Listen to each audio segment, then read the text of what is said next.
trapping all those fighting souls. But yet, across the world, I see you standing in my way. And remember the time, the place we used to fight, like the sun and moon. And I wonder if ever there was a time that we were friends. The night has fallen, shadows looming, and yes, that time has come for me to seek you out. We are set now for our last reunion. Break the chains, find your way, come find me. Do you remember who you really are? Show me that you are still the only one for me. I'll be waiting for you. Playing out from angel fries, raising up with fists and smashing through time walls. Before the rifts went done yet, we are rebels till the end. Rise up, your mind, hold on to your powers. No one can stop us. We are rivals till the end of time.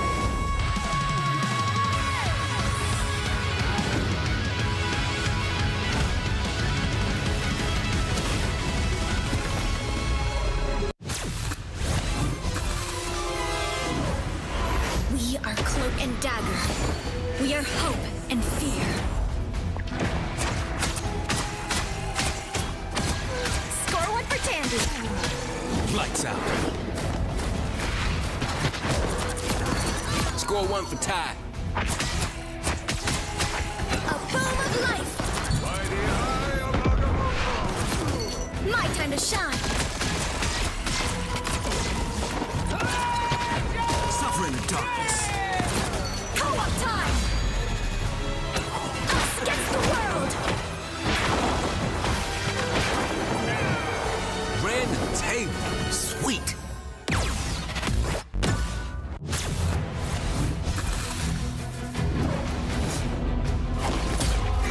Widow standing by. Target neutralized. The Widow's bite is lethal. Hit them till they don't get up.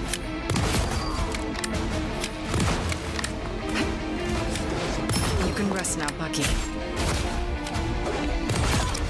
No way to miss now. Plasma burst!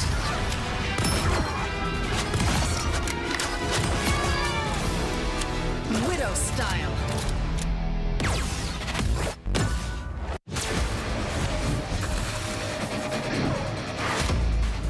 Let's race!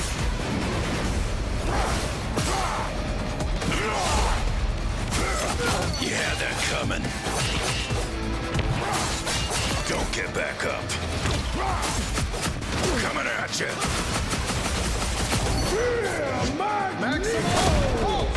Come on. Berserker! Rage!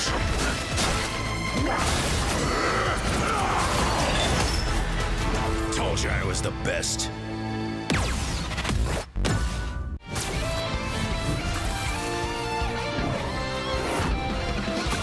Eat nuts and kick butts. Got him, Tippy! Hey, check out this big acorn!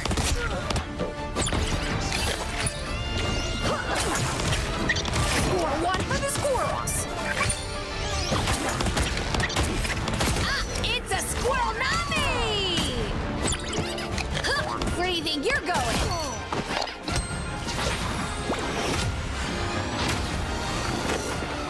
Squirrel stampede!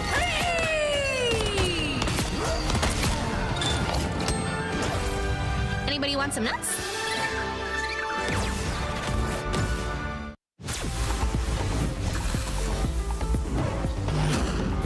My power is a gift from Solal the Undying.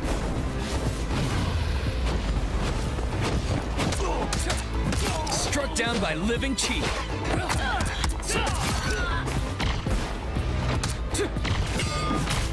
Dragon kick! Ball yuan shou yi.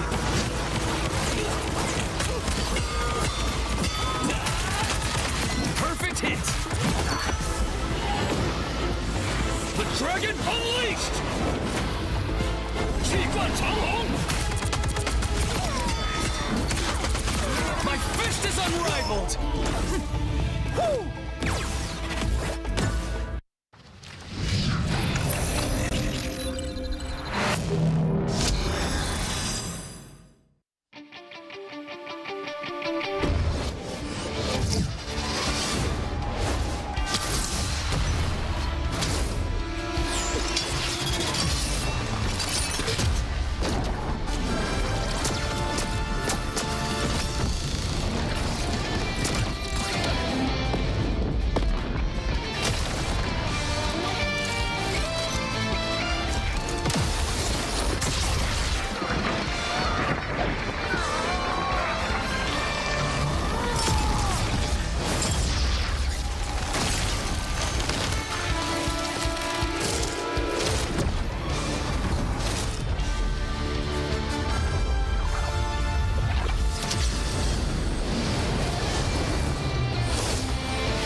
Here.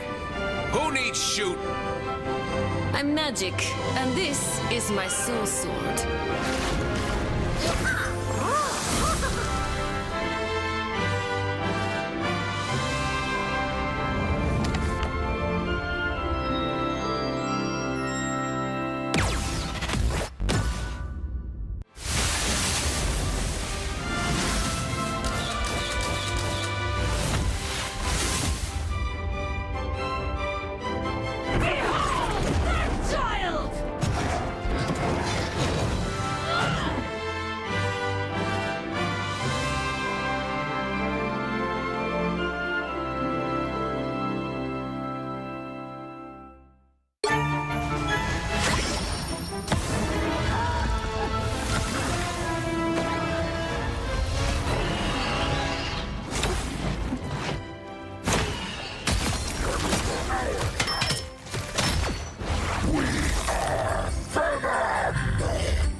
I tear through the cloudless night, just like the moon.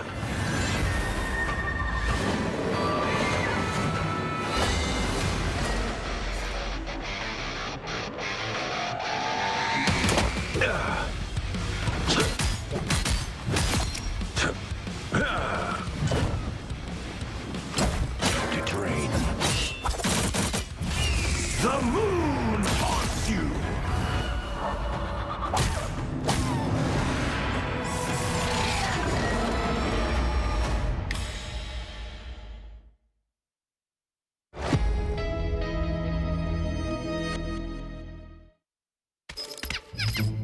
Time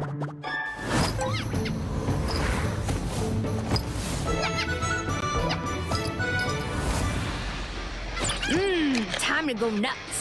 Ha! Check out this big acorn. Whoa, stay free!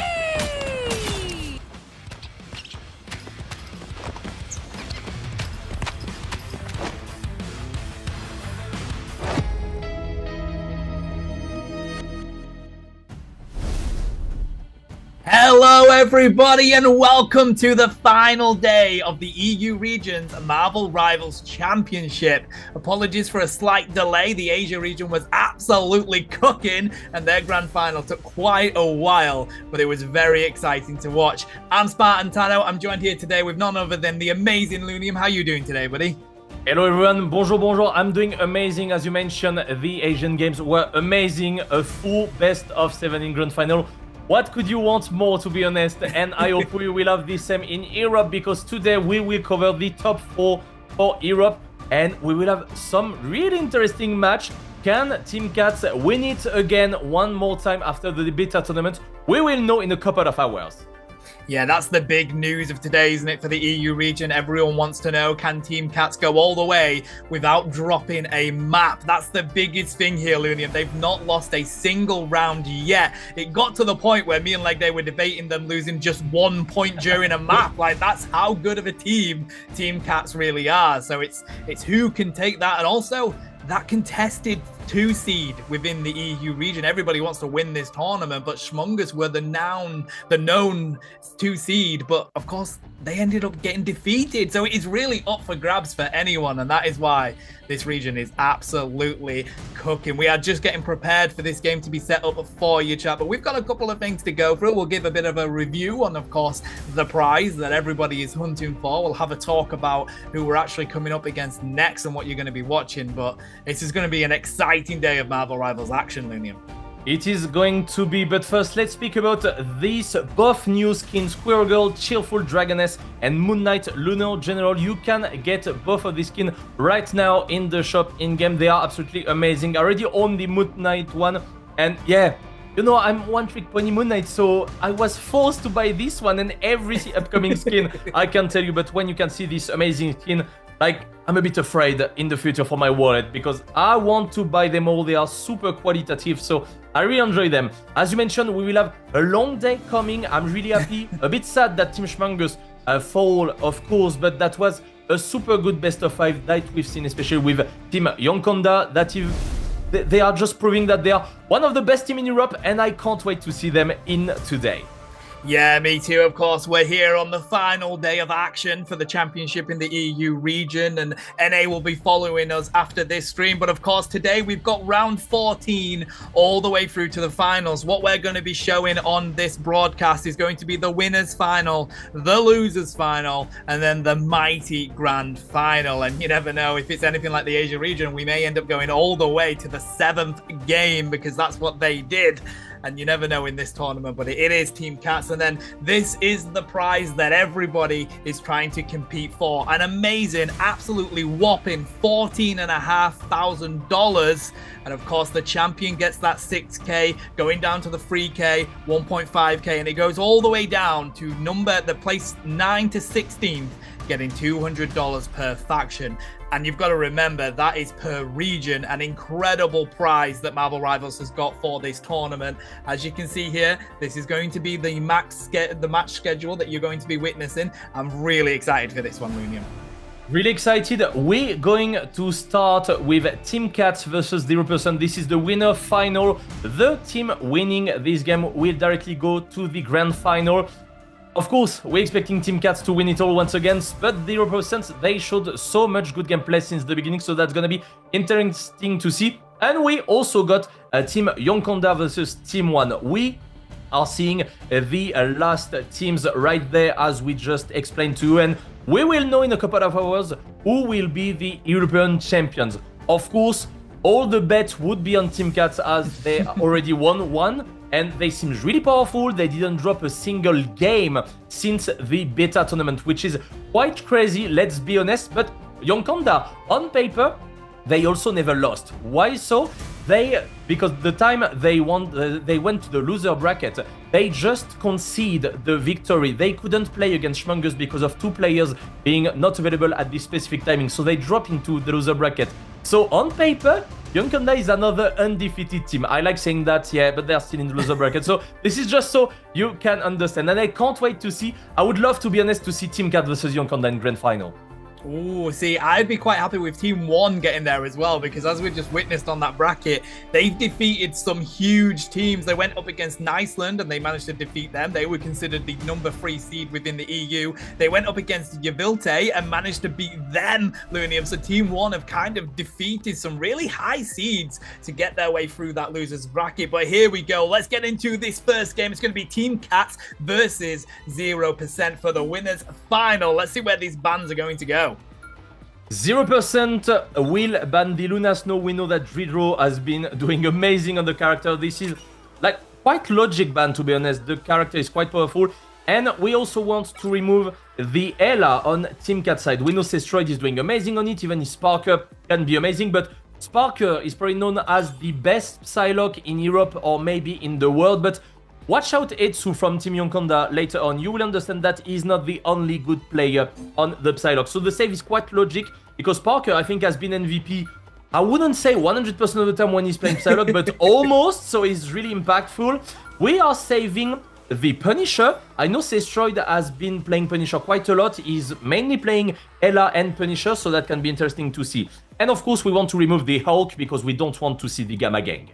Yeah, I mean, that's just too much of a good power-up, and V uses it quite a bit. But yeah, you mentioned, of course, that Psylocke pick for Sparker, and they do have their own hero that's capable of dominating on that hero on 0%. But it just seems anytime Sparker gets access to that Psylocke, Team Cats just cannot be touched. So it's going to be really interesting to keep a close eye on this. 0% have gone up against some heavy teams to be able to get into this winners final. Let's see if they're going to be the first team to finally take a map away from the dominant Team Cats. I really hope so, because they've shown really good gameplay. Also Pixel, which is an amazing Ella player. Sestroy has been more seen on the Punisher, and I really like the Raccoon ban, because you know you want to play the Punisher with the Raccoon, especially for the unlimited ammo. That can be quite useful, especially in this part of the map. You can just counter a tank going into you. You don't have to reload. Your fire rate is just increased, so this is really nice.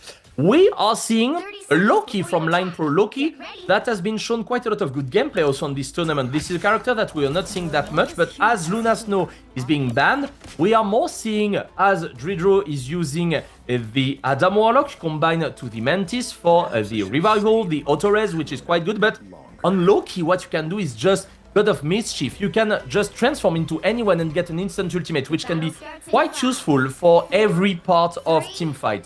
Sparker point of view on Psylocke, we will be in Burning Shala. First game of this best of 5, and we're going to portal directly from Nevix. We want to take the high ground and be the first on the points. I like this. I like the aggressive plays. They usually work for teams in this championship so far. So let's see Team Cats going for it out of the bat. Interesting Pixel rotating back onto that Scarlet Witch. And we've got a double portal off going on here already, Lunium. Magneto getting quite weak. Diving on in on that Doctor Strange. They're not able to just pick it up yet. But look how weak Pixel is as well. There's the first KO. Be managing to grab it on Sestroid. Really good Star-Lord play there.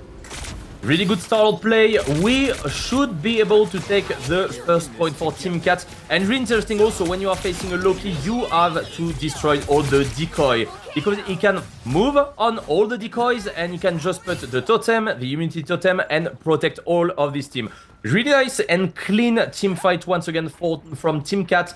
They managed to get the first KO, and after one, 0% needs to get back on track.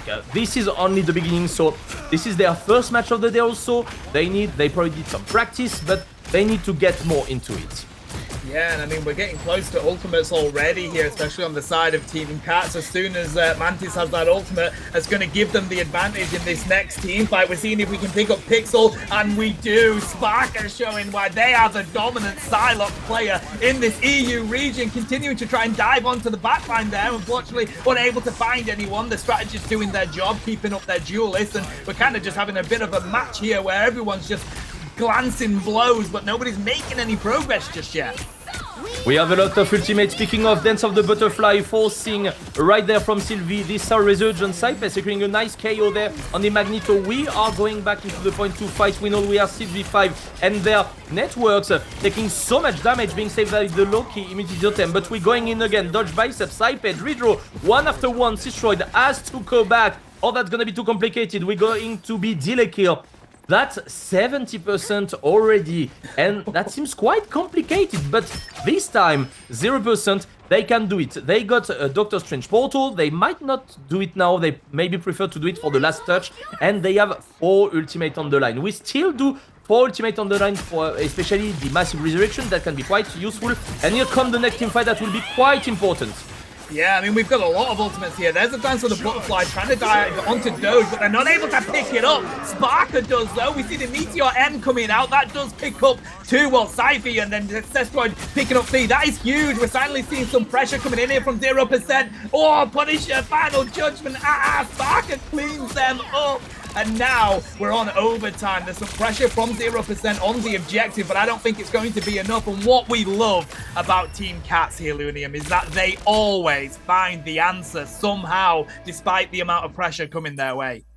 I don't know how they are doing. Stellar Spaceport being taken by Team Cats. Seems like they are playing from the future. They know and can predict every move from every enemy team. Once again, we are losing some people, but that's all good, because we got in case Massive Resurrection not even being used in the previous team fight. So on paper, if you have a good Eye of Agamotto from networks, you can just Karmic Resurrect everyone, and you can just start off the fight once again. So that's gonna be interesting to see, because we don't have yet Soul Resurgence from Sylvie, 73%. You can get it quite fast, but Cypher will have it way earlier than N5 training the aim, of course, on the statue. Nice job, buddy. But it seems like he's not defending himself, so that's quite easy compared to 0%, where they will do their best to fight you off and get this point, or the Team Cats will just lead 1-0 into this series. Dridro, that has been doing amazing, especially a lot of DPS also from Adam Warlock. This is something we are not speaking too much about, but he is adding so much power to a comp with a Mantis, which is helping quite a lot compared to other characters that can be a bit less interesting, let's say. And we will have again Pixel taking the Scarlet just for the first fight and moving back to the Psylocke. And here come the fight. We got position from 0% on the point. Yeah, I like it. The aggressive position working for them there. We're going to see Doctor Strange just take down that environmental damage so that they've got those lines of sight. Feet getting a lot of damage onto them there. They do pick up their health pack, but that was some good engage coming on in from Pixel. Feet just diving on down, seeing what they can pick up with that. There's the Eye of Agamotto from Networks. Good defense from Doja. They put up that and they were unable to get hit by it. And it does seem like Team Cats, with a quick rotation onto the objective here, is going to cap it for them. We see Doge trying to lock in onto the Punisher. There's a Meteor M coming the other way from here. They're not able to lock anybody down. No, in fact, it's Line Pro, that does use the Loki. But there's the Karmic Revival bringing back Team Cats into the fight. This is an intense battle, but right now, 0%. They got 20% on that Cat Lunium. That's really good from them. Nice fight being done, and especially again with Line Pro transforming into the Mantis to get the Soul Resurgence. Pi being caught there by the Psylocke, and it seems that it's working well. He can use his own revival that was from the ultimate before. Final Judgment coming up there from Destroyed. Can he do it? He's getting a lot of protection. Sparker can't kill him, unfortunately, and he might fall down. The answer is yes. Dodge Biceps also falling down. The nice double. We are having a really nice point there from 0%. We are not finding any solution. We are forced to be using the Karmic Revival. Not working out, but now Nevix comes with the TP. We'll have the Eye of Agamotto. That might be the turn-up of the fight. Interesting that Nevix takes it to the other side of the arena. I really like this from them. Good aggressive play. It's going to work if they can get onto this cap point, but they need to find some quick KOs, and that's why we see the Galactic Legend come on out. They destroy the Meteor M coming in from the Magneto. The Dance of the Butterflies goes into the background. They've not found any KOs with that Galactic Legend yet, but the Eye of Agamotto does lock on in, and Nevix and Sparker clean up the rest of 0%. And just like that, Lunium, Team Cats, they've capped this objective. They get an ace. 0% and 0 person being alive on this team fight. That was nicely done by Team Cat. As you mentioned, really nice play by Nevix, putting the teleporter just in the other way so we are not jumping straight into them. We know we can go aggressive after that. This is what he did, especially in the back line, in the Punisher, in the Mantis, managing to secure both kills. And now we need to take this high ground again. This is the most important position on this part of the map, especially when at the bottom all the stone has been just like destroyed. So you got the main entrance being blocked right here. You have the power of mine with the Soul Resurgence being used by Line Pro. We want to be aggressive, dodge biceps with the Meteorite Time. Can we do anything? The answer is no. We are falling down. That seems to be a bit complicated. Sparkle right there, Dance of the Butterfly, getting the double KO on Ancestral and Light Pro, but Pixel on the other end, securing also double KO. Dridro, can he do it? Auto Revive, Chemical Revive from Dridro being used. Everyone can get back into the point. Can we out heal all the damage? That's gonna be quite complicated. Dridro also being resurrecting himself. We are going in Saipe with the Soul Resurgence, Sparkle, Fire, Saipe. We are getting knockout after knockout, and we are taking the point back. 97% from 0%, which is quite close to get this sub-map, but once again, amazing massive resurrection done by Dridro that entirely won the fight.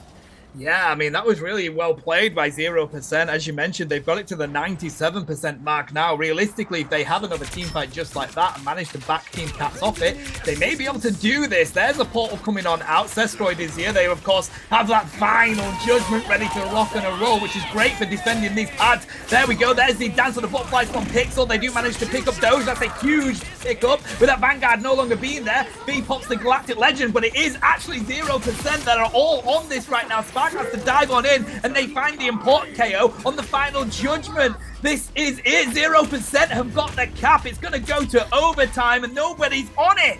They managed to take the second map, Lunium. We're going to a third round. Oh boy, this is what I like to see. Maybe that might be it. The first game being dropped by Team Cat. This is not done yet, of course, because we are going into the Imperial Institute of Science. Can they do it? No one could touch the point. That was really nice play by 0%. Finally, we are seeing some nice competitive gameplay right there. We've seen Team Cats being quite dominant, but 0%, they know they can do it. They have been doing amazing on this part of the map. And once again, Pixel on the Psylocke, he has been doing quite well, securing nice and important KO. Let's take a quick look at the damage and all the rest of the stats. Cestroid, 13k damage, doing quite a lot there with the Punisher. But we got Sparker, 9 final hits. He is an assassin. He's going on the side and doing what he has to do. So we need to keep an eye on him because he's most of the time the winning factor of his game, especially when he is on the Psylocke. And once again, did you see 18k healing from Saipe on Mantis in 2 rounds? That's the same with Line Pro on the Loki. This is quite massive. Let's get back to the game now. That's gonna be interesting because we got the Ayawagamoto from Nevix, and that might be the clutch of the next fight.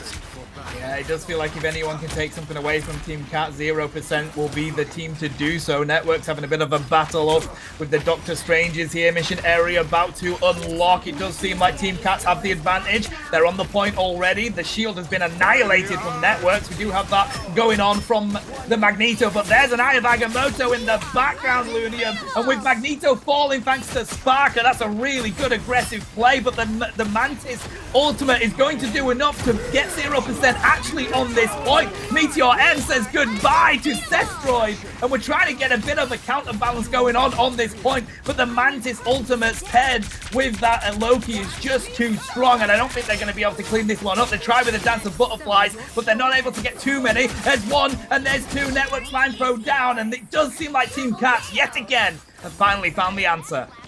That was a really nice aggressive play once again by Nevix with the Agamotto. Even if you are not securing any KO, you are forcing the entire team to turn into you and save the rest of the team. And on the other side, you got Hehehe with the Magneto just falling down because he's not receiving any backup from his team. So that was really a nice fight. Sparker on the side again, trying to be like a little mosquito and trying to get any character picks there. That was close though. That was really close. And Fi, Galactic Legends being ready. That can be interesting for the next fight. We don't have Sylvie's ultimate. We will have only the totem for the Loki. But he can completely carry over everything for the next fight. Yeah, we've got quite a lot going on here, and we do have really important ultimates on. We're very near to getting the rest on the side of Team Cats, but Pixel's very close as well. We do see that Meteor M coming on down. There's the Galactic Legend. They're going to try and throw that into the backline. They do pick up Line Pro. That's going to be huge, but they get stunned by the Eye of Agamotto. That's a lot of damage no longer coming their way. Sparker getting prepared for the Dance of the Butterflies to battle off here. That's so many KOs coming their way. Sparker gets a triple, and that's going to be Team Cats cleaning up 0% again, Lunium. We might have one more chance for 0%, probably with the portal to go on the point directly or maybe a bit behind, but that's going to be quite complicated to do otherwise. We have Soul Resurgence, we have Line Pro close to just get the ultimate temporary, have a second Soul Resurgence, but that might be the only ultimate ability we will be able to get during this team fight, except if it's taking quite long. We are going quite aggressive. We are going to the backline. Auto damage boost on Saipin, doing so much damage. We got one strategist less, and we are going, forcing Sylvie's Soul Resurgence. We will wait a little bit from Saipe also, but Sparker falling down. That was quite good. Eye of Agamotto there from Nevix. Can we get any other KO? That's going to be the case. Ancestroid, Saipe being super aggressive with the double right there. We are Mantis, and we are just going in once again. Dridro with the Loki might not survive from Pixel. Pixel being slipped. Really nicely done by Saipe once again. We are falling one after another. Line Pro might be able to copy the ultimate ability from the... Oh, that's gonna be a copy of the Dance of the Butterfly. Can we do enough damage right there? That's gonna be the case. Only on Dodge Biceps. But we are alone. We won't be able to retouch. And that's gonna be the first game for Team Cats. Honestly, that felt like Saipe picking up that all-important Punisher in that final battle was how Team Cats managed to pull that one through. But if we had that final judgment coming out there, that may have been a different final battle. So very fair play to them, noticing what they need to do, and a very well-deserved MVP here. It did seem like at one point Team Cats were faltering a little bit. You know, it did honestly feel like 0% had a bit of an answer to them. But of course, eventually they do come out back on top. Look at these stats, buddy. Zestroid with the 18k damage, 12 KOs, 5 of them final hits. But it's all about Sparker and Fi over there with consistent damage. 16 final hits for Sparker, buddy. Which is quite a lot, and shout out also to Dridro and Saipe, because other than doing a lot of healings more than the enemy Line Pro and Sylvie, they are also doing quite a lot of damage, double the number of the other strategists, which is even 8k. That's quite massive. We've seen Saipe with the MVP just going in, self-damage boosting himself, and going in, taking double and triple KO, which is quite good. But I'm really confident from 0%. They've shown such a good gameplay that we might be able to witness the first loss of Team Cats. But first, let's take a quick look at the highlight, and we'll be back in a few minutes.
Trapping all those fighting souls, but yet across the world I see you standing in my way.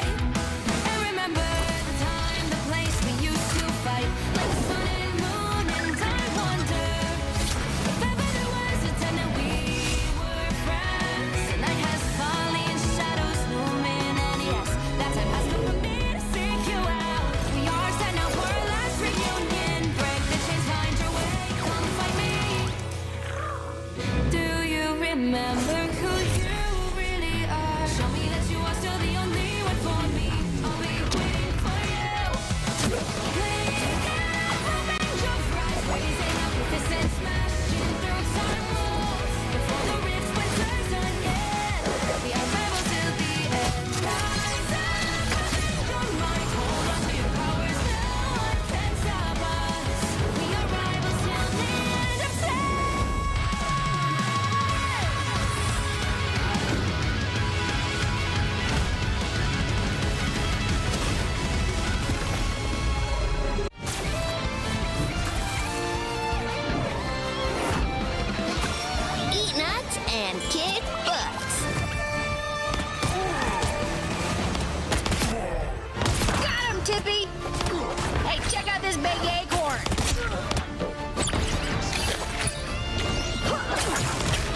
some nuts?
I tear through the cloudless night, just like the moon.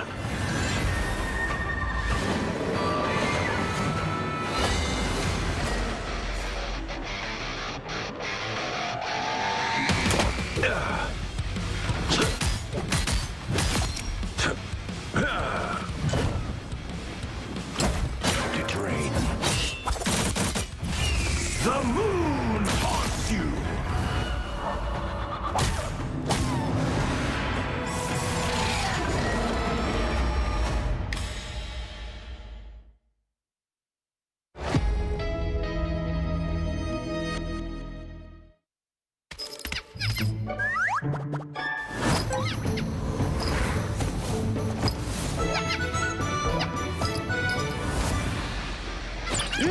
Time to go nuts. Ha! Check out this big acorn. Whoa, stay free!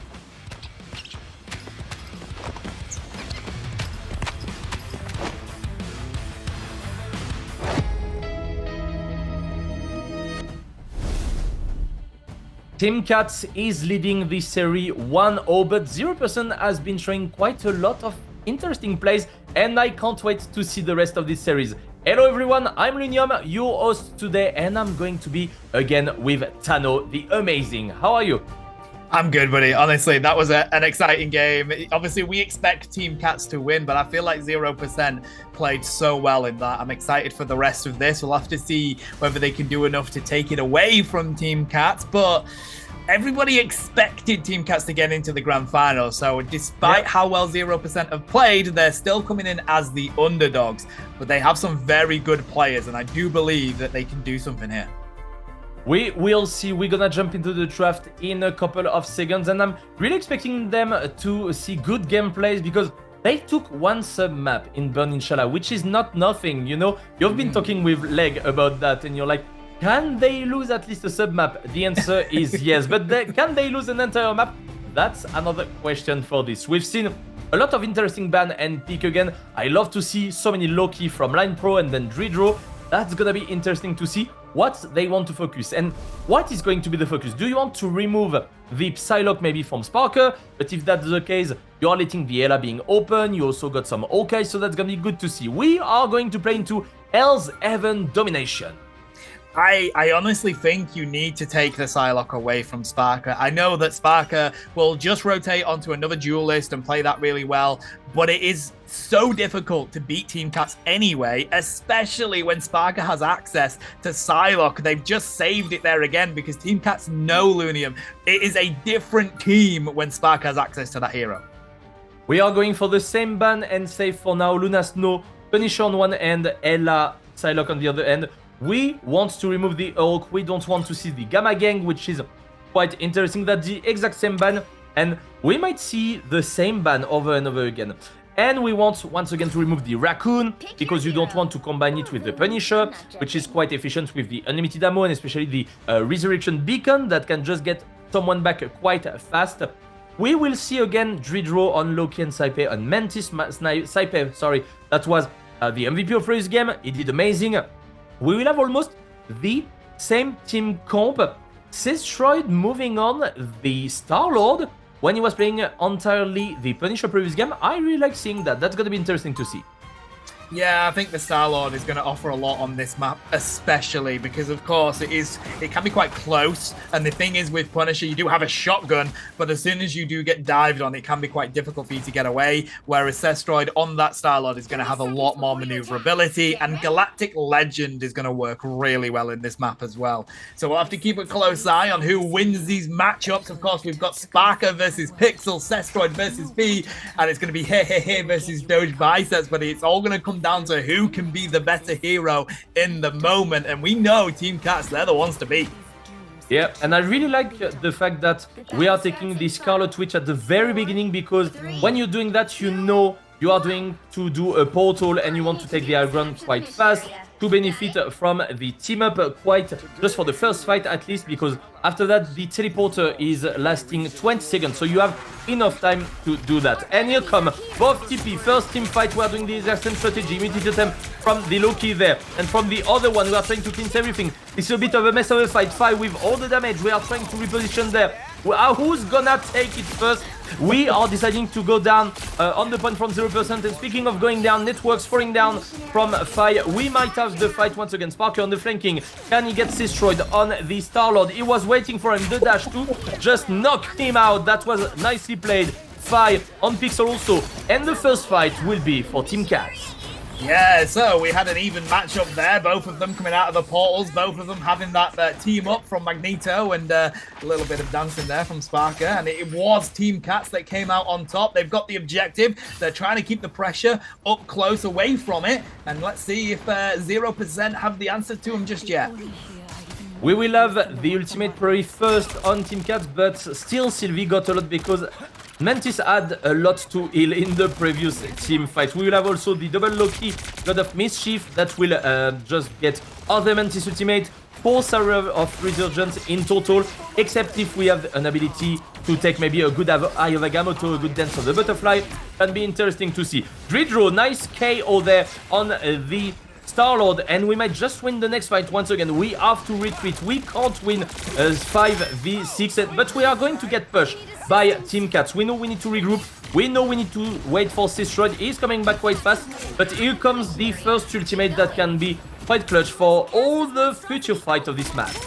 Yeah, it looks like it's a very good mirror match going on here. As soon as people get ultimates up, there's a Galactic Legend. Can they take down any of the strategists? No! Loki puts up the combos straight away, and that's keeping them healed. The Meet Your End didn't connect with anyone either. Mantis Soul Resurgence as well. And it seems like they haven't quite found the answer. The Galactic Legend in return doesn't take down Fee because they've got the shield from Magneto. So here we go, Lunium. It is the battle of all battles. The Dance of Butterflies coming on down, but they have got it of Team Cats, but 0%. They've got more people on the point, and with that connecting on Sylvie though, Doge, and maybe pulling this one back for their team. Team Cats trying to dive on in onto Network. Sparker cleans them up, and that means they're going to win this fight with how well Sparker's taken down not 1, but 2 Vanguards there, Lunium.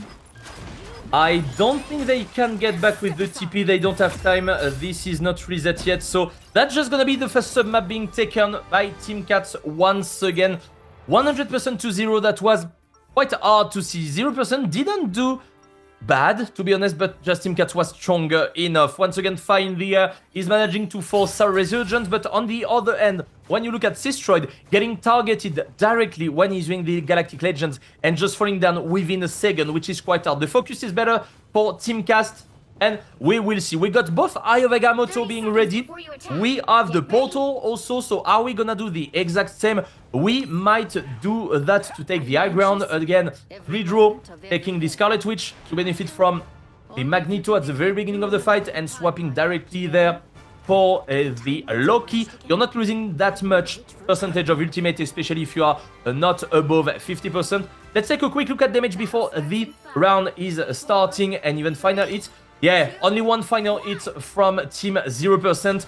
That say everything basically about the domination of Team Cats. Yeah, every team fight that's happening, they seem to find the advantage somehow. They use their ultimates in the right combo. They seem to be a lot quicker off the mark with the portals. It's all working for them right now, buddy. But this is an interesting map to have. Let's see who can come out on top. Team Cats trying to push around that corner with those portals. 0% trying to see if they can get round and drop some damage here on networks. They do have the Eye of Agamotto ready to go, and it seems like nobody's on the point just yet. In fact, yeah, they do. Team Cats dive on down Sparker, but they've come on up to clean up, and they've got 3 KOs already on the side of Team Cats, buddy. And with Sparker cleaning up with a double, they take the ace already. Once again, Nevix on the flanking, getting 3 person into the Eye of Agamotto, and we are securing the first team fight, which was absolutely nicely done. But we got networks now. He will have a move to do with this Eye of Agamotto. He needs to go into the backline. He needs to just CC both strategists, and they will be able to win the fight. We are deciding to go into the high ground, but you got Sparker. Sparker will have the dance of the butterfly. You don't have Sylvie ultimate. You don't have Line Pro ultimate. And speaking of Line Pro, just being knocked out. 5 with a good damage there. Sparker cleaning everything. 1 KO after another. We are not finding any solution yet for 0%. Wow, okay, Team Cats, they've got no chill at all, buddy. They get a second ace in just the second team fight. This is ridiculously strong from them, and honestly, it's all about how they swarm the team together and just use those abilities to really work with each other and clean people up very quickly. Look at me just getting prepared to get on the back line, try and see if they can pick up some strategists and some duelists back there. Once again, same positioning for 0%. Can we get it? We are moving away from 5. We got the Galactic Legends being ready. But this time we will have some defensive ability from Sylvie, from Line Pro, if he copies this Resurgence. But we got Sparker. Will force probably... Oh my god. How are they doing? You are not able to save anyone, Sylvie, with your Resurgence though, because Sparker is too fast for you. Can we do it? Network still with the Eye of Agamotto. But... will he be able to use it? I am not sure. He's just alone. Sestroid just getting back. We need to continue. You need to go in. Line Pro, they are falling down. That might be the moment. Dodge biceps with another KO. Sestroid being absolutely destroyed. And they are moving on them. We don't have the portal. And I think that's the game, Tano. Yeah, that's going to be the game, buddy. That was nearly another ace. I mean, pretty much it was. And that is going to be the game. So... it definitely didn't feel like 0% had even a slight chance in that one, but they did previously, and it just feels like Team Cats just get more confident as they go into these games, buddy. Really showcasing their capabilities there, and I mean, what more can we say? Sparker yet again picking up those all-important KOs around the backside, taking down the Punisher. Dredro with a really deserved MVP. Look at the healing they were coming into. Look at the damage they were blocking. It was such a good game, and I don't know how anyone is going to be able to defeat this team. Yeah, especially after seeing this game, only 2 KO on Team Cats.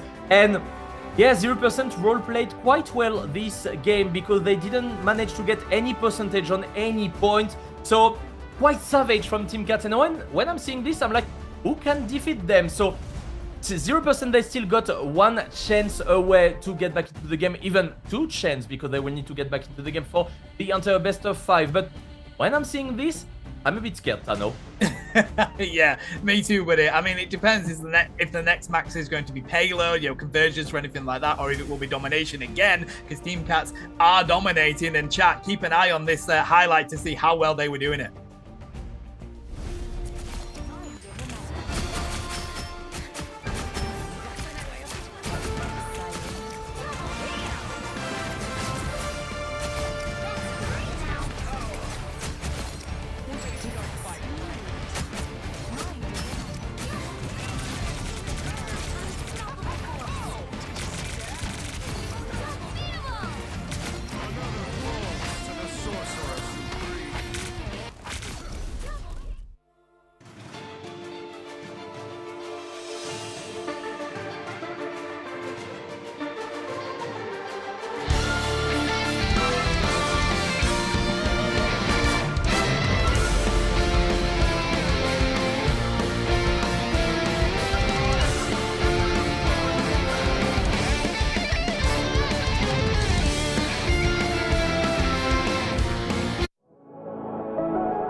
eternity, trapping all those fighting souls. But yet, across the world, I see you standing in my way. And remember the time, the place we used to fight, like the sun and moon. And I wonder if ever there was a time that we were friends. The night has fallen, shadows looming, and yes, that time has come for me to seek you out. We are set now for our last reunion. Break the chains, find your way, come find me. Do you remember who you really are? Show me that you are still the only one for me. I'll be waiting for you. Playing out, open your eyes, raising up your fists and smashing through some walls. Before the rift splinters again, the unravel till the end. Rise up, your mind, hold on to your powers. No one can stop us. We are rivals till the end of time.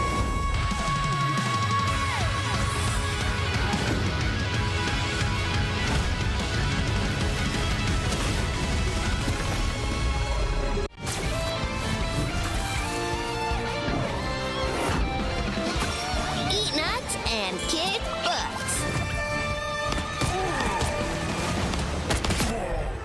Got him, Tippy! Hey, check out this big acorn!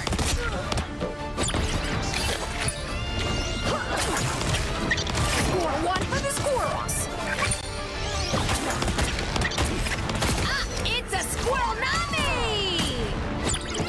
Huh, where do you think you're going?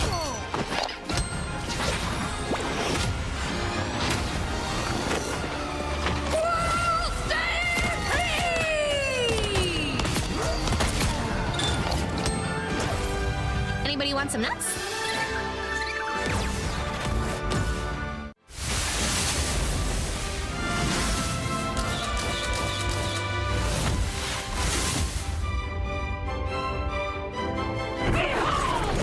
Child!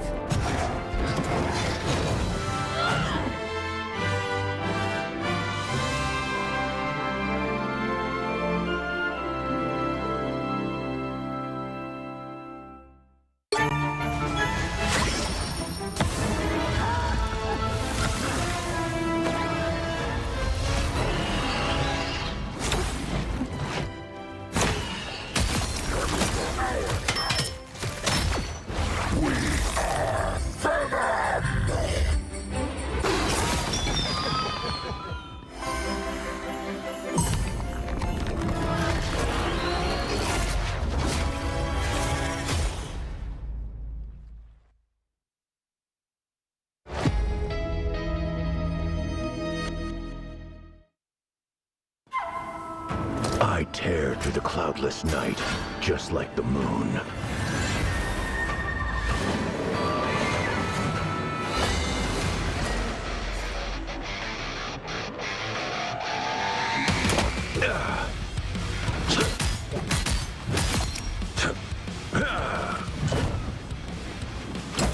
To drain. The moon haunts you!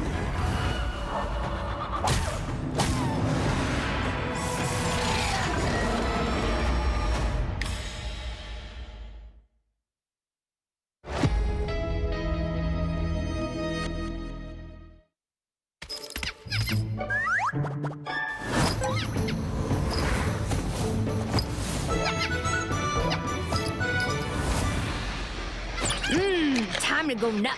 Ha! Hey, check out this big acorn. Whoa, stay free!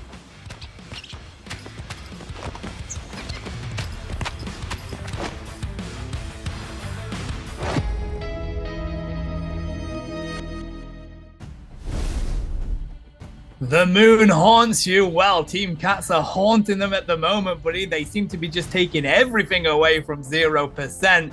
0% got 0% of that map there, which is a bit of a shame, and it did honestly feel like they were getting rolled. But we've got another game. Yeah, it's a best of 5. This is going to be the 3rd game in that best of 5. Yeah, especially when you've seen the first game, 0% have been showing interesting gameplay, counterplay for Team Cat. They even took a sub-map on this Burning Shala domination.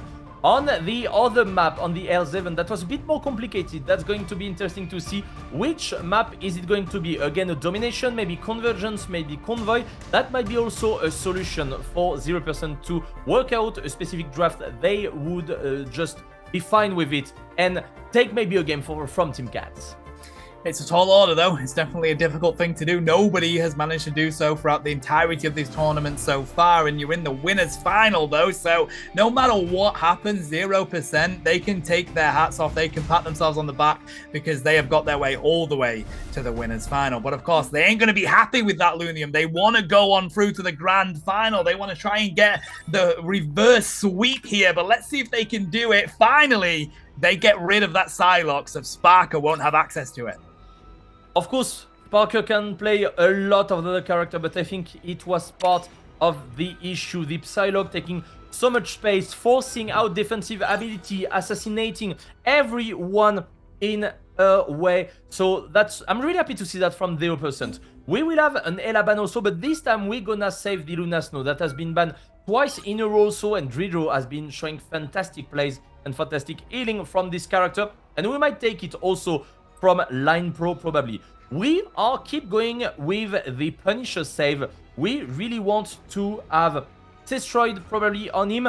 Can we probably get this time the Raccoon? That could be quite interesting because all of the time we were banning the Hulk.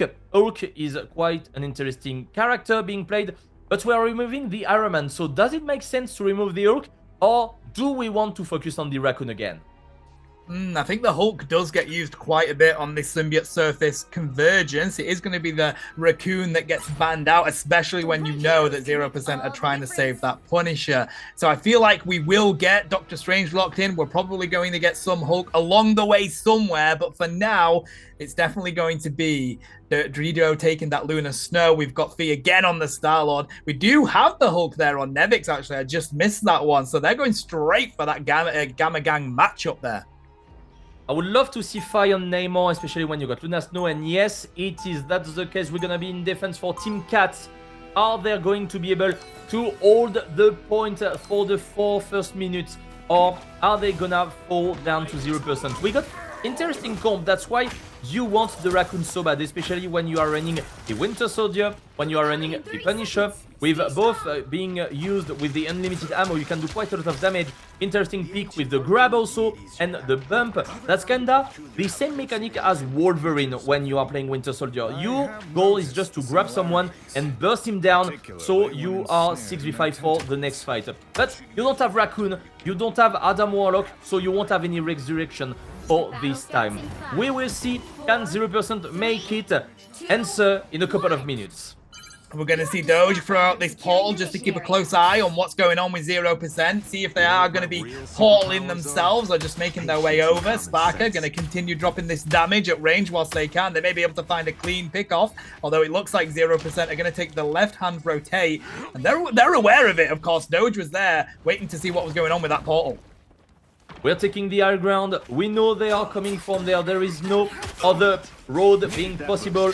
They can break the door just next to them, and they might do it and go on the point again. We can see Saipe quite aggressive also, and Sparker with the first nice KO there on Sylvie. One headshot. When you are all packed like this, if you got a good aim, you might be able to take an important KO. This is exactly what Sparker did, and we just need to wait. You can't really fight over a 5d6 like this, especially when you are facing Sparker on Hawkeye, and all the rest of the damage can be quite massive. For almost 50% on the clock. Hunterside is not the most efficient ultimate, but it can still feel scary. Pixel, speaking of being scared, you are getting one tap, buddy, and they are still trapped on this side. Are they gonna try to do a portal and jump into the point? That might be a technique that can be interesting, so they can destabilize maybe the Team Cats, but that's quite hard for them right now.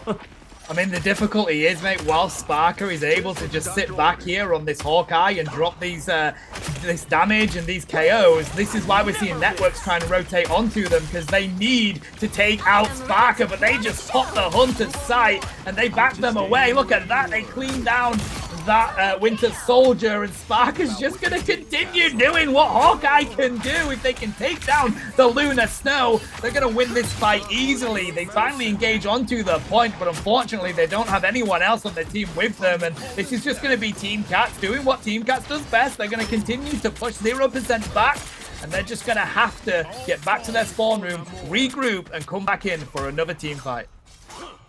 2 minutes on the clock.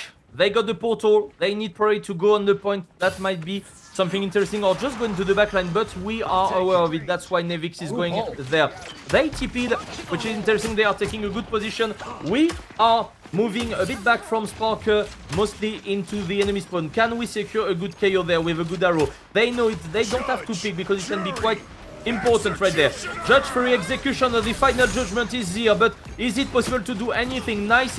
On of Proteus right there from Fire to cover and just counter this ultimate. Saipe with the good KO on Sparker continuing with all the damage. We are pushing them. We know they don't get the Magneto anymore, and now that's the Winter Soldier, and we're gonna be knocked out one after the other. We don't have any solution. Networks falling down in a bit. No, this is not the case. Eye of Agamotto, can we get any KO? No, we can't. Nice exile from the Hulk right there. We are moving out, but we are still not in a good shape. Nice Eye of Agamotto from Dodge Biceps, and this is over. What can you do? You can't do anything with it. They're trying to pop all the ultimates just to try and save themselves sometimes. We get the armed and dangerous, but they're not able to go again just yet. They want to, but again, the defense from Team Cats has been too much, and I gotta say, the Sparker putting so much pressure onto Zestroid. They popped, oh my god, they popped the final judgment there, Lunium, but they weren't able to do anything with it because Sparker was just dropping the arrows onto them. They had to sit behind the wall, and that's the difference between this team winning and this team losing. They're going to be able to put this up. There's 15 seconds left, and look at this. Team Cats, they're just rolling them back to the spawn room. They managed to take down 3 KOs there. Another final judgment, but unfortunately it's not going to be able to do much. They do find B, but there's 4 seconds left, Lunium, and they're not even going to be able to touch this point, I don't believe. We see the portal, but it isn't enough. Team Cats taking this first map. We are in winner final, and Team Cats are just going into the enemy spawn and farming one by one every person from 0%. That is crazy how this team has been doing since the beginning of the tournament, since their creation in the beta tournament. They didn't drop a single game, and it seems like they don't want to drop a single game once again there into this Season 0 tournament. What can you do? How can you counter? Maybe a Namor can be interesting compared to the Winter Soldier that was not efficient enough. We didn't manage to get a single grab. The Kraken impact didn't have any impact. We couldn't have any resets, which is quite hard when you are facing maybe a Namor or like especially a Loki. You got all the reset on the decoys, so that can be interesting to go again and again. But there is no Loki in this game, so that's quite hard. Only Fire get knocked out once into the previous game.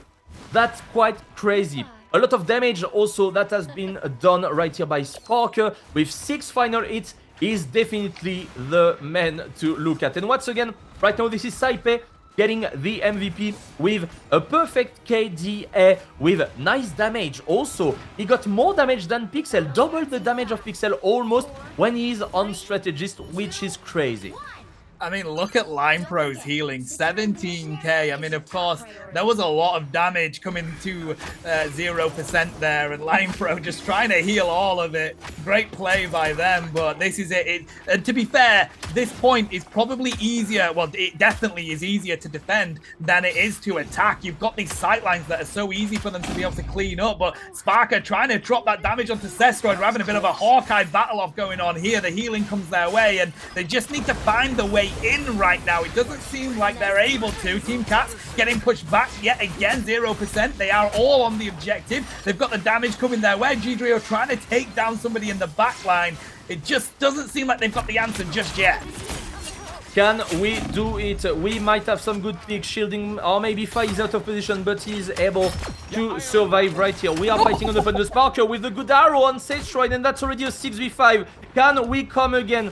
Their networks so trying on the Doctor Strange, but that's not gonna work. Pixel falling down. We are going in, dodge biceps just up in the air. And this is it. We are not taking any knockout from 0% on this part of the map. That's gonna be a clean 3-0 after a really nice game from 0% on the first map on the Domination Burning Shala. It seems like it was a bit too complicated. We're gonna see them again in the loser final, but man, who can face Team Cats? Who can tank them a game? I think that's not possible. Yeah, I mean, absolutely. It honestly feels like there's no stopping this team, and it kind of makes me think we need some sort of world championship. We need to see Team Cats against Nemesis, Nightmare, sorry. That is incredible play from them. 19k healing comes out of Lime Pro there. Very fair play, but honestly, Team Cats, they're just too difficult to beat right now. They are definitely. We will have the highlight in a couple of seconds, but just before I wanted to tell you thank you. That was my last game on my side. Leg Day will replace me for the rest of the cast with Tano. Thank you again for following us. You will have a lot of action coming up quite soon, and I just wanted to tell you a big merci. So thank you so much. We will see you around next time. Don't worry for this. And we will have just before the highlight of the game, and you will just welcome Leg Day. Thank you. Au revoir. Ready to put on a show. I'll just aim where you were. Double kill.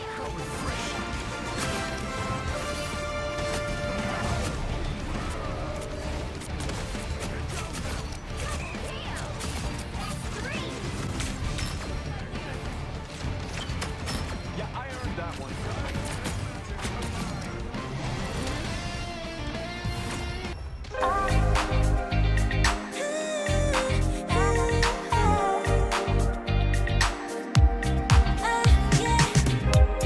한껏 높이 날아올라 내 누워진 밤하늘을 가로질러 Oh yeah, oh yeah. 필요할 때 내가 널 지켜줄게 간절히 바라면 이루어지는 마법인 거야 운명의 소리 들려 여기서 저기서 날 찾으면 달빛이 날 비춰와 시작이야 let's go 어둡고 흘러는 우주 따뜻한 눈으로 감싸나 순간 신비롭게 녹아내릴 거야 좀 더 기다려 I'll be there 쓰러지지 마 끝까지 일어나야 해 어딜 가든지 극복해 힘은 너에게 있는 걸 소리 높여 노래를 불러 작은 걱정 따윈 던지고 최선을 다해 가슴을 쳐봐 어둠이 떠 날때까지 아름다운 꿈을 밝혀봐 우리에게 달려서 그 세계 운명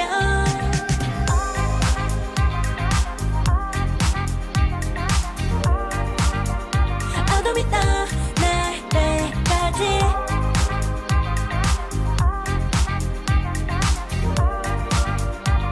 세계 운명 오랜 시간 간직해온 열망 까만 밤의 빛처럼 빛나 네 눈앞에 바로 왔던 나 제발 딱 봐도 superstar 딱 보면 모르나 널 지킬 나란 걸 더 지켜볼수록 점점 빠져들어 카리스마 넘쳐 흘러 oh yeah 운명의 소리 들려 여기서 저기서 날 찾으면 달빛이 날 비춰와 시작이야 let's go 어둡고 흘러는 우주 따뜻한 눈으로 감싸나 순간 신비롭게 녹아내릴 거야 좀 더 기다려 I'll be there 쓰러지지 마 끝까지 일어나야 해 어딜 가든지 극복해 힘은 너에게 있는 걸 소리 높여 노래를 불러 작은 걱정 따윈 던지고 최선을 다해 가슴을 쳐봐 어둠이 떠 날때까지 아름다운 꿈을 밝혀봐 우리에게 달려서 그 세계 운명 눈이 부신 모든 순간들 지켜내야 해 내게 주어진 운명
이루어지는 마법인 거야. 운명의 소리 들려 여기서 저기서 날 찾으며 달빛이 날 비춰와. 시작해야 let's go. 어둡고 흘러는 우주 따뜻한 눈으로 감싸는 순간 신비롭게 녹아내릴 거야. 좀 더 기다려 I'll be there. 쓰러지지 마 끝까지 일어나야 해. 어딜 가든지 극복해. 힘은 너에게 있는 걸. 소리 높여 노래를 불러. 작은 걱정 따윈 던지고 최선을 다해 작품을 쳐봐. 어둠이 떠 날 때까지 아름다운 꿈을 밝혀봐. 우리에게 달려서 그 세계 운명.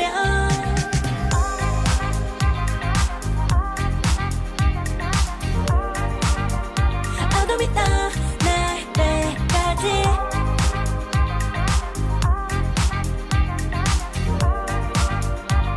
세계 운명. 오랜 시간 간직해온 열망 까만 밤의 빛처럼 빛나. 네 눈앞에 반.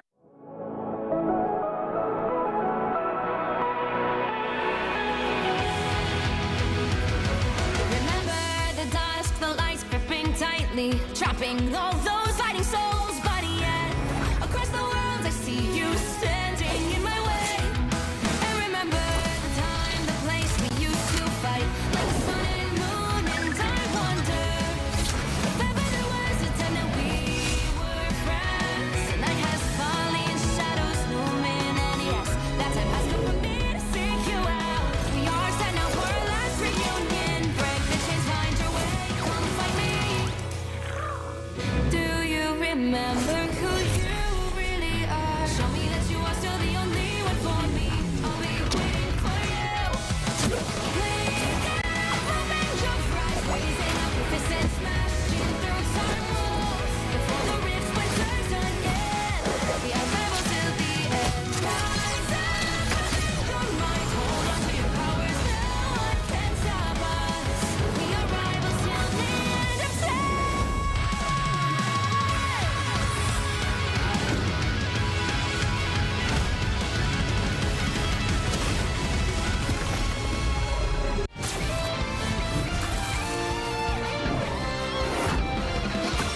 Eat nuts and kick butts. Got him, Tippy! Hey, check out this big acorn.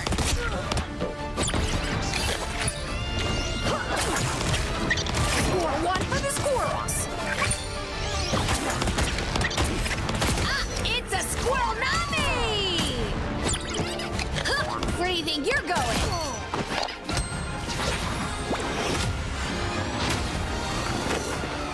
Squirrel stampede!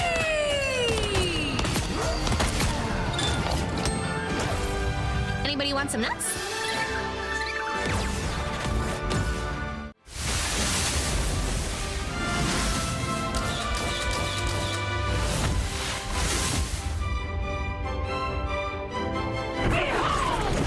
Child!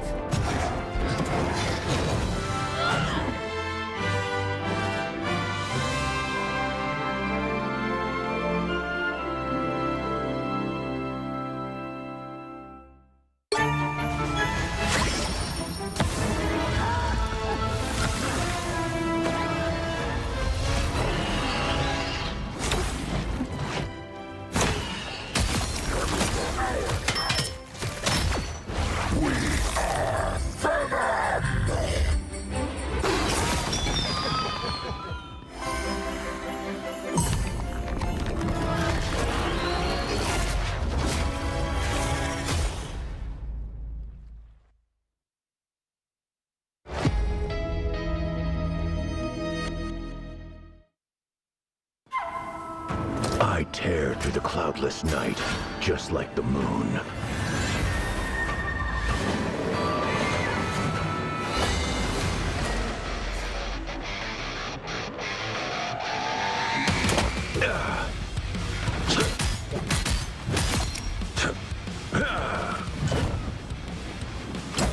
To drain.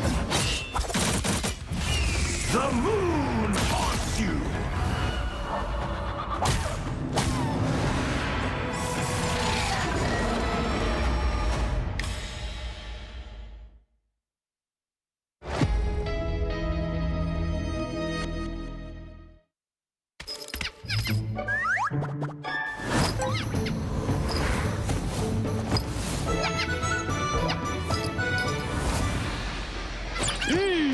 to go nuts. Ha! Check out this big acorn. World Stampede!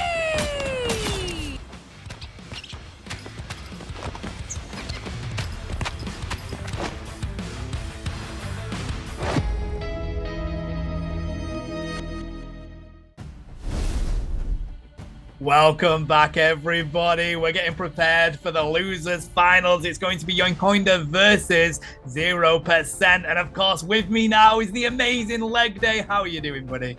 Oh, that's me. I'm feeling a little bit sorry for 0% right now after what I just witnessed. I mean, Wakanda could have gone either way, but after Wakanda, it kind of was all Team Cats, and I feel like this is going to be the Team Cats Power Hour here in the European Marvel Rivals Championship final day.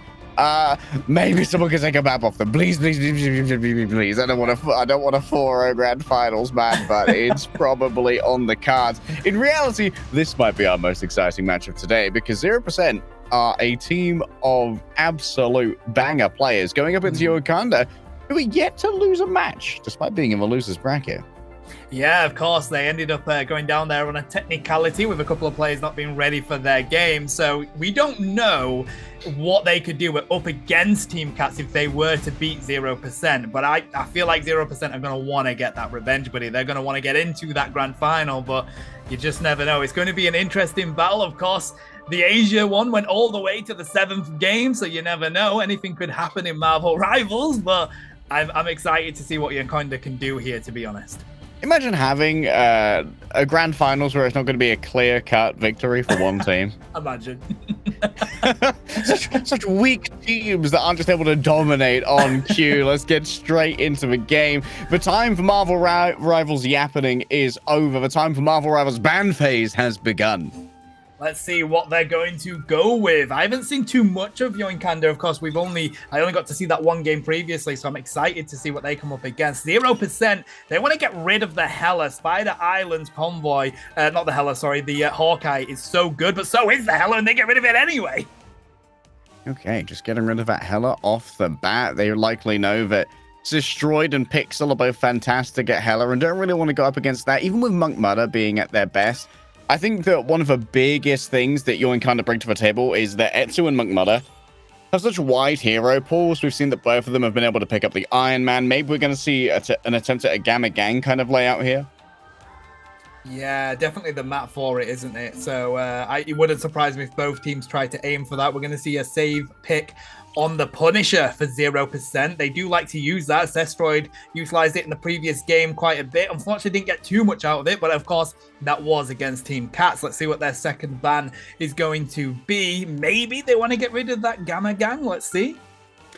Well, one thing that 0% have done on this map that I've noticed quite a bit is that they like to play a very front-heavy, kind of decimate the Vanguard style, with both a Punisher and a Winter Soldier combined with a Rocket Raccoon's infinite ammo dispenser to just decimate a Vanguard and try and put the other team in a position where they're playing on the back foot. Yoinkoinda might have actually watched the VODs. Oh, that would be some lovely study and homework being done there if they've picked that up about how 0% like to play Spider Island's convoy. That's exciting. They know the strats. It gives us a bit of understanding as to why Team Cats did it in the previous game as well. We saw a lot of Rocket Raccoon getting banned, so it does seem like people have been learning at what 0% do and how they like to roll, and we're going to see that shake up a bit. They're going to go for that Gamma Gan Pixel, picking up the Psylocke again versus Etsu. I like this. We've got some really good matchups coming into this game here, Leg Day.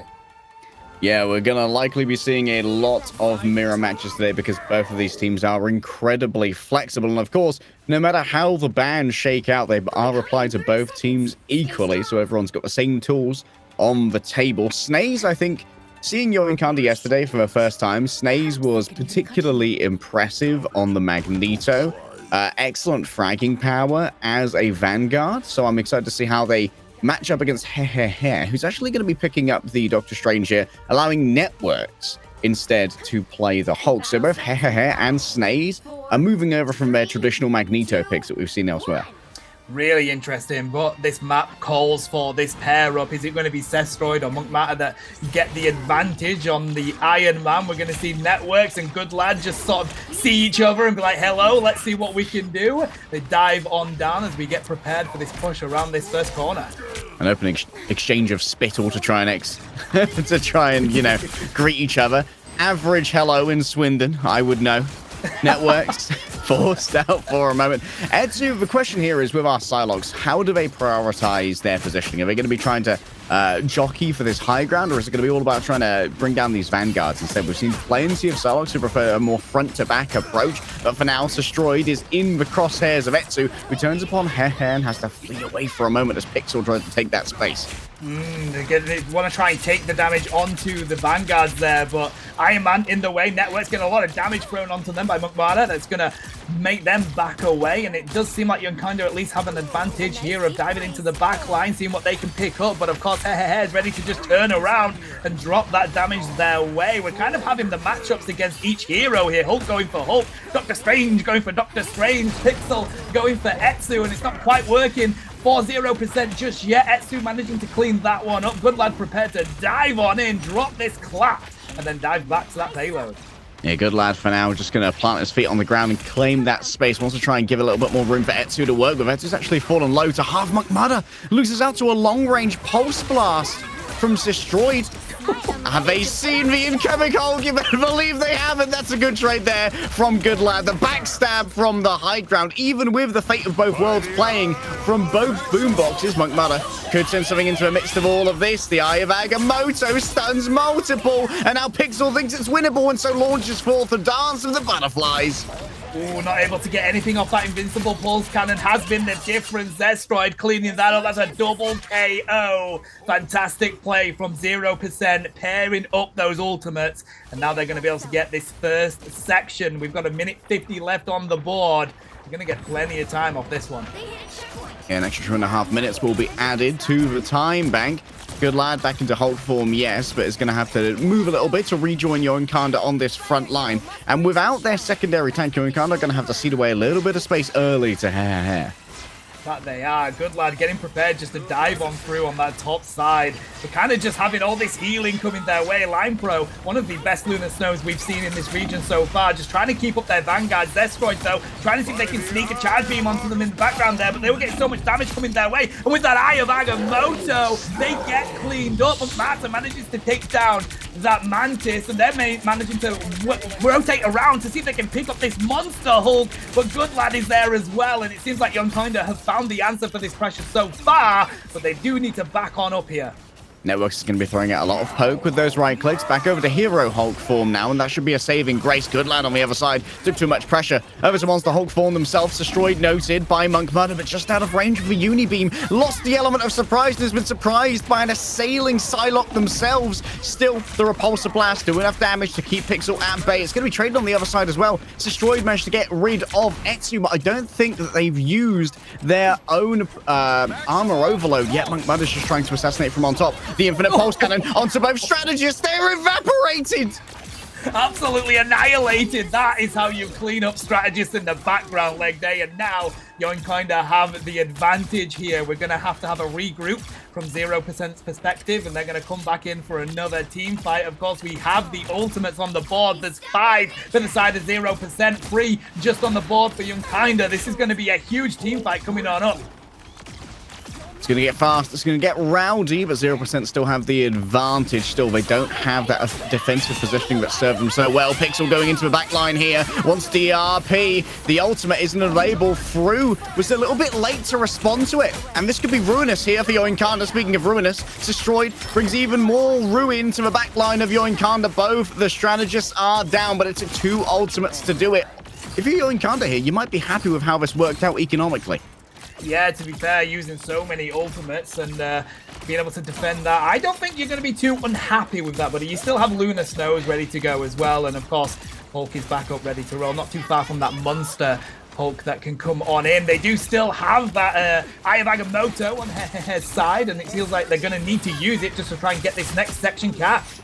DRP needs to be super heads up with how it comes to using this Fate of Both Worlds. It can't be matched by Line Pro for now, so a significant advancement in healing, but it's not going to be going Etsu's way. Pixel gets aggressive and is rewarded for such audacity. The Eye of Agamotto gets Sylvie and Destroyed already both cleaned up, but whatever you can do, he can do better. 3 gained, unable to get a full block on the Infinite Pulse Cannon, but you can't stand up to the might of Doctor Strange. He's got too much HP, and you don't really have the power to make it work. Etsu manages to get onto the cart. Monk Butter dodging away as best he can, but now Etsu will stand alone. Finally, DRP joins them on the dance floor, and bloody hell, they look good on it.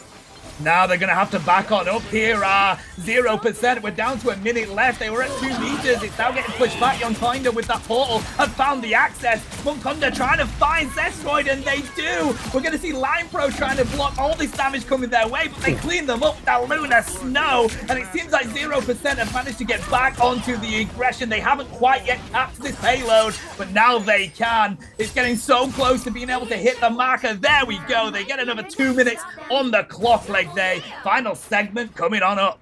Yeah, the pressure there on Yoinkanda was simply too much. DRP had to retouch at the end with that Fate of Both Worlds just to save Etsu, who was dodging around the cart. But he didn't have too much to do with Pixel's ultimate thereafter, nor match for sustain that Sylvie was bringing to bear for 0%. We're going into third now with 1 minute and 40 on the clock. But Yoinkanda have plenty of ultimates as defensive bastion here. Line Pro's going to answer one of them here with a Fate of Both Worlds, surely. Ooh, Pixel looking to see if they can get a clean KO there, but they get the damage coming their way from Etsu, and they've had to back on up to the rest of their team here. We see these Vanguards. Nice pick up there by Snakes has been taken down, and it seems like they want to continue with this aggression. The Monster Hulk comes out to play leg day, and they take down Etsu with Pixel there, and it seems like this payload continues to be pushed whilst the rest of Yoinkinda are back on their spawn room. You've got a Hulk in your face. Pixel trying to clean up the Iron Man. Now we're going to back on up, but they did get some clean KOs. The ultimates are ready to rock and a roll. Mid-range brutalization from Pixel needs to keep Monk Mutter pressured here because it's a good line of sight to launch that Infinite Pulse Cannon down. For now, it's going to be a distraction into the back line, sharing out the pain. Etsu and Monk Mutter, both of those ultimates invested. It's a massive splurging of the armory, but in the end, what is stability worth? At this point on the time bank, it's worth so much. Yeah, Monkanda finding that KO there, and they're just going to stay with these sight lines, drop this damage. There's 28 seconds left, 0%. They're going to be prepared for a final push. It looks like they're going to try and see if they can get some sort of portal rock in here, but we're getting very close. They've got 18 seconds, buddy. They need to get on this payload, and they need to do it now. It's going to be all about Destroyed pathing. How can you find yourself a stealthy way to deliver this Infinite Pulse Cannon? At range, it won't work out too well because Good Lad will be able to answer it with a Gamma Shield, or Snaze can get in the way. Monk Mother's just going to play the corner, trying to minimize damage taken, playing for life. That's a good Eye of Agamotto. 3 stunned. The follow-up's good. Snaze has destroyed the strategist, and Destroyed didn't have a chance to launch the Infinite Pulse Cannon. Yes, there's going to be some flailing in the dark as he launches Eyes of Agamotto, and Pixel tries their best to follow it up, but 0% are all out of gas. Poor Bruce Banner. There's absolutely nothing you can do in that situation. You've got to keep on that payload, and then they just get annihilated. Okie dokie, so we're in a situation now where they've not been able to push it all the way. The advantage now is all the way for 0%. Yeah, this is a clear win condition available. Yoinkanda, essentially a full cap is going to be required here to win out this map. But 0% for them, a stop at any point on one of the first 2 areas of this map would constitute a victory. And I feel like Spider Islands is one of the more defensively favored maps we have in the pool at the moment, Tano. I feel like at any point on this map, we often see stops by defending teams, and it could be the defense, which really is the defining factor of a team's proficiency here, especially on first point with this plethora of high grounds available and rooftops to work off of. Yeah, there's a lot to work around. There's a lot of diving that can happen into the back line of your team. So the defense is, it's not an easy job, but it's definitely a good position to be in, especially when you know they have to push it the entire way in this map. You've got so many segments that you can hold. There's so many corners that you can stall it at. And we're going to see these stats coming on up here. It's actually crazy stats for both teams here. It's just showing how close they really are, Leg Day. Yeah, it's been very back and forth so far. If anything is a defining factor at the moment, I'd probably point out the difference in final hits between the two strategist lines. None at all for Yoin Kandas, whereas Sylvie and Line Pro are contributing a little bit more to finding these final hits at the end. But it can be at the expense of maybe the tanks falling through the cracks sometimes. Yeah, very true. We're going to see Zestroid try and see if they can dive onto Etsu and pick up a clean KO already. Not able to. They've got that invis, gets themselves out of that situation, but you can see them jumping around these roofs already. They're trying to see what they can destroy here. If you take away that roof cover, you're going to have a bit of an advantage for your team, especially when you're trying to go for that attack. Yeah, a little bit less easy pathing for a Psylocke as well to stick around on the outside instead of having to dash directly over to the other Psylocke and then be down on the resource just to engage that fight. Monk Mother, the armor overdrive, has Line Pro in their sights. That'd be a huge pickup. The tracking's good. Sylvie as well. Bloody heck. 2 strategists for the price of 1. What a bargain. Buddy, you buy one, you get one free. You absolutely do there. And it seems like you kind of have found the way to push this first payload segment. 0%. They're losing a lot of players. They've gone back to the spawn room. It's going to be a lot of advantage gain to Yoinconda here. Yeah, I guess the main difference here is that 0% have given away the Iron Man. Destroyed being on that Star-Lord instead needs to be harassing Monk Mudder. A portal in, and guess who's already dead? Down, Destroyed, instantly knocked out, flies out like, never mind. Gets cut off very quickly. Moncada finding the KO on Pixel there. They're going to continue. They were trying to run away though, because Nesco did come on back and finally finds the answer for the Iron Man. The Iron Agamotto comes out of Snaze. They've locked down 1, they take down 2. They're going to go for the 3rd. Alrighty, Yoinkinda. I see you, buddy. Well played. Wow, incredible efficiency there as well, using both the Eye of Agamotto and the Dance of the Butterflies to get first and have 4.5 minutes for second point here. Question is, what value can Destroyed get out of this legendary? This galactic hero needs to get paid up because at the moment it feels like having Destroyed away from that Iron Man has really opened up a lot of space for Monk Mudder to work with. At least Hehehe is going to be able to answer the Infinite Pulse Cannon by eating it up with the Asteroid M. Yeah, but it does honestly feel like, I mean, you've got the RP that has their ultimate ready to go, and as soon as that Galactic Legends popped, they have the healing coming on in. We also have Mantis prepared as well, so it's definitely going to be that matchup that's going to make the difference. Zestroid trying to get the damage down here. There's the Galactic Legend. They do take down the support. That's going to be huge. The strategists, they're going to go onto the Vanguard here. They can't find anybody else. There we go. There's the double. That is finally the answer that Zestroid needed. All right, only 1 ultimate needed. Yoinkanda with a clean disengage as well. They don't use anything after they've already been at such a disadvantage. Getting through this choke point, though, is now going to be a real chore. Look at where Networks is, right above Yoinkanda. If Snaze doesn't see this coming, it'll be a huge Eye of Agamotto, and there it is. 2 stuns given over, but through aren't as well with that Soul Resurgence. Yeah, that's the power of these strategies. Oh my god, the stun and takeout on Pixel. No butterfly dance for you, buddy. Really good lock in. We do have this Fate of Both Worlds up, and that's keeping 0% around. They're trying to continue with this damage. Destroy taking down DRP finally. And this is a good bit of defense coming on in from this team. Oh, the risk of being mean, bit of an amateur hour mistake there from Yoinkanda, overlaying their strategist ults and still losing players with all of that healing available, even after getting the stun on Pixel out of their ultimate. That should have been a Yoinkanda free-low fight. Yeah, definitely. And Line Pro now just going to clean up anyone that gets in the way of their slapping. They take down 1. We've got Networks going on in, and Zestroid is finally having an answer on this Star-Lord. We're seeing some really impactful play coming out of Zestroid now.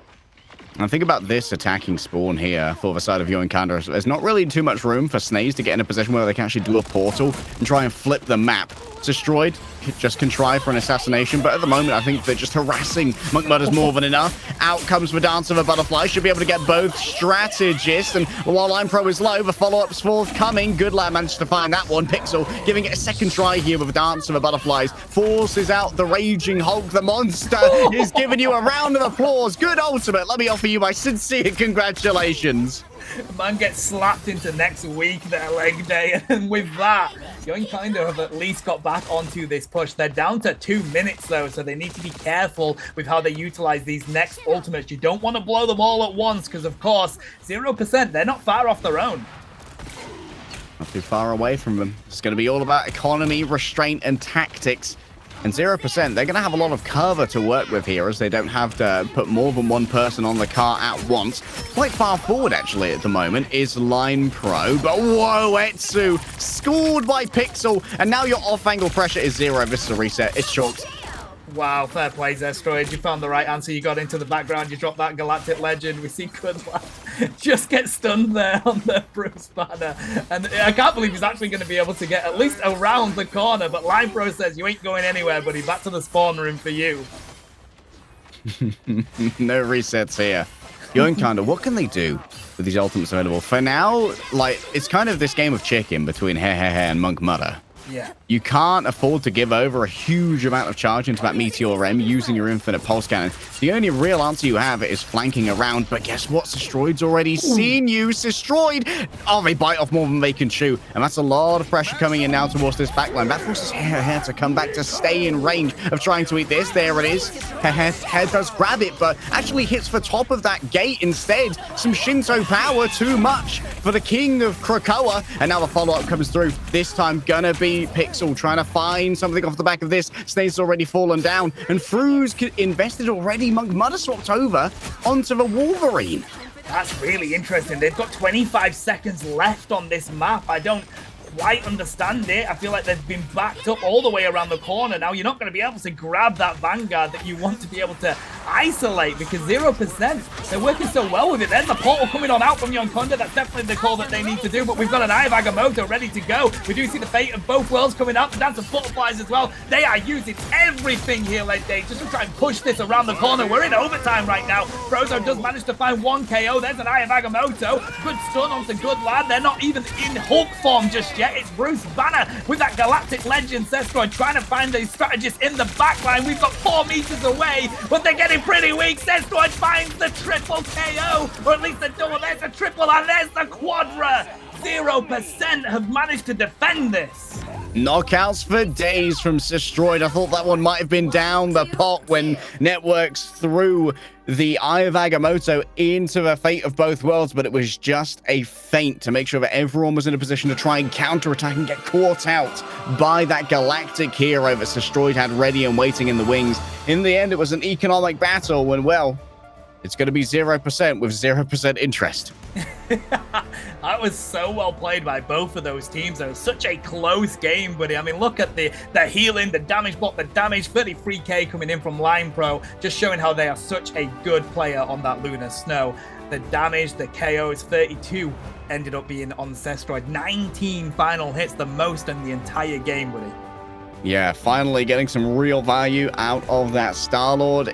I'd questioned the value on first point. It really felt like the ability to check Monk Mudder was kind of in the bin at the beginning. It might have been down to some mispositioning, honestly. I was going to expect Sestroid to be on one of those rooftops. I think was playing in the lobby instead and getting a bit more frontline damage. But the second that Sestroid was consistently harassing Monk Mudder, finally it felt like there was a lot more safety for Line Pro and Sylvie to work with. And that allowed for a lot more aggressive plays from the side of 0%. And speaking of aggressive plays, we've got plenty of them here in our highlight package. Enjoy.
Oh yeah, 필요할 때 내가 널 지켜줄게. 간절히 바라면 이루어지는 마법인 거야. 운명의 소리 들려.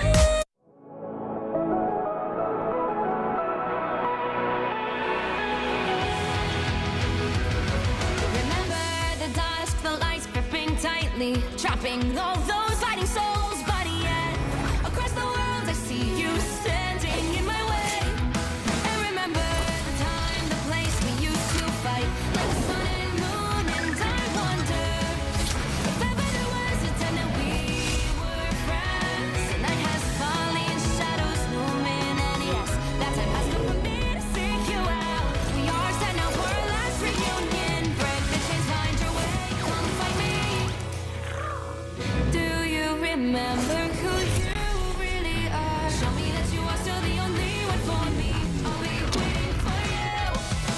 Playing out, hoping you'll rise, raising up with this and smashing through time walls. Before the rifts when time's done end, the unravel till the end. Rise up, your mind, hold on to your powers. No one can stop us. We are rivals till the end of time.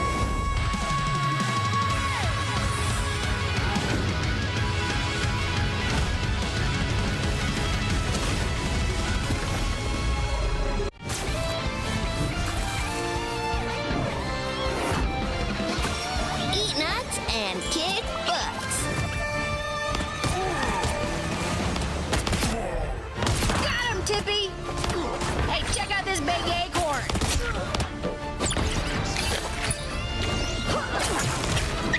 Score one for the squirrels. Ah, it's a squirrel nami! Huh, where do you think you're going?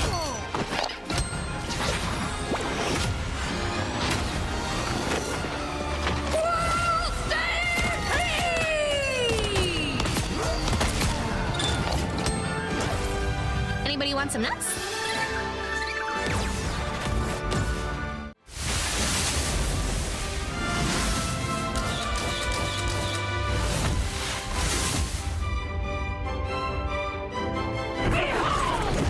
Child!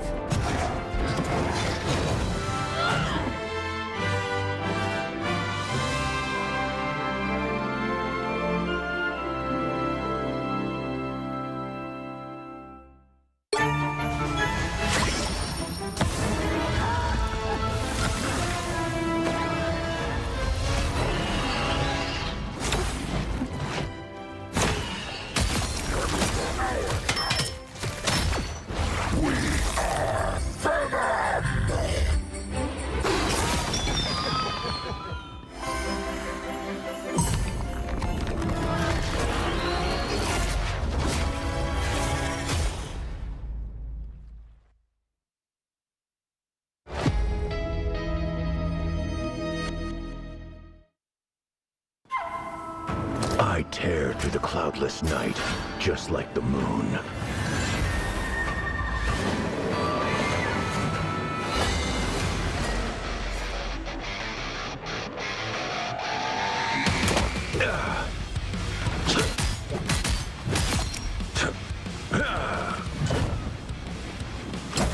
To drain.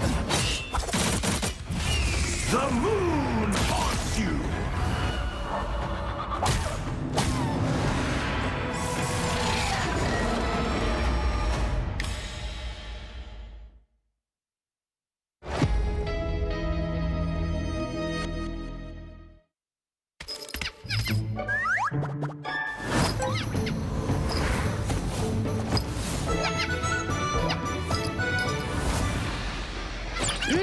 Time to go nuts. Ha! Hey, check out this big acorn. World Stampede!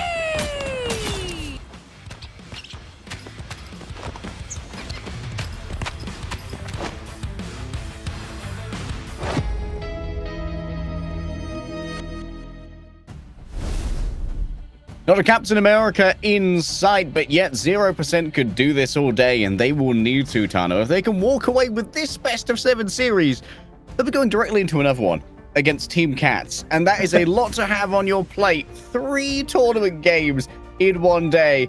They're going to have to run the gauntlet, but they're not there yet. Your Encounter can still bring this back. There's a lot of time. That there is, and to be fair, that did feel like quite a close game, but so you never know what's going to happen. It's a best of 7, as you mentioned, so a lot of action coming our way. And if 0% do pull it off, that means they'll have gone up against a best of 5 for Team Cats and then into a best of 7 against Team Cats. That's a lot of Team Cats.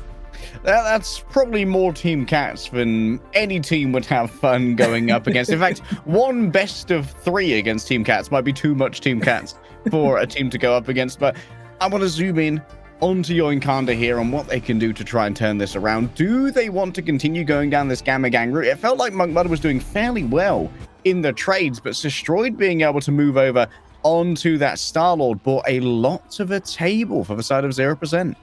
Yeah, it definitely worked for them. We're going to be here on the Convergence map, so a bit of a change of plan, different map, different heroes that will be utilized. It looks like they're going to ban out that Star-Lord over on the side of Yoinkanda. Makes sense to me. Why not? The Star-Lord isn't something that we've seen Yoinkanda pick up a huge amount, even though they've got some incredibly flexible duelist players in Etsu and Monk Mudder. On the other side, 0% are going to play the chicken card, just get rid of Hawkeye as soon as possible. I wouldn't be surprised to see another ban of Hela here from Yoinkanda as well, given how scary Pixel and Destroyed are on that particular hero. Oh, and there's the protective Hela. Yep, that's what happens when you have the first ban Star-Lord. Ooh, that's difficult. Now you know you're going up against one of the strongest duelists currently in this game and one of the best players in the EU region on them as well. What are they going to protect here from Yoinkanda's point of view? They know they no longer have to be concerned about the Hawkeye, but they are concerned about the Hela. They're going to protect the Lunar Snow. Okay, so they want to utilize that Fate of both worlds and, of course, that dual healing that Lunar Snow can do.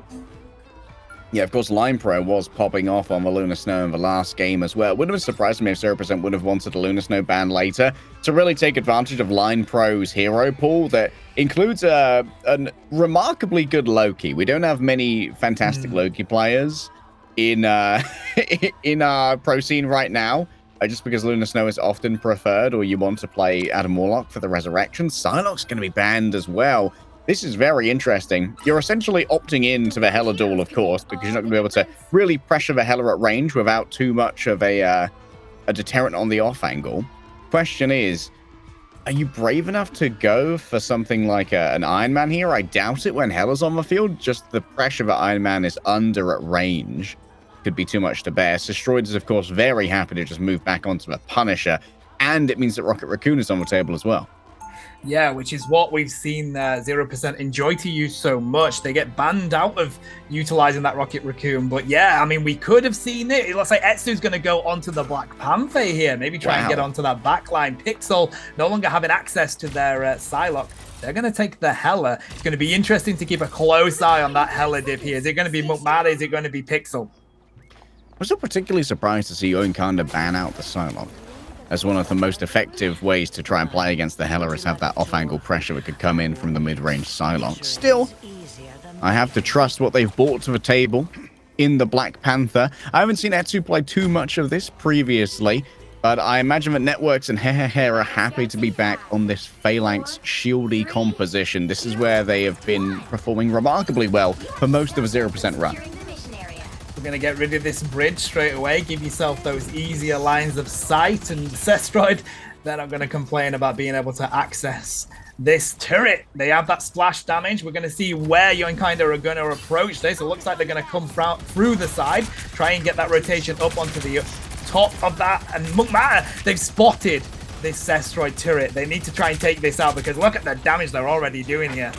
Oh, the ammo's going to run out sooner rather than later due to destroying that bridge, unfortunately. Networks, for now, just going to keep that backline safe. Pixel and Destroyed are going to be playing buddy system over here and just poking away. But for now, there's no real reason for 0% to make any money moves when it comes to their positioning as they are defending. Etsu's managed to get themselves onto Hehehe, but the assassination potential onto a Magneto is incredibly low.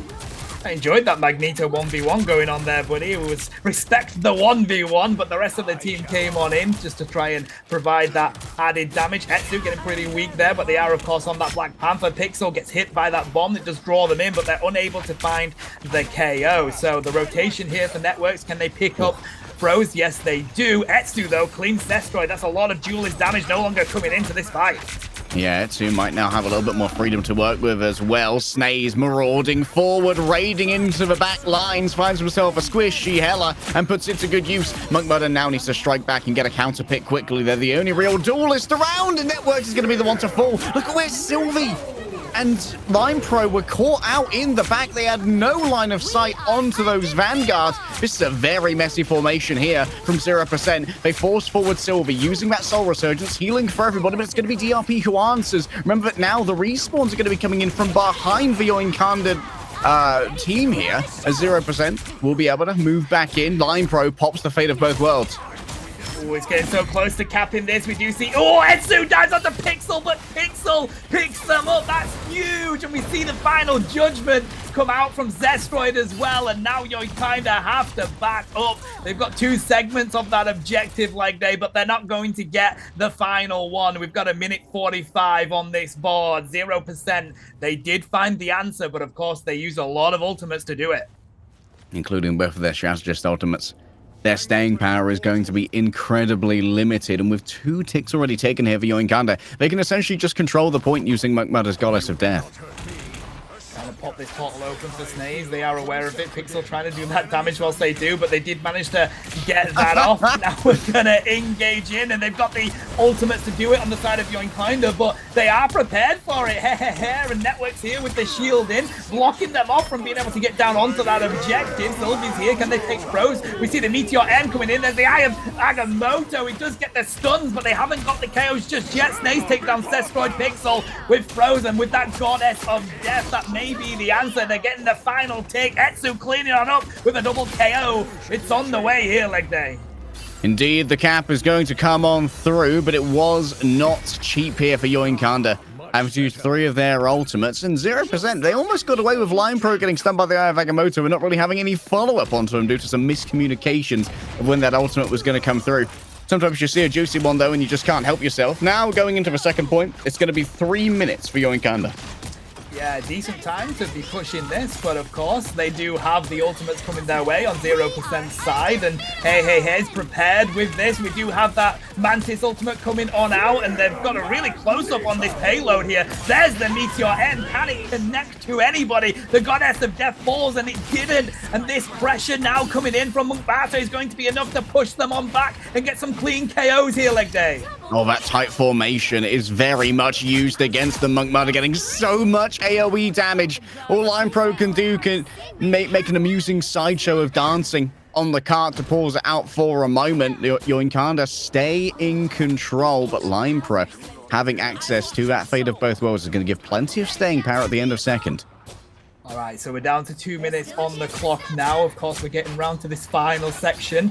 Can they push it? This final segment's really difficult to get it around because of where the spawn rooms are, and Munkbata just trying to drop that damage. We do actually see the ultimate coming on out from the Lunar Snow because the final judgment is here. Can they pick up a KO with it, though? The healing is too much right now. They dive on into the backline of Yoinkanda, but I don't think they found it. Pixel finds Snaze. Zestroid with the shotgun. They didn't get any connection with that final judgment, but they do on Etsu.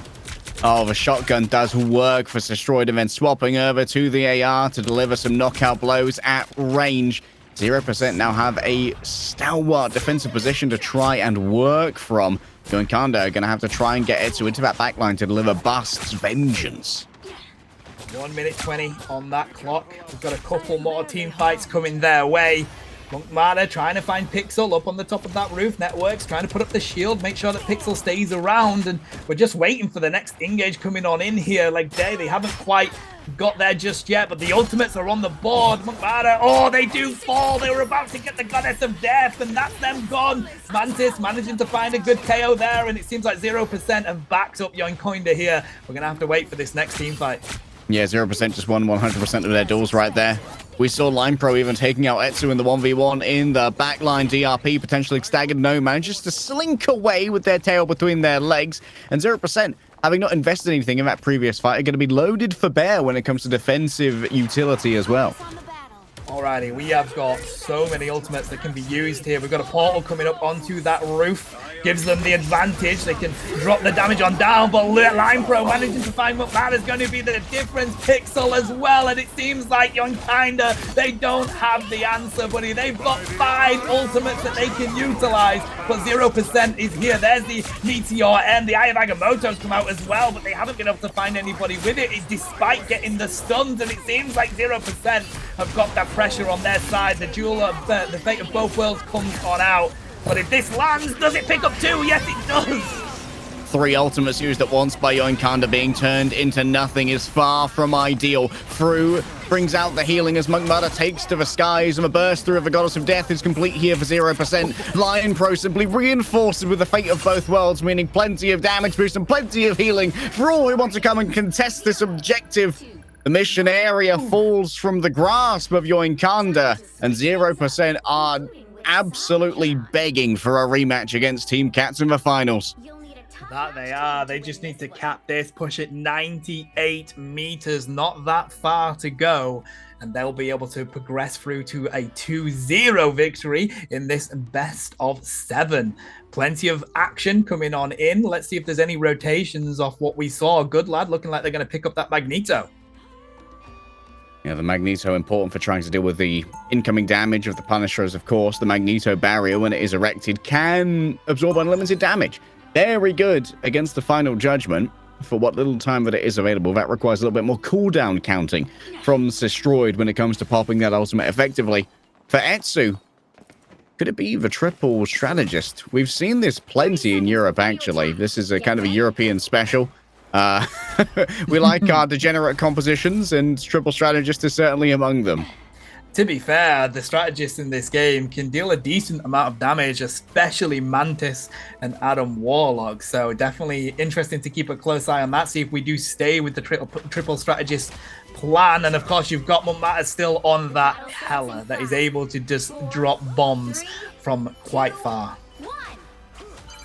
Long-range damage can be a little bit much to deal with. Is Networks going to be able to get a portal off here is the question.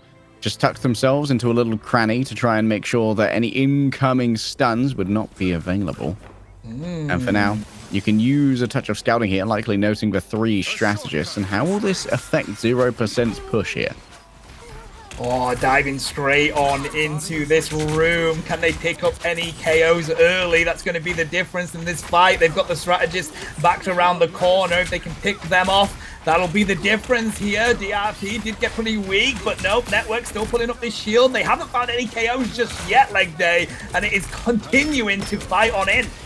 Yeah, for now, Yoinkanda simply have to try and play their lives and just stay alive for as long as possible. Snake's making a very risky crossing here as Pixel's coming in from the other side. I love this crunch, especially with the self-sustain that's available via that health pack. Too late for Good Lad to notice that the Hela's around the back.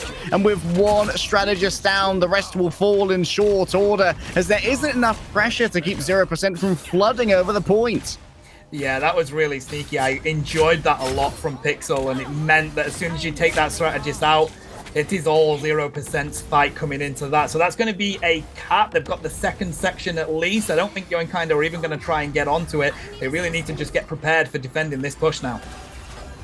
Yeah, this is going to be decided on second here, one way or another. That said, 0% did get a fairly quick routing themselves on the first, and it was all about that second point defense just being rooted in at the corner. You could definitely see Yoikanda do the same. Rotation here from 0%, trying to get that high ground as they rotate round onto that payload. Sescoid getting pretty weak, trying to get this damage from range. They don't have that many ultimates to really utilize much yet, but as soon as that final judgment is on board, they can finally try and push round this. Networks, for now, poking away, just working on that shield of Snaze, trying to open them up to the long-range damage from both Pixel and Destroyed. You got to worry about that Magneto shield as well. Once it's down, the final judgment can get some real value, but Line Pro found early. Finally, Monk Mudder hitting pay dirt. Destroyed's ultimate answered by the Asteroid M. The perfect time to use it, but Sylvie has also managed to invest for Soul Resurgence here, which might be missed by 0%. This is a huge investment. 2 strategists broken underfoot. They're not laughing anymore. What more could you want out of your Meteor M, buddy? It worked a treat, and the Goddess of Death is here by Pixel. They take down the other one, and now they can try and push this, and Eye of Agamotto comes on out, but Luna Snow was prepared. The fate of both worlds stops those stuns from doing too much, and the pressure is on now. Can they push it? They've got 3 minutes 35 on the board, and they've backed up Yoinkoinda around the corner. Yoinkoinda have second chances for days now, though. They still have that Karmic Revival available from DRP via Eye of Agamotto. Oh, the counter from Monk Mother catching Networks as they came on in. Yes, Fru's going to fall, but they should be instantly revived here. At this point, it's all about just getting that stability and forcing 0% into that same absolute gulag of an angle that you got stuck in yourself. I love this game. It is a pendulum of fighting going on in this game. As soon as 0% get the advantage on kind of come back and get their own, it is literally back and forth right now, buddy. But they are managing to get it just slightly ahead as soon as they do get that advantage. They've got 2 minutes 50 left to try and push this around, and they just need to regroup here, try and utilize what ultimates they can build up and get on in for a next fight. Control of that window could have been a lot for Hair, but has to move up instead to try and support Networks. Has managed to move up on there. So Destroyed now has an absolute shooting gallery available, and that means that Snaze has to move up and try and challenge it. But standing up to the Punisher is no easy task. Soul Bond already used, and now everyone's going forward. The Soul Resurgence bringing everyone's health to maximum levels, and Asteroid M, it's such a tightly clad team, is bound to get some knockouts. And once again, it's two strategists that find that out the hard way, taking to the sky and attempt to rescue it. Monk Mother, the Goddess of Death, rains down fire from above, but is quickly brought to terra firma by 0% controlled damage. Oh, wow, okay. It seems like that was the answer, though. 0% have been backed up yet again, despite an absolutely perfect Meteor M from Hair. Now, Yoinkoinda, they've got the advantage, buddy. We got 1 minute 50 on the board. They don't yet have too many ultimates, but they still have the Eye of Agamotto ready to roll. Pixel, though, very close to that Goddess of Death, but they've got to get the right sightline for it. Yeah, the right sightline could be everything. Especially when you're trying to force a team off the mission area, allow that cart to roll on through. Destroyed for now, playing in the window. It's gone a touch too far forward to begin with. It's going to be low on that shielding. Monk Commander's going to try and make a play on Destroyed. Actually misses the Crow. That could be critical. This is a lot of healing for Destroyed to work with. A big Eye of Agamotto. It only grabs Sylvie. The healing should be there. DRP is down. The Cocoon Revival's available. As too is the Karmic one. It needs to be used in short order to bring everybody back. Oh! That might be it. They stopped the ultimate coming on out from the Adam Waller, buddy. That might be it. They just need to get this final KO and try and push this around. Luna Snow trying to do what they can, but the portal. The portal's going to bring them back in onto the payload. McMahon just trying to drop the damage. They've got 20 seconds on that portal. Now they're going to dive on in, try and see if they can clean up. Oh, they do find Sylvie. That might be the difference. We've got 45 seconds left on this clock. Monk Murder sniping through afar from the portal. Excellent heads-up play, thinking my Vanguards, they can sit happy on that cart. I don't need to risk my life by going... What are those headshots?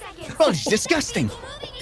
That's a legal play, is that, buddy? They've got the Goddess of Death to defend this as well if they want to. This is going to be a tall order that 0% need to answer. They've got 20 seconds left. I think we're going to see a portal coming their way. McMahon's just looking for it. They go up to the top of the roof. This is going to be the final engage of the fight, really. Safety is the demand. Monk Mother can match this verticality using the Goddess of Death if they so desire. But for now, 0% just want to try and tax these resources before they levy their own. 5 ultimates available for 0%. A well-placed Eye of Agamotto could finish this. It's going to be a movement forward here by Networks. Oh, the Asteroid M directly delivered to Destroyed. I veto your ultimate with all of my power. And Monk Mother feeling exactly the same, even through the damage. 2 stuns given over. Through and DRP. Victims of what Networks has brought to the table, but it's Pixel who's laying down the damage. DRP noted a reload as a moment of safety. Yes, a click of the fingers to get some HP back, and DRP still managing to survive a touch longer. It's a distraction. It's Destroyed has turned up. There's no one to touch the car. In the end, it was well played by Yoinkoinda on the defense, but 0% have zero interest in finishing this as a loss. They found the answer, the rotation onto the Iron Man, and oh, buddy, that was such a close game. This is a best of 7, and that honestly felt like it could have gone either way. Getting a much-deserved MVP out of that. Incredibly well-deserved. Being on the Magneto, this is where they're at their most dangerous. Like, her hair is just a monster when it comes to using the projectiles on Magneto. It can be a little bit specialized, but really extracting the value and dealing huge amounts of damage, the most in the lobby apart from Monk Mudder. 37k healing coming out of Line Pro yet again. Not only are they a cracked Loki player, they're also a cracked Lunar Snow player here, like they. Yeah, Line Pro's wide gamut of strategist heroes that are available is one of the main reasons why we see 0% do as well as they do. It's really difficult to do any strategist banning into 0%. Yeah, they're the teams that do the best. I mean, of course, they got through to the winners final. We're now in the losers final. When you have those players that can rotate on their role so well, that makes the difference. And hey, chat, have a look at this highlight. We'll be back with you very shortly.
trapping all those fighting souls. But yet, across the world, I see you standing in my way.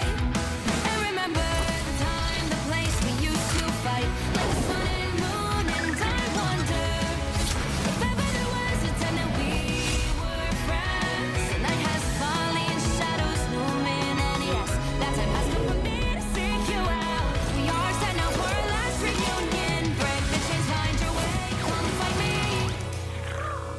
Do you remember who you really are? Show me that you are still the only one for me. I'll be waiting for you. Playing out, open your eyes, raising up with this and smashing through time walls. Before the rifts when time's done yet. We are rebels till the end. Rise up, your mind, hold on to your powers. No one can stop us. We are rivals till the end of time.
I tear through the cloudless night, just like the moon.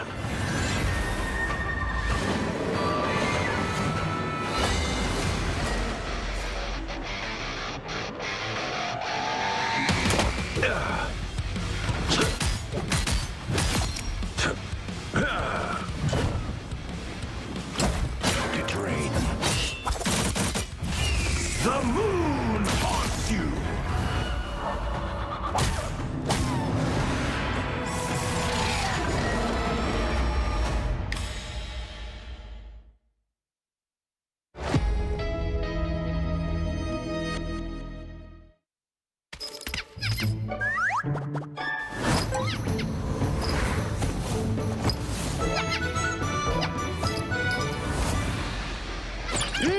Time to go nuts.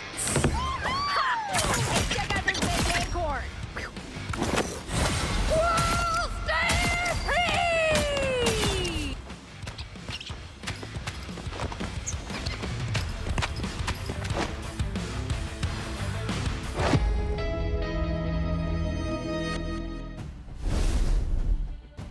He and 0% were laughing that one all the way to the bank, buddy. They are up and ready to rock and a roll in this losers final. They want to go up against Team Cats again. I'm not sure why, but probably for the larger prize, to be honest. We've got a 14.5 grand prize pool in every single one of our regions and formats, equal on console and on PC. And well, second place, I believe, walks home with $3,000. First place, though, is 6 grand. Right now, Team Cats took a shoe-in for that one. Yoinkanda are far from done, though. It's a best of 7, and they're only 2 maps down. So there's a lot of wiggle room here. That there is. We could see a reverse sweep. Let's find on out. We're going into this game 3. What are these bands going to be? Of course, they've had plenty of games against each other now, leg day, so they know what they're coming up against. Yeah, the question is here for Yoinkanda. Oh, they banned the Magneto. That is... you know, I didn't consider it, but that's actually a fantastic ban. Like, clearly, Goodlad isn't as confident on the Magneto as he. Goodlad would, I believe, prefer to play the Hulk. But then if you're playing the Hulk, you're often going to see the Iron Man in tandem with that. And if the Hela's protected, Iron Man is in a bit of a weird situation. I don't think Yoinkanda are necessarily in a position where they are unhappy to be mirroring the Hela, because Monk Mudder's super good at it as well. And it's often a fairly even trade between Pixel and Monk Mudder for that. But maybe with the ban on the Magneto, you can try and manufacture basically the same matches we just had, but having Hulk as the second Vanguard instead of Magneto. Yeah, I mean, if you can pull somebody off their main character, it can make a difference. Of course, he's very aware and prepared to utilize other Vanguards, but as you say, having that difference with maybe the Hulk in there, they are going to protect the Lunar Snow for Yoinkanda. I mean, we know Line Pro is very good on that character, but it's just such a good ultimate, and you need to make sure you can get that double healing on out. What's going to be the other ban here? Maybe Star-Lord? Last time they banned Psylocke, which, admittedly, both Pixel's very good at, and I feel like Pixel kind of continued to get one over on Etsu every time they met on Spider Island's convoy with the Psylocke.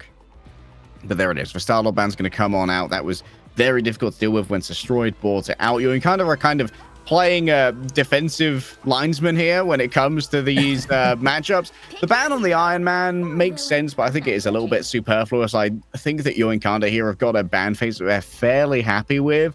They're likely just going to go for a very similar lineup here, but just allowing the Hulk as the second Vanguard.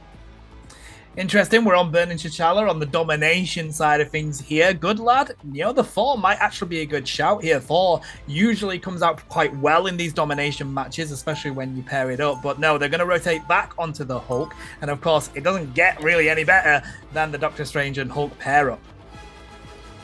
Yeah, this is a huge power spike here for both Snaze and Hair, who is going to be picking up the Strange duties now, as Networks is the preferred player to bring out the Hulk. Line Pro, not sure if they're going to be sticking with this, of course, like just giving out those armor packs to give a slight advantage in those first fights. This is a tech that all of you should be doing, by the way, in your ranked games, and all of us should probably be doing in the competitive sphere as well. Giving that extra 25 HP might feel a little bit superfluous, but it can really make the difference, especially in things like Psylocke duels, where that additional HP really is a big difference maker. It's very true. It could be the difference in winning that duel or not. But we're going to have the engage coming on out. It looks like they're going to pop the portal here, try and get onto this point straight away. 0% like to do this every time. Yeah, just managing to claim the high ground. Also, as you walk through the portal, you can get a lot of value out of that Hulk Gamma shield. You have to move in 5 meters to be receiving it and getting it onto multiple players. Pretty good. Network's already taking a bunch of damage as Pixel's going to try and make some inroads towards the back line. DRP within their sights at the moment, but that's going to be a counter dive from Etsu. Excellent peel coming forth, and finally flipping the script on what was done previously. All right, Young Kinda. Okay, so they found the answer so far. They do drop that CC, and they get the easy KO onto Pixel, but they've got the objective. They've got the cap. Now it's all about defending it. You know that 0% are coming at you. The thing is, the Hela is not going to have too many good sight lines here. As soon as you get sight onto where they're at on that objective, you're exposed. Yes, Destroyed very much going to be playing kind of a mono sightline here. Network's just going to bubble themselves. Etsu forced out from this angle for now. That's going to allow Pixel to start working the margins and really erode the space. Snaze just catching too much damage. This shouldn't be survival for Monk Mudder. Destroyed never misses those. Nice interrupt on the leap away from Goodlad, and Destroyed is just absolutely raiding here. Now, Hulk may be a big guy, but I can't see him winning a 1v4 fight, unfortunately, so they do fall, and we do have 0% capping that objective. 34% for Young Kinda, and they're just going to continue putting the damage and getting these KOs, backing up Young Kinda to their own spawn room here, and yet again, 0%, they've now got the advantage, they know how to play around like this. Yeah, they are very comfortable with this defensive setup. Pixel for now has actually had to give away quite a bit of space. I believe worried about Etsu, who's in the back behind them at the moment with that Dance of the Butterflies ready to go. Noted up close. A well-placed right click could be everything. Dance of the Butterflies is going to be popped. It's answered here by Sylvie. The Soul Resurgence comes on out. Was that a grab there? Snake's tried to block it, and they said absolutely not. Networks grabs out of the air. We don't do that here. And then they just cleaned them up with the Goddess of Death damage. Fantastic play from 0%. That just showed really how well these teams play together, buddy. The double KO coming out of Destroyed. They're just going to clean up Young Kinda yet again. This is just too easy for them right now. I mean, there's a world where you can almost characterize that as a bait, right? From Destroyed. It seemed true. like Networks was so ready to meet Snaze up in the air, get that long-term stun as well. Pixel for now doesn't want to particularly go up against Monk Murder in a small corridor, so it's just going to move away and start damaging these Vanguards again. Trying to find an easy KO. Destroyed does on Monk Murder there. We do see the ultimate coming out from Mantis. That's the engage that Young Kinda need to try and utilize and get some advantage with. They're onto the point here. Can they take down here? Yes, they do. And now it's all about who can take the Hulk. Trying to dive on out his Networks, but they have been stunned down to Bruce Banner. And if Hulk couldn't do much against 4, Bruce Banner ain't going to do much against 5. Ain't that real? Young Kinda back in this defensive position, but think about how this was open last time. It came down to Pixel winning the off-angle duel with the Psylocke. So I want to see Fru putting a lot of resources here into Etsu to make sure they always have an advantage. And that one's, well, it's a different script this time. Instead, going over through the portal, Young Kinda hit with a massive Eye of Agamotto. 0% have 3 players stunned, but Line Pro could answer it there with the Fate of Both Worlds, keeping everyone healthy. Oh, they do take down Snaze as well, so that's the Vanguard diff right now. They Goddess of Death trying to find a connection, finally find Sylvie, but they haven't got too much damage from it. Can they clean up the second one? DRP is sent back to the spawn room, and it seems like 0% has found the answer yet again. Wow, Destroyed is on a mad one right now, for want of a better word. Good Lad also taken down by a headshot. Knockouts are delivered. 0%. They're not feeling too much pressure here to use their ultimates either. Here comes the portal, summoned by Snaze. It's going to be difficult to try and get some real space through here. Good Lad does have the Angry Hulk, the monster, if it's needed, but Networks are struck first. They want DRP. They want him real bad. Collapse them down. Long-range damage. But speaking of long-range damage, Destroyed throwing in mortars. Artillery killerist barrage here from the well-placed Hela, finding Etsu and removing them for the moment. Monk Mudder doesn't have the resources to make this work. Headshot delivered, Network's taken down elsewhere, and Goodlad's just going to try and put their feet down, but they're only little size 9 banner Nikes. There we go, buddy. 0% managing to take that first map. And honestly, it felt a little bit easy for them. We did have some good pressure coming on back from Young Kinda. They did manage to cap it at least once, but it felt like as soon as they were in that defensive position, there was really no concern from 0%. Yeah, almost every time we were seeing Pixel get one over. Or Destroyed. Destroyed has actually been outpacing Monk Mudder on the Hela on this particular map to quite a significant degree. Feels like Destroyed is kind of really feeling it right now when it comes to the game, and often with these hit scams, kind of star duelist players, you want those players who really lean into the ego. You need that kind of belief that you are the best player in the lobby, that you are the lobby admin, to make the brave and ambitious plays that really can define how a team fight goes. Yeah, and as we have a look at these ultimates, we do have the Dance of Butterflies ready to roll. DRP has theirs, good lad, ready to go into Monster Hulk as well, because I'd imagine they've already become the Hulk, as you see. So that might be a difference coming into this first team fight. Let's have a quick look at these stats. And of course, Destroyed leading the lobby. Yes, Destroyed is lobby admin mode right now. Poor Monk Mudder 2 and 5 at the moment. Really doesn't seem to be getting either as much help, as many resources, or just is consistently in Destroyed's crosshairs. That 16 and 1 is disgusting. So true. 12 final hits as well. Zestroid is finding those headshots. Young kind of managed to get onto the objective, trying to see who can cap it in there. Snaze gets the advantage of it. The Hulk trying to pummel them to the ground, but they jump off the map. Where is Brad going? Either. Oh, wait, Pixel doesn't think this is over. Pixel's calling this one to still be a fight. Good lad, yes, is going to be easily taken down by Destroyed, even without their Hulk. They think that this one's going to be done. It's going to be a popping yes of Line Pro's ultimate. Line Pro just got burst through the fate of both worlds. That's crazy. There's so much crazy stuff going on. Network spot, yeah, you know what, I'm good. See you later, boys. And then ended up losing that team fight. We're going to have to take a second fight here. We've got 4 ultimates on the board for Young Kinda. We don't have any from the side of 0%, though we are very close to them. We hear that portal coming on out. They're ready for it. They're aware of where it is. Let's see if they can get this matchup. Hehe isn't with the rest of the team right now, though. That's a lack of shielding that's available. That long-range poke might be something that has to be dealt with. Monk Mudder's really going to be taking advantage of that. The Gamma Expulsion, no damage to Etsu. For now, basically untouched as they work these peripheries. What is DRP doing, bruv? Maybe they were pressured out by Monk Mudder, or by Destroyed anyway, who goes towards the air now. The Goddess of Death has an excellent line of sight. Headshot's going to be delivered, quickly bursting through 1,000 HP. Ain't like in your ranked games. Etsu, though, overwhelmed, went too far forward. Big Eye of Agamotto, both the strategists found and quickly destroyed. Knockouts delivered, 0%, continue to have such. Okie dokie, so You're Kinda here have got some good advantage. We've seen them come out on top of this map. 0% have 0% capped on this second round, and if Young Kinda can continue to put this up, we're going to go to a game-free situation on this round, and they may be able to pull this one back, buddy. This is going to be the final fight, realistically, that 0% need to throw on in here. They don't have that many ultimates, just the Eye of Agamotto, though they're very close for the Monster Hulk.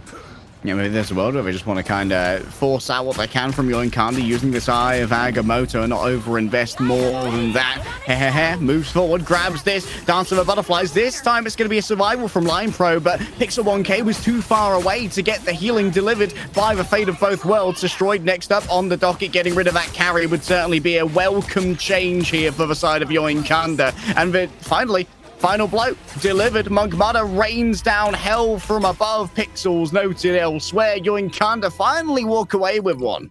Okay, that was a lot of confidence coming out of that team there. 0% were unable to find the answer. And now we're going to go to this third round, the Imperial Institute of Science. Another map that utilizes quite well with a Doctor Strange and the Hela up top. Yeah, this is another map where that Hela sightline is a lot to deal with, to put it lightly. And a lot is going to be falling to these Hulks to, in theory, be the one to contest the Helas. But often we're seeing the Hulks kind of play a phalanx formation with their Doctor Strangers trying to protect them with those projected barriers. Here's a quick look at the stats once again. Once more, I am zooming in here on Destroyed and the damage done, but honestly, McMudder and Etsu are starting to catch up. A much more productive round for them.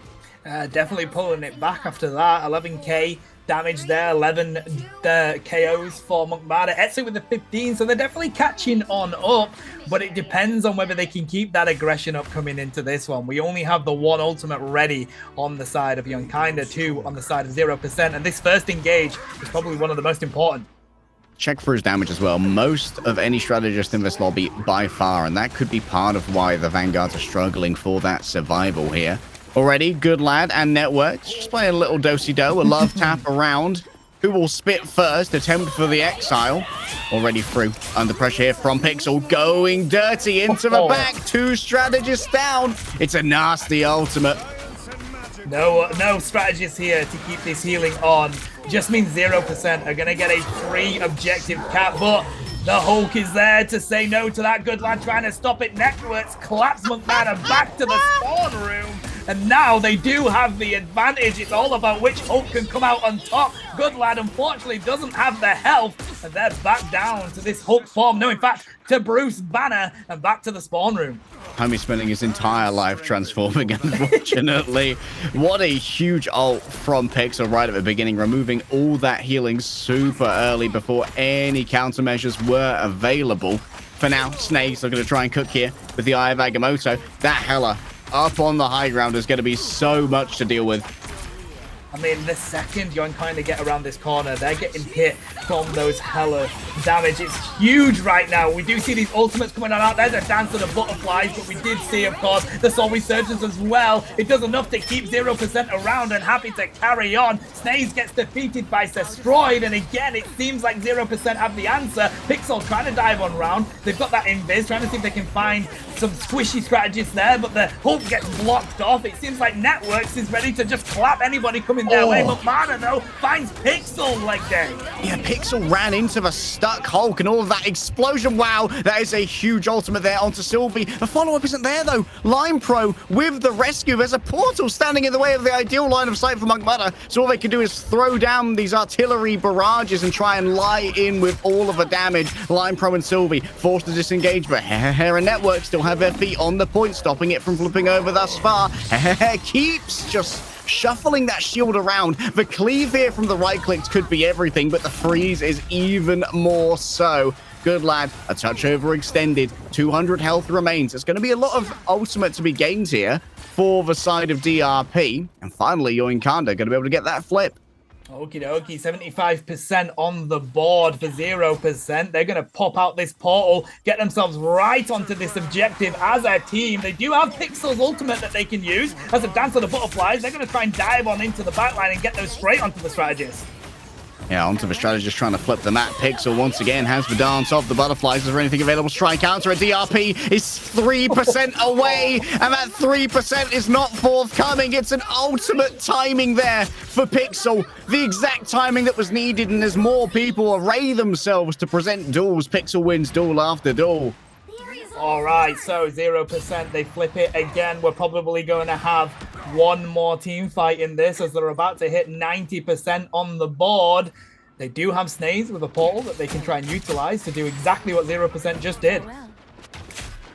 Pixel, for now, into stealth. Here's Etsu heading up. Do they want to try and take the 1 versus 1? Could be a bit much of a risk here when 0% are in such a safe position for the moment. Networks has the Angry Hulk available, and that's going to be a popping of the fate of both worlds. Plenty of healing now given over. Line Pro is going to be able to match the same, but Etsu doesn't really have too much to try and threaten it right now. So instead, the Soul Resurgence comes out first. Destroyed too far out. Stuns delivered. McMudder and through. They're gone for a moment, and McMudder has to take to the air and try and make this happen. Overtime now in favor of 0% as Line Pro keeps everybody nice and healthy into the back line. DRP siege. Etsu does their best to rescue their healers. The strategists have found the strategy of hide behind the Psylocke. The Katana does it all.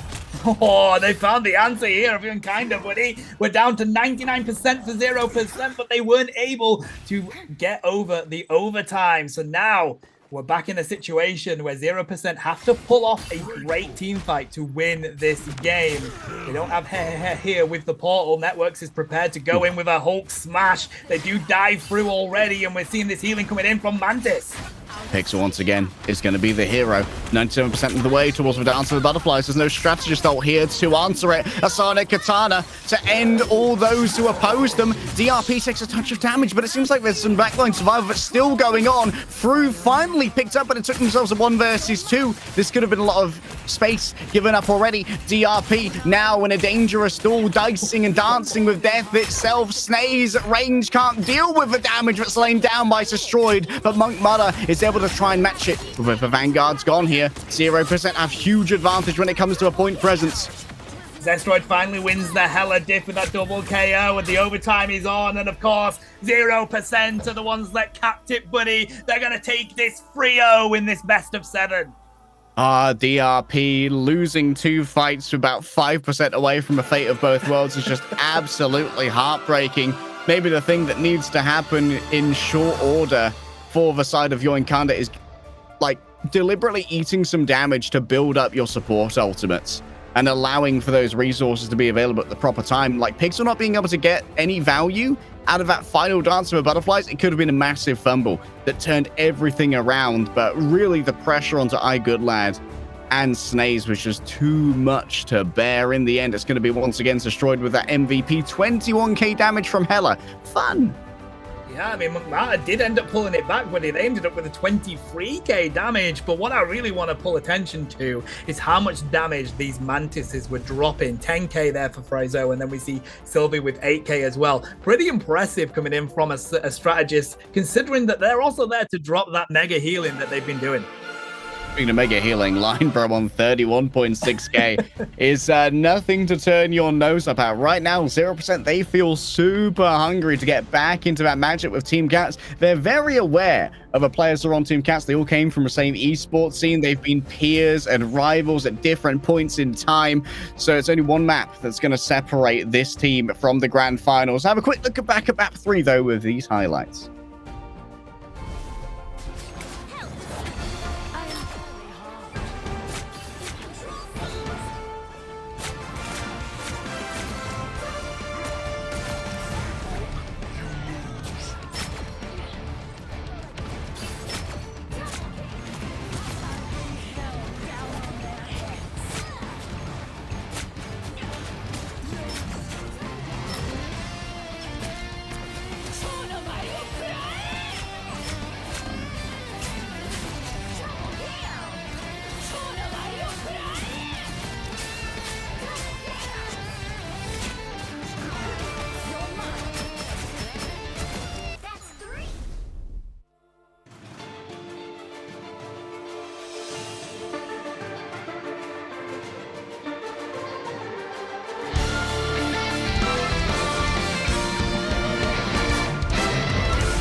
Trapping all those fighting souls, but yet across the world I see you standing in my way.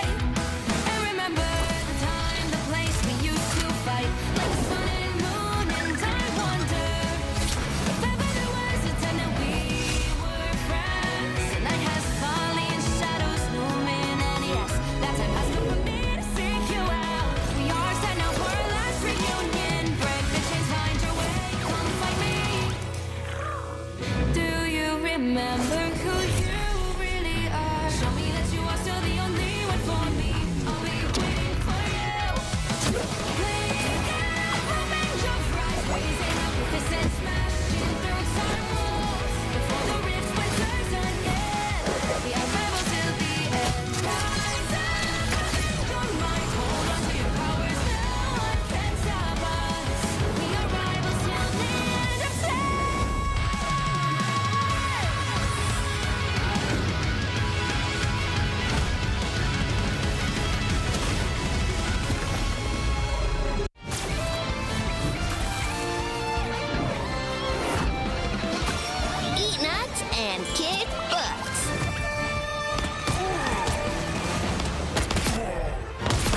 Tippy?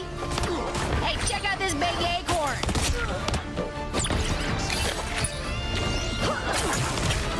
Score one for the squirrels. Ah, it's a squirrel nami! Where do you think you're going?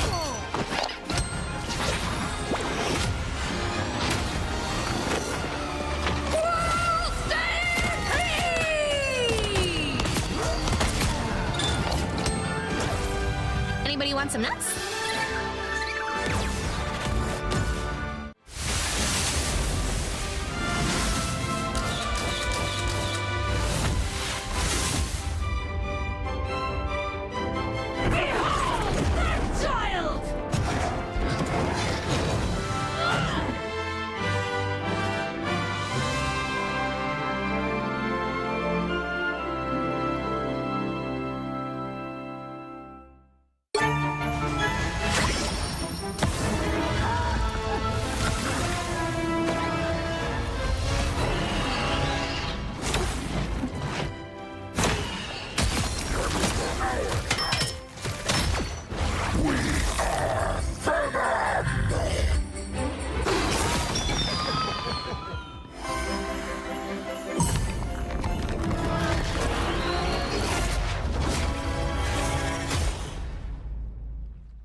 I tear through the cloudless night, just like the moon.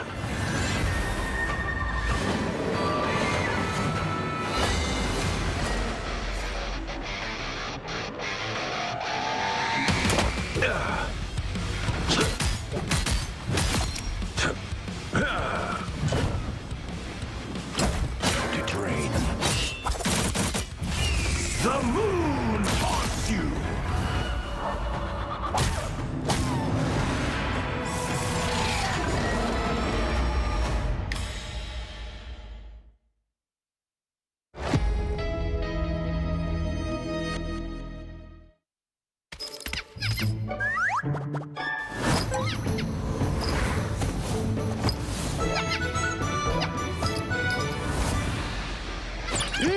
Time to go nuts.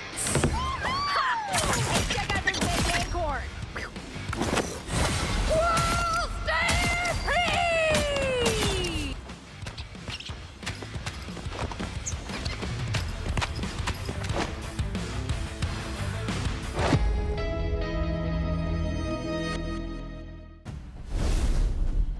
The grand finals are calling, but are 0% strong enough to answer? The final boss of Team Cats yet to drop a map awaits in grand finals. And for now, Yoinkanda are staring down the barrel. 0% on match point, Tano. Yeah, and it honestly feels like Yoinkanda are just slightly behind when it comes to trying to take a map. They get there, they get very, very close like day, but then 0% just have the answer. It may be that Yoinkanda find the answer in the second round, but then the third round, 0% are just prepared for it. Such a good team here. Yeah, it feels like, for want of a better word, or a better phrase, this is one of the closest 3-0s I've seen so far. But the question is, will it be an incredibly close 4-0, or is a reverse sweep on the cards? If a couple of things are tightened up, some hatches battened down, we could definitely see Yoinkanda take a map here. New day, new ban phase. Difficulty is Yoinkanda, they're now on the back foot, because if they were to win this map, they need to continue to win every one until they get the win across the whole best of 7. They're going to ban out Hela, though, here straight off the bat. Okay, I imagine we're going to see a 0% protective Magneto now. That's clearly where they have their biggest gap between these two teams with Hair's Magneto play. The question is 0% going to go for a ban on Hawkeye? Yep, that's our classic, powerful duelist taken off the table. And this should be a protect on Magneto, I imagine. That's what we expect to see. I mean, they're a fantastic player, but they love that Magneto more than anything.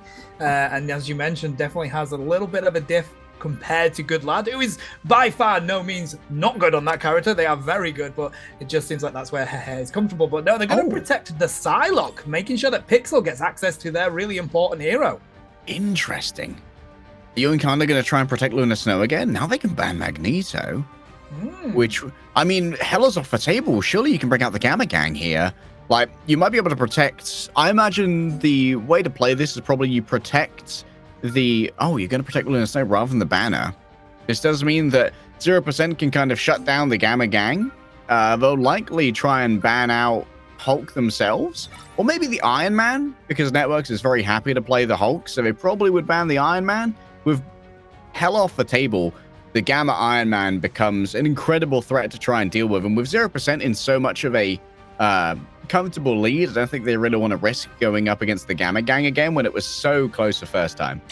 No, yeah, I completely agree. It's going to be the Iron Man that they get rid of so they can utilize Networks on the Hulk. It's Hell's Heaven with domination yet again. I mean, previously, you kind of managed to take the second game, but 0% straight from the get-go. They were really comfortable with how aggressive they could be pushing onto it when you pair Networks up with Hair on the Doctor Strange.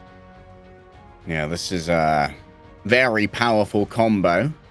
I'm excited to see Monk Murder potentially bring out this Wolverine. It would be a great way to try and deal with Hair's dominance so far, just to kidnap them away and deliver a huge amount of damage. But Destroyed hovering on this Star-Lord could be an issue. Yoinkanda are yet to really show an answer for Destroyed on the Star-Lord that wasn't having Monk Murder just dominate on the Iron Man. Yeah, it seems like whenever Destroyed finds a bit of difficulty in a game, they overcome it every time, buddy, and they end up like finishing the game with pretty much the most damage dealt and the most KOs around. That matchup between Destroyed and Magmata could really be how this is decided. You've also got Etsu and Pixel again on the Psylocks. They're really good at flanking. Both of them know how to really get a lot out of the Dance of Butterflies. It's really a matter of who gets the better of the other.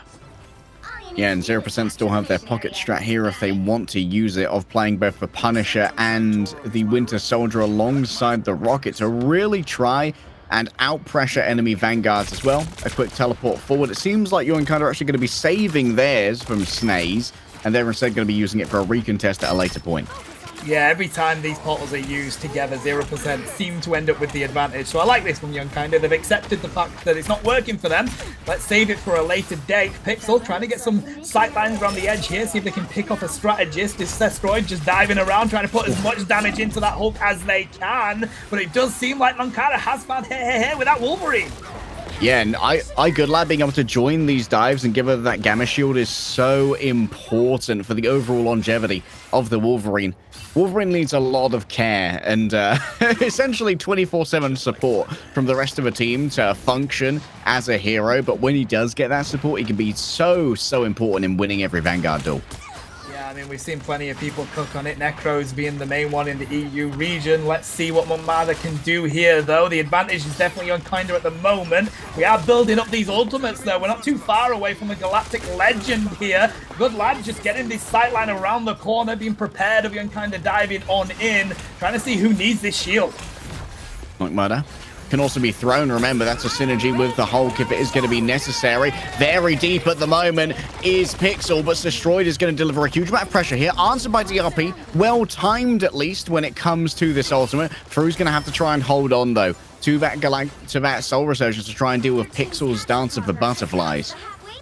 That was pretty much as if they both said, let's ult. They did it exactly the same time. Etsu has to back on up here, but DRP is just going to continue dropping this huge healing in the background. It does seem like Yoinkanda just have the advantage here.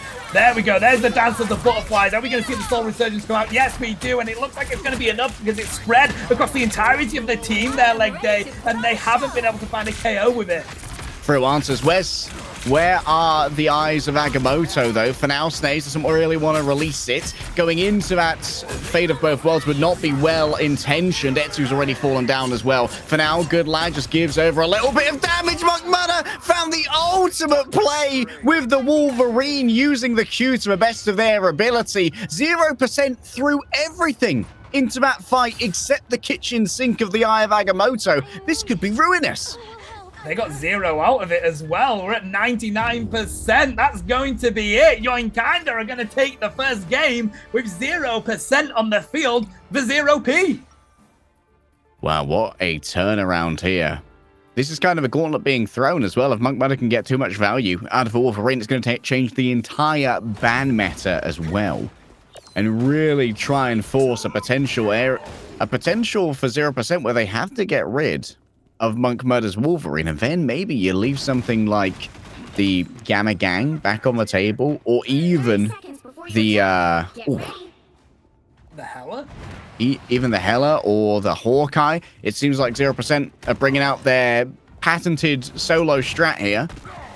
The unlimited ammo of Punisher and Winter Soldier to just overwhelm these vanguards. I mean, if it ain't broke, don't fix it. Of course, they're going to have the Armed and Dangerous from Pixel at one point, which is probably one of the best ultimates for a domination map, right? Yeah, these tight spaces with Kraken Impact can really get stuff done. Of course, it can also proc, I believe, off the Resurgence of Life from Wolverine, which allows for some pretty easy resets. Good lad for now, scouting things out. Once again, it's going to be 0% using their teleport a touch more early. That pentagram of Ferala saved once again by Snaze. Instead, they just get that early information. And you can see there's actually a resurrection beacon underneath as well. That could be hunted down by Monk Mudder. For now, they just start away, using the cover when faced with that unlimited ammo. The burst phase is over. It's go time. Nice stun there. They do take down the whole. Good lad has fallen. Frozo has as well. 0% of finding the answers here. Punkbala is there in the background. Can they take down Etsu? Trying to dive on in. They haven't got their ultimate yet, and they have to retreat here. So 0% finally have an answer. They've capped it. Wow, Pixel taken out early as well after that mutual stun onto Good Lad. Just so much value coming out of Networks playing that Monster Hulk. Must be hitting mad right clicks as well as hitting some great juggles as well. Very mechanically demanding to hit the proper juggles on Hulk. Not the easiest character to play by any means. And now 0% can play this defensively with a huge amount of poke taxing every Oinkanda approach. They've got unlimited ammo that they can utilize here with both of their characters. We've got a final judgment ready to go, but Sestroid has been annihilated. The Eye of Agamotto has been popped. They've got some stuns, but the Dance of the Butterflies is going to go on in. Can they take them down? Sylvie falls. Has been defeated as well. And there we go. Oinkanda have the answer for 0%. Question is, do they have an answer for the final judgment from Sestroid? What are they going to do to deal with this one? Maybe they could actually match it with Monk Mudder's ultimate? Like, Monk Mudder might have a staying power using the E of Wolverine to actually just try and burst down Sestroid in the midst of all of that, and there isn't going to be enough healing, really, with Sylvie's ultimate not available.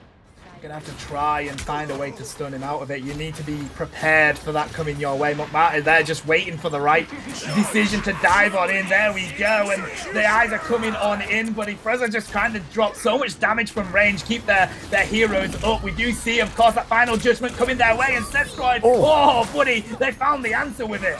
Yeah, Fruit just goes too far forward, finds himself in the crosshairs of Sestroid. That is a huge Eye of Agamotto. 3 players stunned. And while it was an attempt to try and turn around from Pixel, I don't know if it's going to be able to find it again. Encore, and encore. Pixel with 4, make it 5. Could it be every single one? Pixel versus the world, and the Pixel wins. Oh my god, does get stunned out of getting the final KO, but Pixel with a penta has just flipped this entire game for 0%. Unreal plays there. Wow, that was such a lost fight as well for 0%. That was a ruinously lost fight until Pixel clutched up. A professional player from other scenes, when the gauntlet is thrown, Pixel is always confident enough to take it. The power of that Kraken impact, the resets that you get can annihilate teams. Dance of the Butterflies trying to do that here as well. They do take down Sestroid, they get rid of the respawn beacon as well, and we just had a bit of a clip of Mumpana just demolishing there, and they have fallen. They are prepared, they've got the 100% on that combo, they can drop the damage. Good lad takes down Pixel, so 0%, they've just been backed on out of here. They do only have to win 1 fight here, though, to manage to capture the submap of the Eldritch Monument. Oinkanda need absolute perfection here on their defense to get themselves back into this series and win out a map and stop themselves from being shut out in the losers finals. This is it.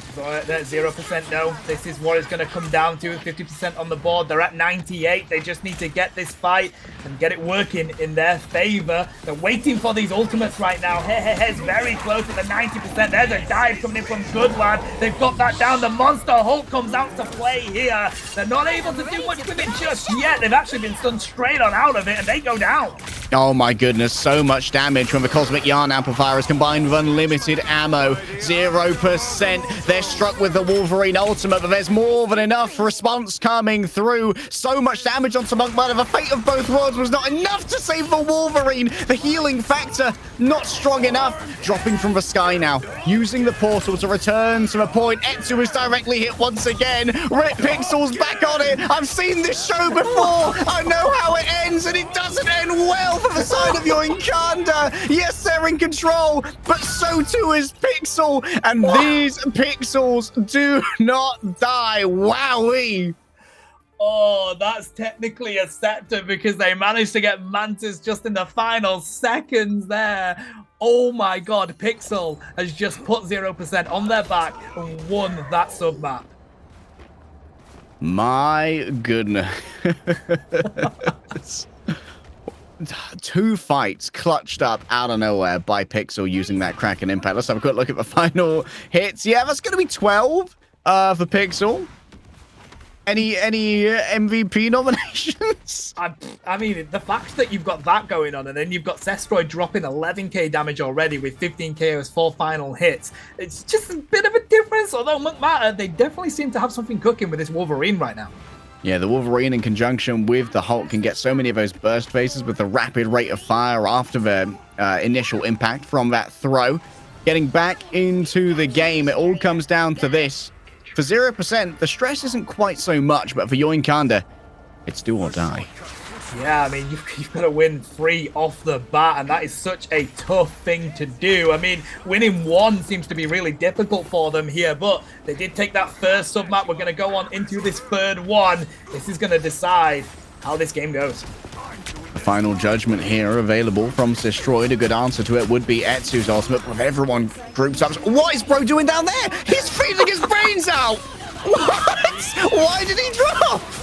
Bro left himself like 3v1 against the rest of the team, and Etsu cleans up. They take down the 2. Zestroid, though, does come back instantly. They've got that infinite ammo. They're going to stay up here and just drop absolute damage down onto the side of Yoinkanda, but it does feel like they've got the advantage right now. But Line Pro, they've ended up pretty on deep. Lesson learned. Zestroid just stays up top and simply blinks away for free with that increased rate of fire. 0%. Able to get a few revenge frags here, but will lose first contact. An attempt at a pull. Grabbing a Vanguard would be everything, but Pixel slightly out of range, so instead it's just going to plink away with the pistol.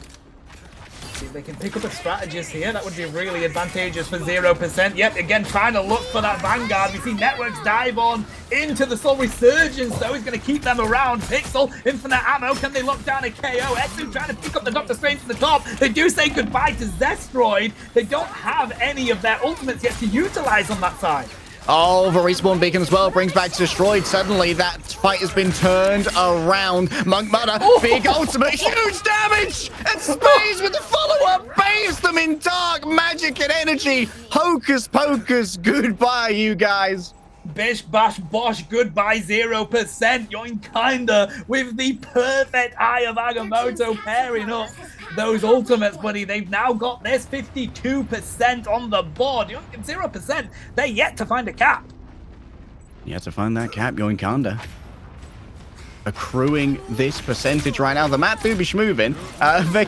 They've incidentally caught 0% midway through their rotation, going around the back here. Want to try and find a grab. Pixel sees Snaze raise for shield and opts out for now. Aggressive plays here from Networks, looking to try and get that stun, but cannot deliver it. And now 0% have actually managed to grab themselves the point. Judge, Jury, Executioner, Final Judgment given over. Monk Mudder's already taken so much damage. The Kraken Impact yet to try and get itself a reset. It might be given over here, though, by the damage from Zestroid. 0% have used all of their tools, though. Yeah, they had to just to make sure that they could get that. It's definitely not a position you really want to be in, but they've managed to get the cap. Zestroid finally managing to connect with that final judgment. Look at Monmata just trying to get this rotation around, see if they can pick up this Vanguard. That's what they want to do. The Dance of the Butterflies coming on out here from Etsu. They do find 2 with it, and they're still up and around to get some more. This could be everything that they needed. Etsu may have just grabbed themselves for first map 1 here by the side of Yoinkanda. Hair was gone as well. Bruce Banner needs to be staggered. 15% separate Yoinkanda from not being shut out of this losers finals.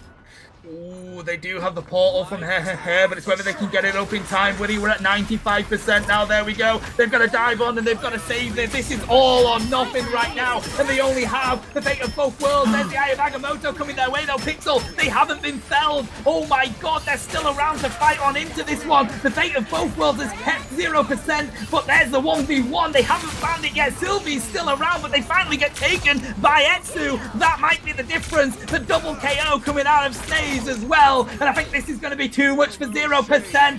Yoinkanda are finally going to be able to win themselves a map. Yoinkanda will win themselves the map, yes, but this also changes the entire meta of the ban phase, Tano, because not only did they win the map, they won the map with a new strategy. The Wolverine was critically impactful here, and this means that there might be a new mandatory ban that's usually been Hawkeye for the side of 0%. That's probably going to be on the table now because you want to get rid of the Wolverine early.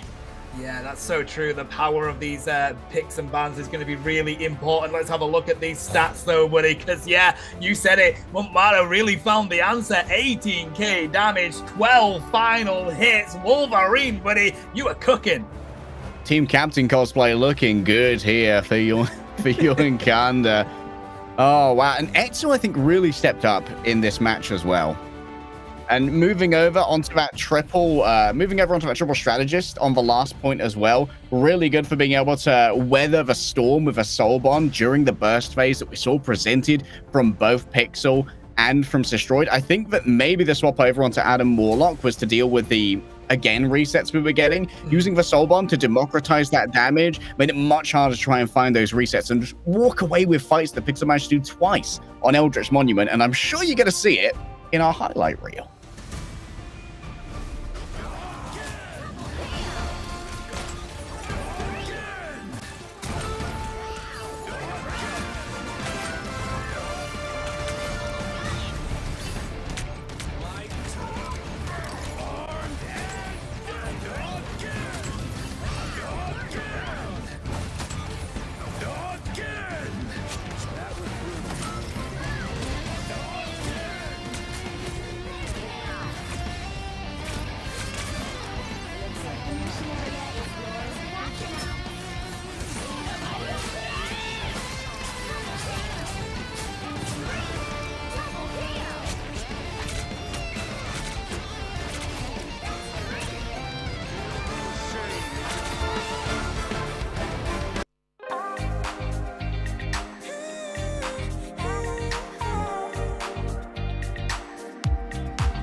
Trapping all those fighting souls, but yet across the world I see you standing in my way.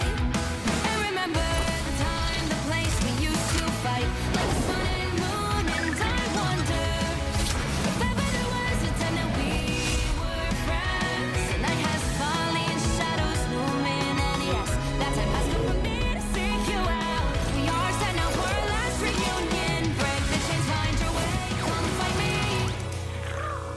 Do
some nuts?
I tear through the cloudless night, just like the moon.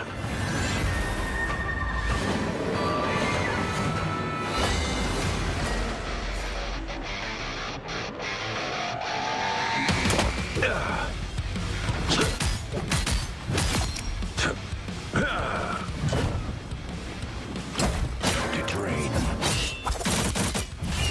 The moon haunts you!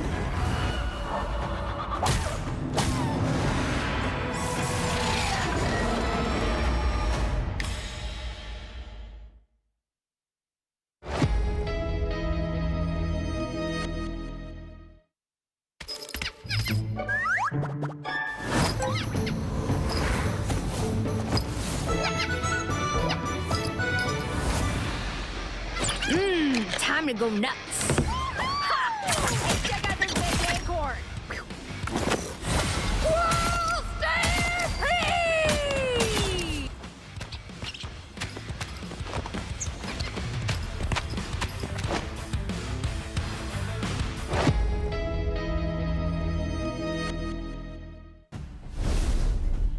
All right, Pixel may have said again and again, Leg Day, but Youngkinder finally found the answer there. Now they're the ones that are going to be wanting to go again and again for these wins, because if they lose another game, it's going to be 0%. When Pixel says again, and you're kind of like, okay, we'll do another. No, not like that. That's not entirely what I meant at all. And the entire dynamic of this series has now changed because there has been a discovery. The discovery is John Bubb himself.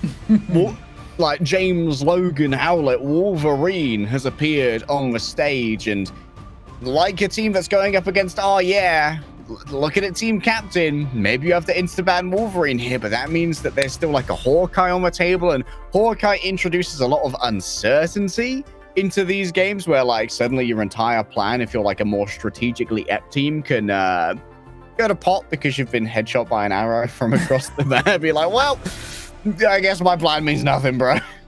A true spanner in the works as it was, but you're absolutely right. You have to get rid of that Wolverine. You can't let that through, not with how well Matt was really playing on that, and it's so good at just taking out your Vanguards, and that they're not going to be able to win this 0% if they don't have those Vanguards doing what they do best. Yeah, I'm wondering if maybe instead of like trying to ban out Wolverine here, maybe we even see a team go for potentially just like trying to counterplay Wolverine strats. Maybe we see something like a Namor or even a Penny. Unlikely to see Penny. Penny's one of our lowest pick rate Vanguards that we have at the moment. Even compared to Thor, who at least gets some specialist play from people like Lakaya on Penny, much less popular right now. I think that the fastidious and studious play of our top teams means that the Spider Nest is generally equating to 0 value at the highest levels. Looks like 0%, though. We're going to stick with the ban on Hawkeye. We'll have to see what they do with their second ban. Let's see what Youngkinder are going to try and take away from 0%. All right, wouldn't be surprised to see the Hella banned here, and indeed it is. And now it's kind of a Sophie's choice for 0%. Do they want to once again allow for the potential for Gamma Gang to be bought out? Youngkinder, I wouldn't mind seeing them protect the Hulk here, because Hulk's kind of a crux of both the Wolverine and the Iron Man. Because you can both throw the Wolverine to get that additional damage. I'm actually going to go for protect on Wolverine, though, now. 0%, banning Hulk here, I think, would be a good idea, just to try and neuter that Wolverine a little bit, as well as kind of make sure that Gamma Gang is not going to be on deck, and you can try and get that little Magneto gap that has been leveraging thus far. Oh, okay, so they're going to save the Magneto. That's fair. I like the fact that Young kind of realized this was working for us. We've just won the game off the back of this hero. Let's stick with it and continue to see what we can do. All right, the ban. Hulk? Would not surprise me. Maybe even Psylocke, now that Etsu has rediscovered his hands.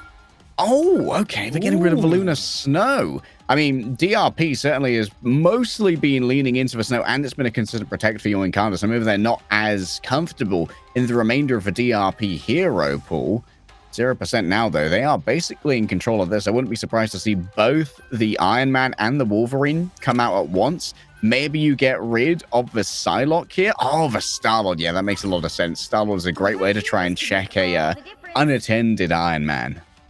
So we're going to see Line Pro lock in that Loki, one of their most comfortable strategists. The RP doing the same on the other side, so we'll have to keep a close eye on that one, buddy. But yes, it is going to be Networks Zestroid pairing up again. Pixel straight lock-in to that Psylocke. Ronshin Shibuya for the conversion, so it's a pretty good map for these tight corners that you can try and get off with Pixel. Yeah, I'm never going to complain about seeing Pixel and Etsu trade blows again on the Psylocks. Always welcome to see. Etsu had a very slow start to this series, but has definitely woken up now after getting to Hydra Base. Oh, for real? 0%. Still on match point, though. Even with the singing praises we have for Yoin Kanda after last map, 0% were maybe 1 or 2 fights away from winning that entire map out and going into the grand finals 4-0. Team Cats gonna wait patiently for one of these teams to emerge and then potentially be curb stomped. Well, I mean, you can bet they're watching and learning from the VODs going on with this battle. And of course, chat, anybody can have a look at the VODs through the Marvel Rivals game and see what action is taking place. But right now, as we've said it, buddy, you kind of have to find the answer multiple times or 0%. They're going to be able to get the win. It is a mountain to climb for Young Kinda right now. Let's have a quick look at DRP bringing up a Loki here is certainly interesting. I mean, this is the kind of matchup that Line Pro really wants. Line Pro is almost a Loki specialist, gets a huge amount of value out of that hero. Etsu already forced into stealth. Big sleep right there. This could turn into quite a bit of value from those dashes through multiple players. Etsu not really converting it into the ultimate charge at the moment for now, though. Monk Murder being a little bit more reserved when it comes to these locations. We saw them using that shift, and now most of their threat is actually been taken away, as it means that these less mobile vanguards are in less danger of being kidnapped. Etsu couldn't quite find the KO there, was very close to it, but now Mukbada has to back on up as well. Look at the rotation that these teams use so much going up and getting that high ground. 0%. They haven't quite got the KOs themselves either. They're definitely more on the weak side. Network getting down there. We do, oh, good pickup from Mukbada. Hey, he's out of it. And with those vanguards being down, that makes it so much easier for Yonkada to clean this one up. Makes a lot of sense. Good angling there from Etsu. And one part of this ban that I did not consider, actually, is that Wolverine brings a whole different dynamic to what has been thus far dominating on the Magneto. And that's that Magneto is particularly weak to what Wolverine brings to the table. That kidnapping is really strong against a hero that has no mobility, and most of their self-defense is based around cooldown usage. I like that. Instead of being concerned about banning it, try and pick the hero that counters it. That's worked for Young Kinda in the previous game, and it seems to be working for them right now. We see Etsu just trying to get round and see if they can get off an easy line sight there. Mukbada does fall, though. Zestroid found the answer, and now 0% are on the aggression. The shotguns come to play, and they get an Etsu taken down as well. Meteor M coming on out. They do find Zestroid. Good lad has got the answer, but here we go. Frozo trying to take down the KO. 0% though. They will not be stopped right now. Etsu critically lost their ultimate in the midst of all that as well. Had just casted it. Same can't be said of Pixel. What are we cooking right here? Line Pro going to be instantly stunned. Had copied over onto the Mantis. And now taken out. That's going to be Networks. Bullied into the corner by the returning Monk Mudder. Should be able to survive for about a moment longer. Pixel found out by Etsu, though, flanking the flanker. It's that scene in the church where everyone's pointing a gun at each other's backs. We've got a minute 30 left on the board here for 0% to get onto this, but it seems like Youngkinder really have found the answer in this Wolverine. Interesting, because it feels like 0% every time they get on this point, he's taken straight out of the battle. Look at him trying to go on to Doctor Strange here, take them away. Meteor M coming on down, but Loki puts up all of that. They do fight Frodo, though. That's a good pick up onto that Mantis and an Eye of Agamotto in the backline, though. Says goodbye to DRP. What passing there from Networks, instantly removing DRP. Pixel now looking for the remainder of them, and well, good decision there to not invest too much from your encounter. Monkmother didn't get much off the ultimate this time around. It was well answered by 0%, I believe, at Line Pro projected a clone, and then simply brought up the regeneration totem to make sure that all of that damage was nullified. Alright, so we did manage to get the cap. We've got 3 minutes on that timer for 0% to push this as far as they possibly can. Trying to get these easy KOs on this corner here, but it's not going to be that easy. Monkmother picking up but they don't fall. They haven't quite got the answer to that one just yet. Huge grab here, and you can see from a symbol above Monkmother's health bar that still has that second life available for regeneration. Etsu in the back is going to force out only the regen totem there from Line Pro. Maybe was getting a little bit ahead of themselves. It's destroyed. Going to actually be possibly victimized in the back. Yeah, there wasn't really much answer here. Sylvie getting low as well. Etsu might be able to get some real value out of this one, and Monkmother continues to apply. Oh, Sylvie, no, not like this. This fight is chalked, bruv. That's not the time that you want to be popping that. I mean, they did get a clean KO, and they've now backed up Youngkinder slightly, but again, Etsu just getting prepared to dive on into these strategists at the back line. Youngkinder have the answer here. They've pushed on. Sestroid has fallen. Pixel finds Etsu, though. That might be the difference. They're prepared to dive on in. Good lad. They're about to fall, and they do. The Meteor M comes their way, but Loki's got their healing up with those decoys. Oh, Pixel doing so much damage. The healing totems are far too late. And the Eye of Agamotto was directly into the totems that Line Pro had already set up as well. So there wasn't enough throughput to try and deal with this. Pixel sniffing out. I think there's a Psylocke back here somewhere. I think they might be misinterpreting that stink, though. It's just beans. They're not happy with it. They're like, they're going to be here somewhere. They're definitely around. I'm going to try and keep my eye on them. But hey, Pixel just wants to make sure they can win this 1v1. We do see Loki there popping their ultimate. The Dance of the Butterfly comes in. Pixel now find out where Etsu is. Here's a Meteor M. Is it going to land onto Destroid? It does, and they get annihilated from that backline. Oh, the one hit knockout is all that you need right there for now. Etsu playing around the back. There are no totems available, so the counterplay to this ultimate is basically nil. Yes, Sylvie would get a sleep, but it's not going to get too much in the end. Leaping up towards the high ground, Destroyed is noted and put on notice as 0%. They're running low on time. This is getting quite difficult for them. They've got 15 seconds on the board. They do have 4 ultimates that they can throw into this. Definitely have more of the economy rather than Youngkinder just there with the Soul Resurgence. Monkmother's just waiting for the right opportunity to dive onto and throw them into their own backline, buddy. That's a KO for them, and they're not stopping. They're seeing who else they can take, but Loki puts up that healing with the decoys, and that was enough. Monkmother steering is so strong. The Eye of Agamotto combined now with a Dance of the Butterflies. Destroyed at range can just lay down headshot after headshot. Monkmother, yes, will deliver the damage to get rid of Networks, but it's forced to flee in their own right. Pixel wants to try and chase that one down. Find the knockout. The shotgun's been levied, and well, the Master of Magnetism can't deal with this much lead. Oof, okie dokie, let's go 0%. They've got themselves pushing this now. They're getting to the point where it's overtime though, and Final Judgment comes out to play. Destroid says, this is my time, buddy. I'm going to take you all down, and with Networks providing that assistance as well, they could cap this. They're about to, and they've got 1 minute 30 on the board to get this the final segment. Again and again, the last moment clutches from 0%. This is a gang of seasoned competitors here. When the chips are down, they do not panic, and it often means that overtimes are where they're able to really flex the skill that they have. Now, looking on this ultimate economy right here, leg day, we do have plenty coming on up for Youngkinder. They're very close to Snays and DRPs. They've got the advantage coming into this at the moment, just with an extra ultimate there with DRP, but the damage coming on in from Pixel is so difficult to deal with. Monk Mudder, under pressure, does have an ultimate available if they want to drag people to the sky and lay down some damage. Sylvie would be able to answer it already. That's going to be the regeneration totems used. Monk Mudder already gone. And now Yoinkanda, are they down at all? Are they going to be down even more? Pixel dives into the backline with a dance of the butterflies, and it's unanswered. It's going to be it's unbroken as far as the timing goes here. Yoinkanda haven't stopped this card at all. Wow, they can hold them here, which is definitely very difficult to do, but do a bull. They'll be able to push this one in with maybe a second or so on the board, but no, Yoinkanda, they've come on out. They're trying to take down Networks. Monk Mudder in the background. They haven't quite got able to get the KO. They've been taken down. Here's a Meteor M. We're trying to block that from Networks' shield whilst the push is continuing to go.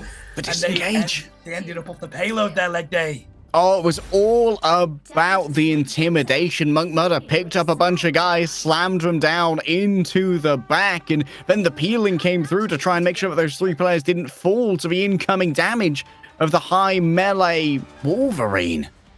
But those Loki clones can't contest the car, and it had gone too far in to really be addressed quickly with a lack of mobility. But both of these comps kind of have 0%. It's a respectable push, but is by no means a guaranteed win. No, you got to get it pretty much, I mean, all the way. It was there. It was in that point. So you're definitely going to get that all the way. Monk Mudder, though, they're just continuing to be a nuisance for 0% here. And it's definitely got to go to the drawing board maybe and find some sort of answer for it. Yeah, it's making feel a lot of fear. If you don't see where that Wolverine is coming from and you get kidnapped into the enemy backline, your shield will not last long enough to keep you alive. You will be knocked out, and that means that Networks is going to have to deal with a lot of pressure by themselves with a very flimsy shield. It makes it so difficult as well, having one Vanguard in the middle of a team fight against 2 coming your way. They're so important in these team fights, just for blocking the damage, but also with that CC that they've got as well. So, yeah, let's see how they handle this. It looks like they don't have the engage of the portal, which is what they usually like to do on the side of 0%. Yoinkanda, not so much.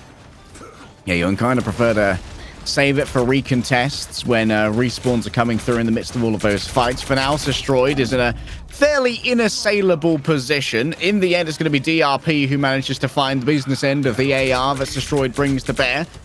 Bro did kind of forget about the jump for a moment. Might have been a slight misclick, and putting themselves down on the low ground, it apparently pays dividends. Etsu catches a couple bullets.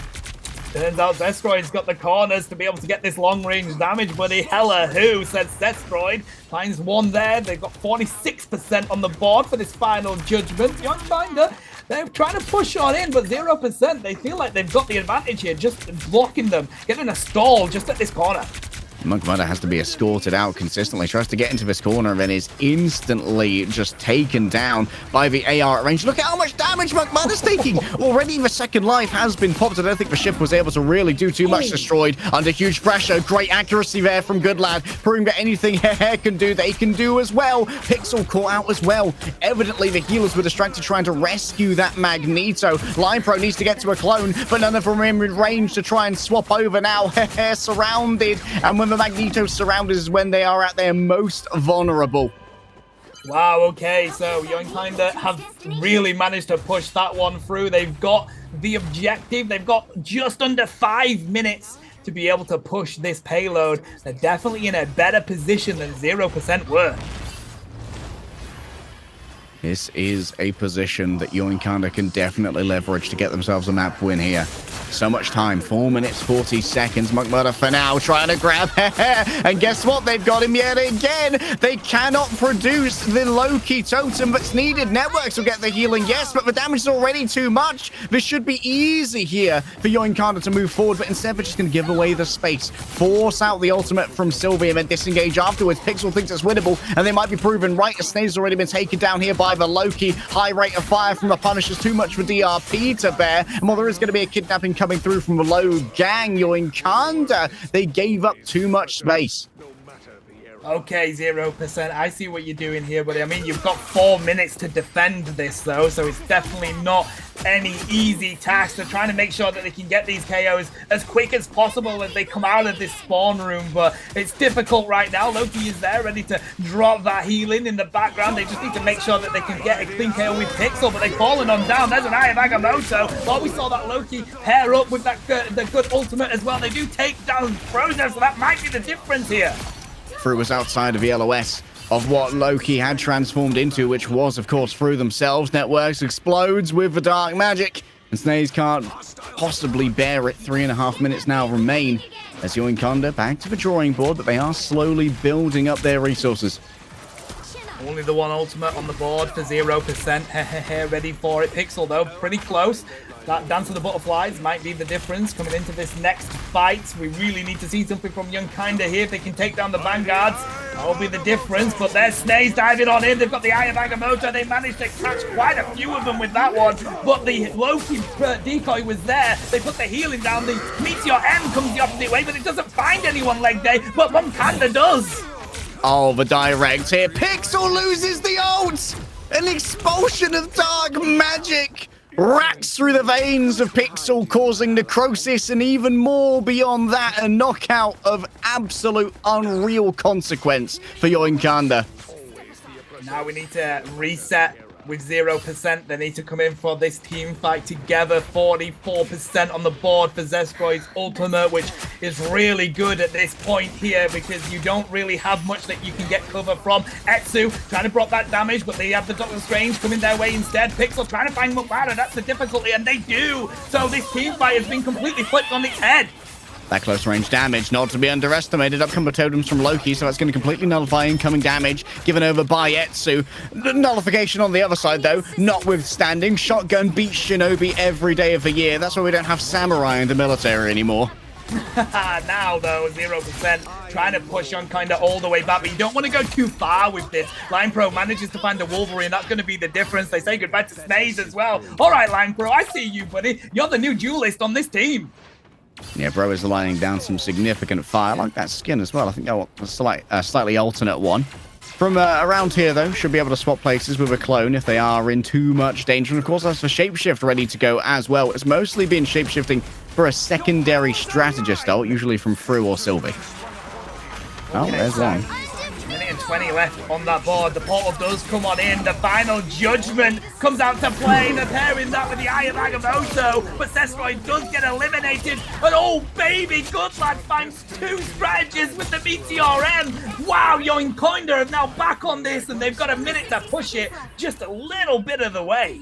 I don't think there's going to be enough space here. Rivas Destroyed is trying to roll out and might be able to do so using the zip line. There could be enough healing coming through already. Destroyed super low. That forces out the totems from Loki. That is not the ideal usage of those. You were hoping to use it later. Sylvie reinforces now. The Karmic Resurgence bring everybody back up to full HP, but Monk Mudder's ready to go as well. The Q is good to be released. All you need to do is grab up a bunch of these players and slam them to the ground. The Eye of Agamotto stuns 4, and an expulsion of dark energy will send them down to the depths where they belong. 0% are taken off the cart by force.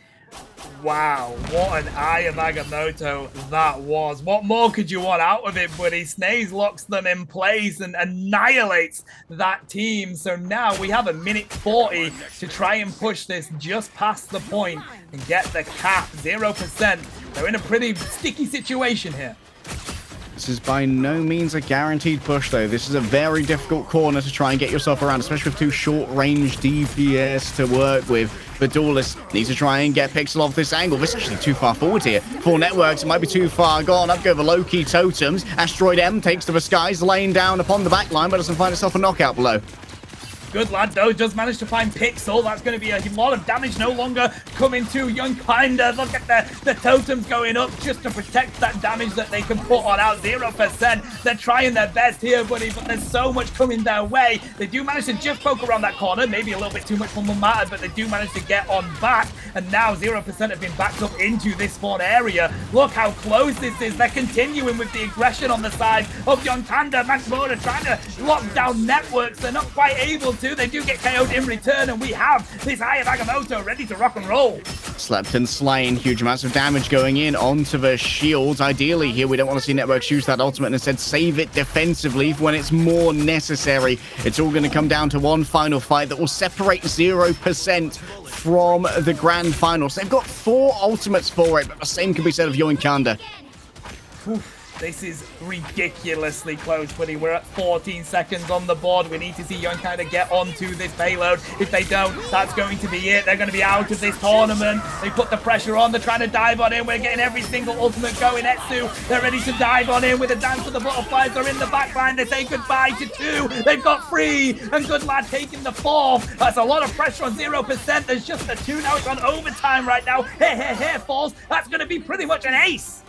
Queues were pressed, and the queue for the next map is open, I reckon. 0% can try and make something happen here with Networks. There isn't going to be any time for a portal nor the space to try and make it work. The Eye of Agamotto in the back line. Destroyed already under pressure. Etsu trying to do a huge amount of damage to them. Managing to grab them just in time. No one can touch the cart. And Yoinkanda still alive in this series.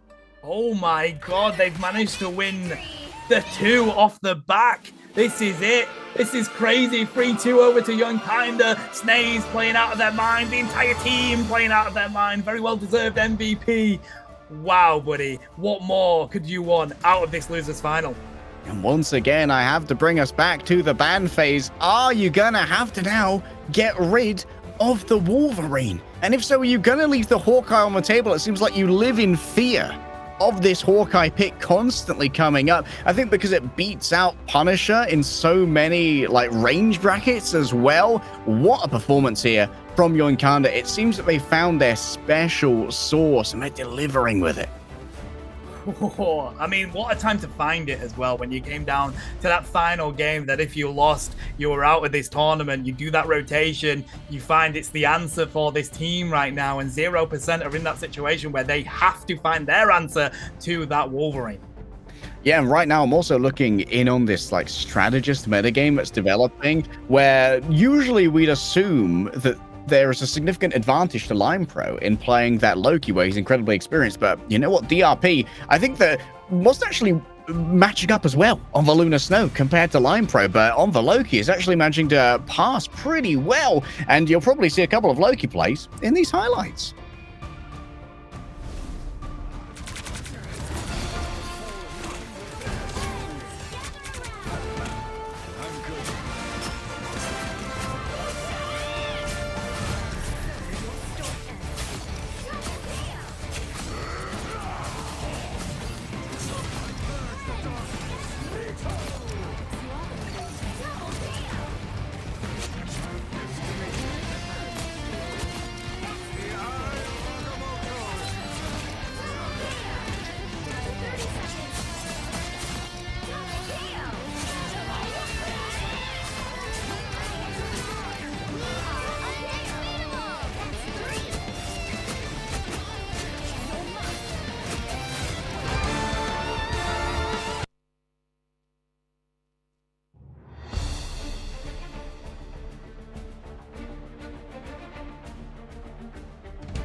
Trapping all those fighting souls, but yet across the world I see you standing in my way. And remember the time, the place we used to fight, like the sun and moon, and I wonder if ever there was a time that we were friends. The night has fallen, shadows looming, and yes, that time has come for me to seek you out. We are set now for our last reunion. Break the chains, find your way, come find me. Do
some nuts?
I tear through the cloudless night, just like the moon.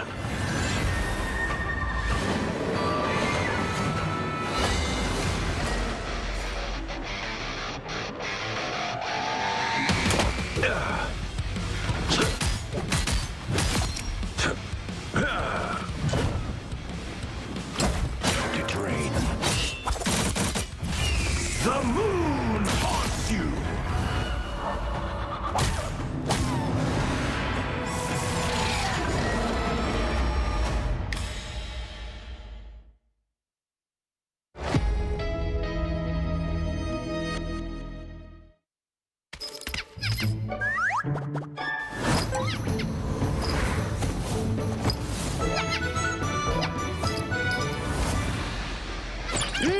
Time to go nuts. Ha! Check out this big acorn. Whoa, stay free!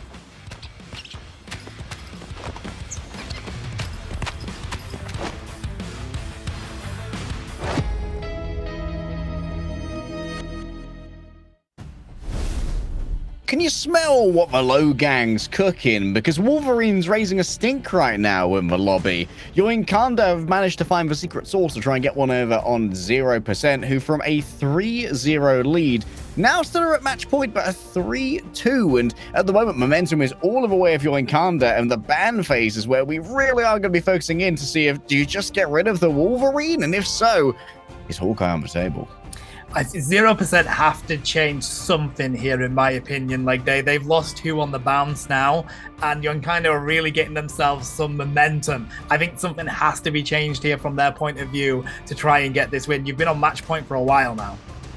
Whichever team is going to go over to our grand finals, though, against Team Cats is going to be a little bit EP, I imagine. It's been a long day here in Europe, and also it's going to be matched in all of our other regions as well. Don't go anywhere after we finish off in our grand finals, because North America is coming right up afterwards. And if you like good Marvel Rivals esports action, rewind the VOD and watch Asia, because their grand finals was an absolute banger. That it was pretty much what this loser finals is becoming now for us, although we haven't quite got to that stage. Asia took it all the way to the 7th map. Incredible play from both of their teams. And I think NA is pretty much in the same situation EU is right now. Team Cats, of course, are undefeated. Nightmare is pretty much the same over there, but the seed after that is really hotly contested. Yeah, we have seen Nightmare, I believe, drop 1 map so far. I didn't check in on their scores last night because I was getting some sleep before this one. I imagine that they are going to be quite hotly contested at the top of NA for 2nd seed. I'm wondering what the thought process is here for 0%, because even when like you're an incredibly good team with a good competitive pedigree, there's a world where 2 losses in a row to Wolverine can tilt you, and there it is. The insta-ban onto Wolverine. It's almost like we're going up against all over again.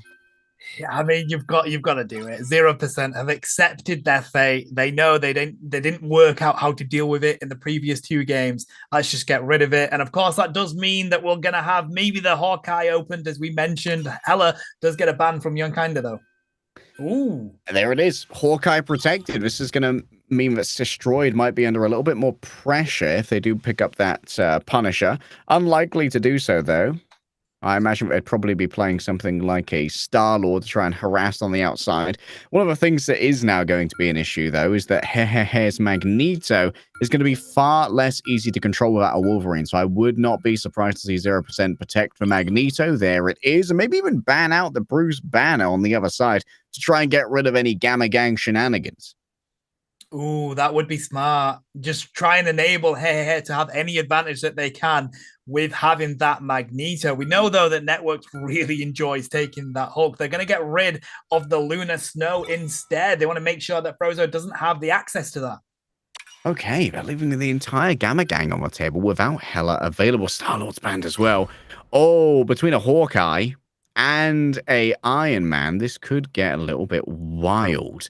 But Etsu, for now, I mean, why swap off the why swap off for Psylocke? Etsu's rediscovered his hands since Hydra Charteris base, and I wouldn't be surprised to see them really leverage this. Monk Mudder, though, is both a fantastic Hawkeye player and a fantastic Iron Man player, so we might see some continuous pivoting between those, or maybe even it's a bit of a fake out here to try and get 0% to do the prep work for an Iron Man, but not actually bring it out. I do like we're sticking with these two Vanguards that have done absolute bits in this series so far. Hehehe on their much needed Magneto, pairing that up against Good Lad. They've picked up their Magneto again here, where it didn't feel like it quite had the level that Hehehe does. I'm surprised to see Destroyed opt into the Punisher again here. I feel like Punisher is kind of just worse Hawkeye in many cases. Speaking facts there, buddy.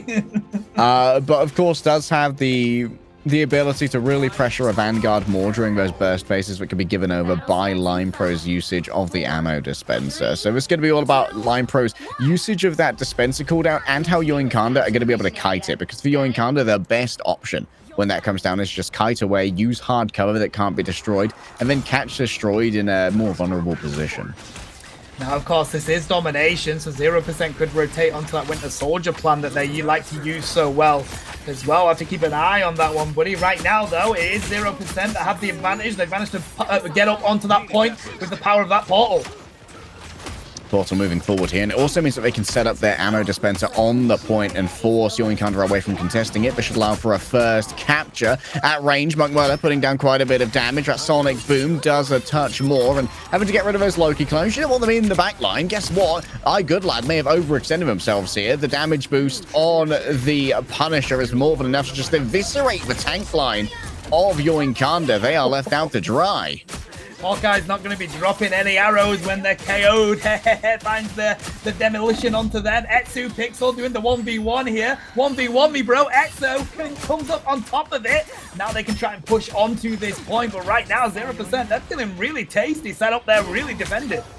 Yeah, this is essentially Fort Knox that they're now defending. The Federal Reserve of ammo for Destroyed can be deployed at any time. Line Pro having moved away now onto the Loki does mean that there is going to be that secondary strategist ultimate available. Pixel gets their revenge, but not before Destroyed goes down. DRP dodges the incoming ultimate using a quick clone switch, but unfortunately both the strategists are already down here for Yoinkanda. Snaze hasn't got any healing behind them. The same can be said of Good Lad, and Yoinkanda once again routed. I believe we just flipped onto Pixel there as they cleaned up a quad KO. Really good from 0%. They, to be honest, haven't been too concerned about that Hawkeye coming their way. They've got the blocks on the shields. They've got the blocks with the healing from the Loki. It seems to be working for them. Just going to back onto this objective now. They're just waiting for the right engage with their ultimates. They got 4 on the board, 5 on the board now, Leg Day. Yeah, 10 overall between these teams. This one's going to get fast. There's going to be a copy over coming from DRP. That's likely going... Oh, we're actually going for a second Asteroid M coming through. Networks a touch overextended, trying to get the Eye of Agamotto. Couldn't get much off the back of that. Pixel carving through everybody using that ultimate. Destroyed actually separated themselves too far from their strategist. Throw can't find Pixel until the last moment. I saw you go for that health pack. I know that you're greedy, and I'm going to punish you for it. There's still an array of Loki clones here, and that is a drop from the sky. 3 stuns delivered. Snaze for tactical airstrike from the Doctor Strange. I cast Lockheed Martin. Okay, so 91% for 0% that they've got out of that. They do have the portal they like to use so much. I suspect we're going to see that drop into the back line here and just go for that huge team fight that we're so used to seeing them do. through. Just able to throw out a huge amount of poke early here, taking advantage of a pathing here that is forced out from the side of 0%. We haven't actually seen McMurdo achieve that much with the Hawkeye just yet. Maybe the fears were over-exaggerated thus far for 0%. Pixel noted on the other side. Plenty of resources going the way of that Hawkeye. There comes a Loki copy. Ooh, the final judgment is going to be huge here as well. Oh, they do find good lad, but they have been felled by Snaze. Pixel finding McManor as well, and they're going to continue with this. They want the 1v1 here. They've got the stun though, and yet again, 96% on the board, 0% have managed to get on this one. I don't think they're going to be able to touch from Young Kinda, so it is going to be 0% that take the first submap here. This entire time, what were you worrying about with the Hawkeye? You're going to play this Phalanx here. You got the Doctor Strange and the Magneto. As long as people are disciplined with their positioning, Hawkeye's not a problem, right, guys? Monk Mudder. I wonder if they're going to stick with this here as we head over onto our next point. I believe we're going to the throne room next, which is a little bit more problematic, admittedly. There's a lot more high grounds to try and play off, different sniping angles that Hawkeye can really abuse. I love this matchup. I mean, Young Kinda did really get cooking on that Wolverine. It seems like 0%, though, banning it out has made the difference. And of course, they also just seem to be so comfortable on these domination maps. Like, it works really well for them. They obviously like to use quite a lot of that Punisher. They utilize the Rocket Raccoon quite a bit, although they've not used it yet. And Pixel just loves getting in that backline. It works so well for domination. Yeah, Pixel being able to win so many of these backline duels has been imperative. We're seeing Networks use that portal again. We haven't really seen Snaze use it enough, in my opinion. Usually missing out on like one portal around in terms of that cooldown, but now it is going to be matched out here to make sure there isn't too much of a positional premium for 0%. Feels like this is the team fight that decides who gets the first cap. Networks has to dive onto the side. They're getting pretty weak there. Etsu trying to find the answer. The Meteor M comes on out from here. They haven't found the connection. But I tell you what, the dance of the butterflies in the backline did, but they've got the healing from the Loki to stop any KOs. The Loki totem exactly when it was needed to try and avoid some of that. Finally, Monk Mudder hits paydirt. That might be the first headshot I've seen come through from the Hawkeye. But you know what they say, when it rains, it pours. And Monk Mudder's now got a new angle to try and work from. Lots of healing coming through. Network tries to catch them midway through the commute. And indeed, when this team is moving, they're at their most vulnerable. And Destroyed has momentum on his side and some high-powered lead behind him as well.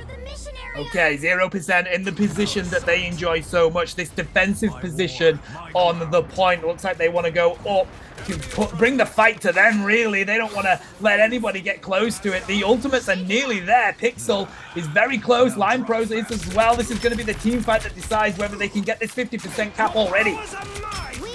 50% certainly would be welcome this early. DRP already with a copy onto the Mantis, giving everyone plenty of healing. Disengagement is forced forward as far as a sleep delivered over. Good Lad wants Destroyed real bad. The manages to find it. High APM coming through. Monk Mudder once again on the angle. Line Pro goes low. It's Pixel! Oh, they're trying to challenge! But you come for the king. You best not miss. Network super deep. Surely he's got to get something out of this, but it's exposed the remainder of the team. Snaze releases the Eye of Agamotto and casts souls from bodies and casts a gambit of a dueling glove into the midst of 0%. A flip now for Young Kinda.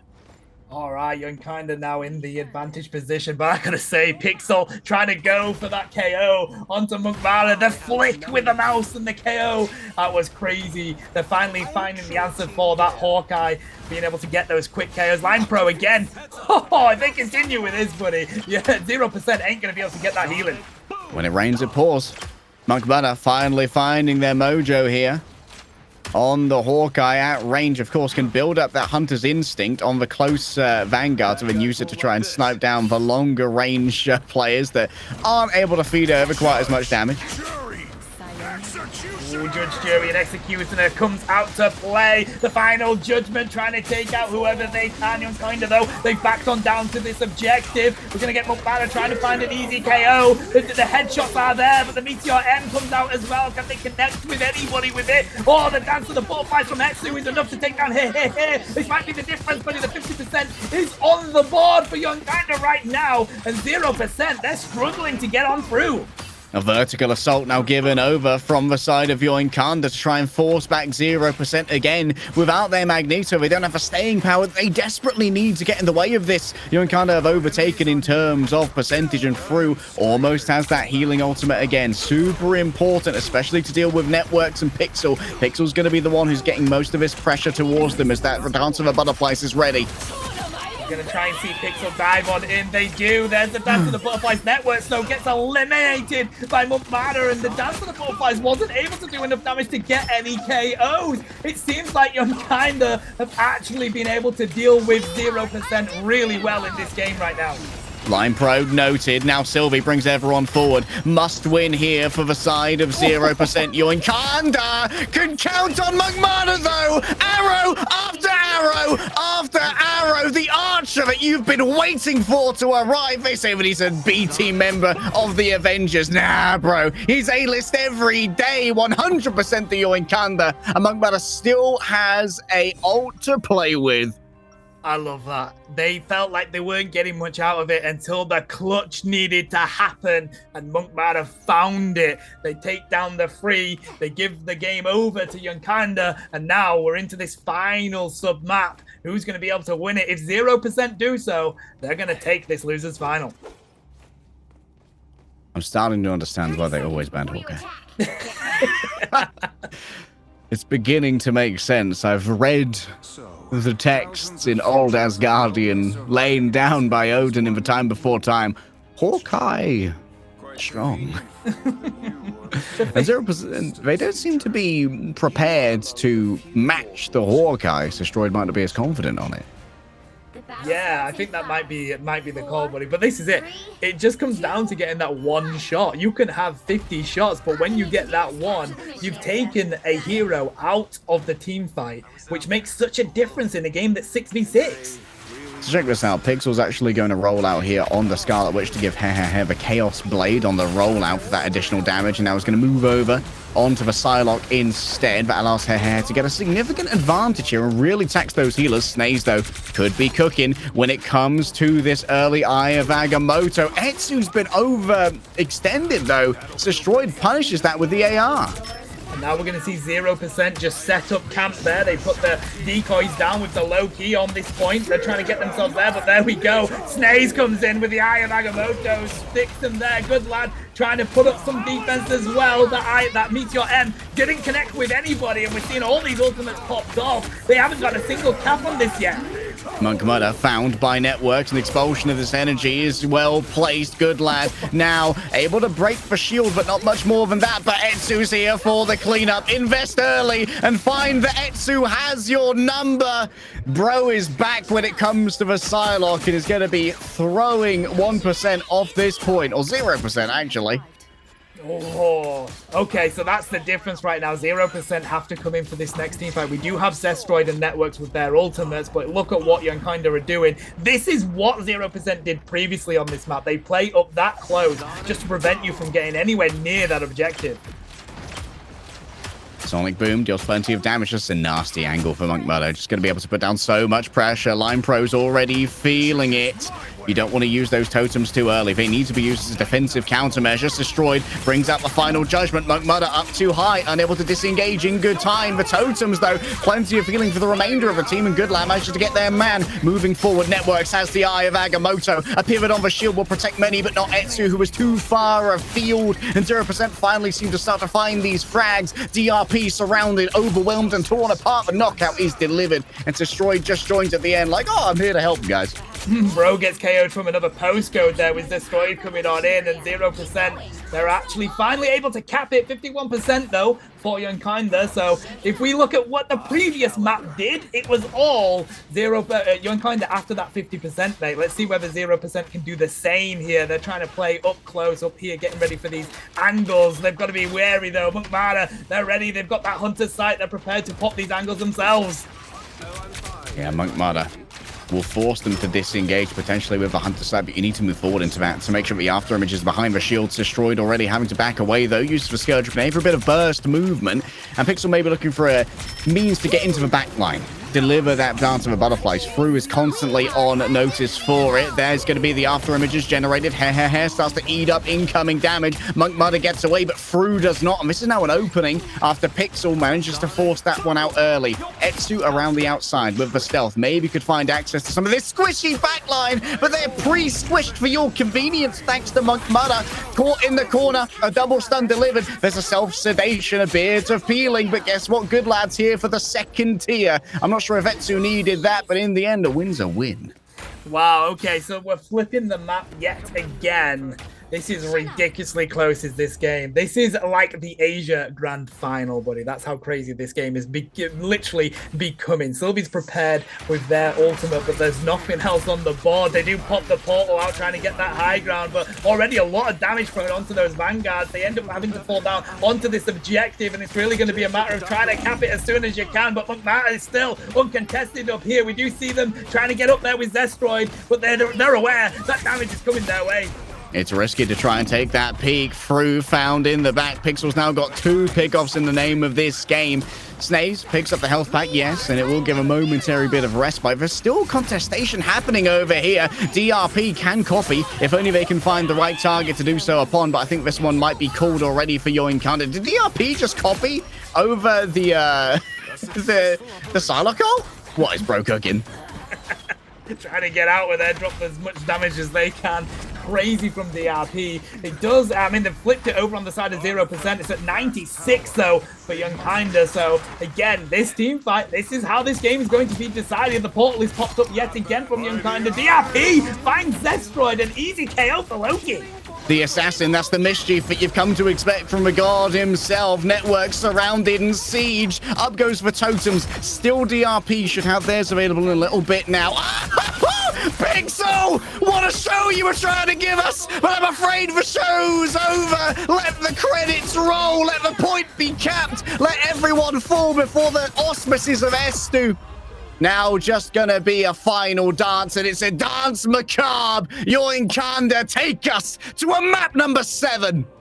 Holy hell, this is ridiculous, buddy. This is the losers final. Team Cats are watching this with very closely. They could end up coming up against either of these teams, and DRP take a bow, buddy. Well deserved on that MVP.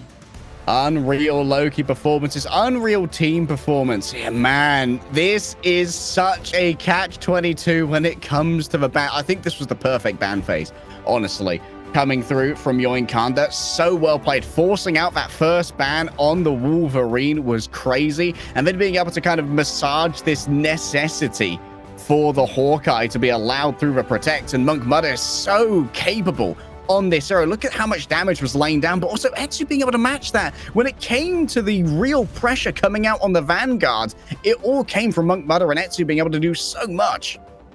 Oh, buddy, we mentioned it earlier on. The reverse sweep is on the cards. Yoinkanda have taken this down to the map 7. That's incredible. I never would. They were 3-0 at one point with 0%. Now they're down to match point, both teams. This is potentially very tilting, but it's also, it's rattling, you know, to have your massive lead eviscerated one map after the other. Suddenly it's like, oh, what do we do about the Wolverine? Maybe we can just play around the Wolverine. No, we can't play around the Wolverine. We've got to ban the Wolverine. But now the Hawkeye's coming through. We have to deal with the Hawkeye. We can't deal with the Hawkeye. It's so much computation that has to happen, so many conversations that have to happen, and so many highlights that you've got to watch.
Dropping all those fighting souls, but yet across the world I see you standing in my way. And remember the time, the place we used to fight, like the sun and moon, and I wonder if ever there was a time that we were friends. The night has fallen, shadows looming, and yes, that time has come for me to seek you out. We are set now for our last reunion. Break the chains, find your way, come find me. Do you remember who you really are? Show me that you are still the only one for me. I'll be waiting for you. Blink out, open your eyes, raising up with this and smashing through time walls. Before the rifts were turned on yet, we are rebels till the end. Rise up, open your mind, hold on to your powers. No one can stop us. We are rivals till the end of time.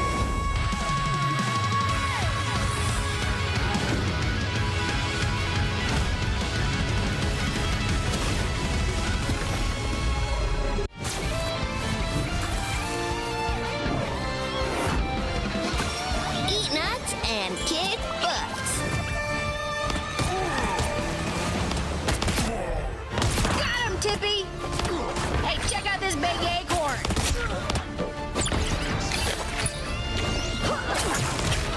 Score one for the squirrels.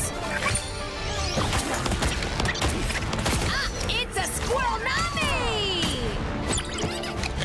Where do you think you're going?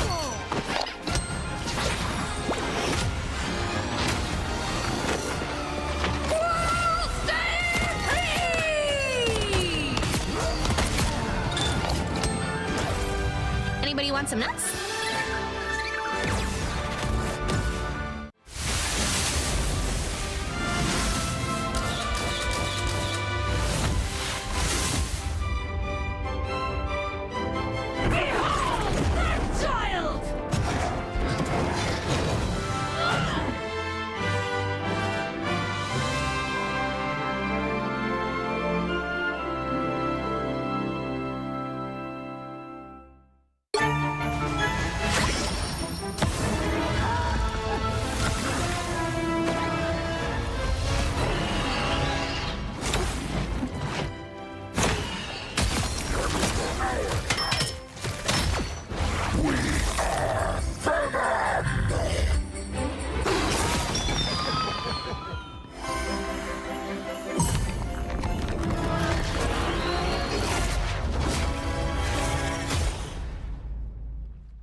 I tear through the cloudless night, just like the moon.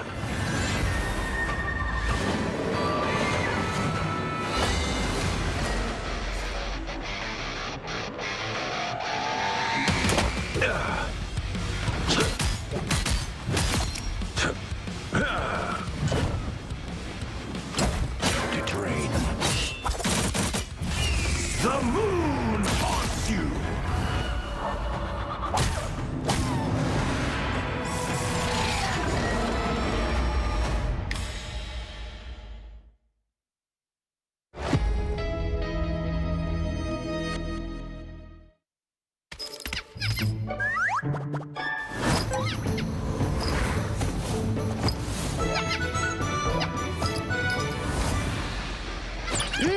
Time to go nuts. Ha! Hey, check out this big acorn. Whoa, stay free!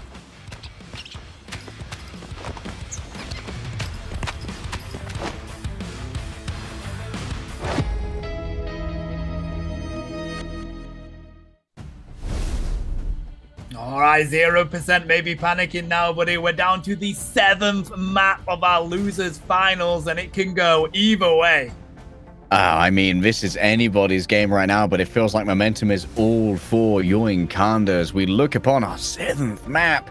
I mean, Team Cats, they might be bored of waiting. They've had to wait for their opponent for so long now. It was looking like, oh, we're just going to have a quick day. We can go out to dinner. Like 0% just going to 4-0 over here. We can beat them again in another 4-0. And then, you know, bish, bash, bosh, take our prize money, go get a pizza. Hey, I mean, at least we're getting a lot of action in the losers finals, right? Because Team Cats are definitely not going to want to give us too much in that grand final. They're going to want to take it that 4-0. And of course, they've already beaten 0% in that winners final, but they haven't done much against Young Kanda. So it would be really interesting to see how they match up as a team. Yeah, you're in kind of undefeated so far because they're down in the losers bracket down to a technicality. 2 of their players couldn't join them for their match against Schmungus, so they automatically lost that one. Back into the bans now, and yep, there it is. Like, nope. Okay, I'd rather face the Wolverine than the Hawkeye. I've had enough of this dude. I mean, imagine if they banned both. Open up that pick and ban quite a bit. Let's see what you can kind of go with for their ban right now. It looks like we've got a couple of Venoms getting pre-selected, but no, they're going to get rid of the Hela here. Yeah, Hela makes sense. Hela is just like so difficult to deal with as both Wolverine and as Iron Man, which are 2 of your main potential plays here for your Inkanda. With both Hawkeye and Hela being out, there's a lot of room for Wolverine to make those approaches just because Wolverine can struggle with the poke that these 2 levy. Mutmata's going to get access to that Wolverine yet again. We're on Symbiote surface with convergence here, leg day. So they're going to utilize that Vanguard damage dealer quite well. But what is going to be saved here from 0%? It's going to be Magneto. Make sure that Hey gets access to their mighty Vanguard yet again. Wouldn't be surprised to see you and kinda once again ban out that Star-Lord. Not the most popular pickup here for your Inkanda, but we have seen Destroy do bits on it thus far. A Doctor Strange ban. Oh my goodness, 0% is just throwing a huge spanner in the works here. Really shaking up this ban process. Both teams like to utilize that Doctor Strange, especially 0%. They pair it quite well, but of course, Networks, they've been doing bits on the Hulk so far. But no, it is going to be the Star-Lord that gets punished from the side of Kinda. So, Cestroid, they're going to have to rotate onto that Iron Man.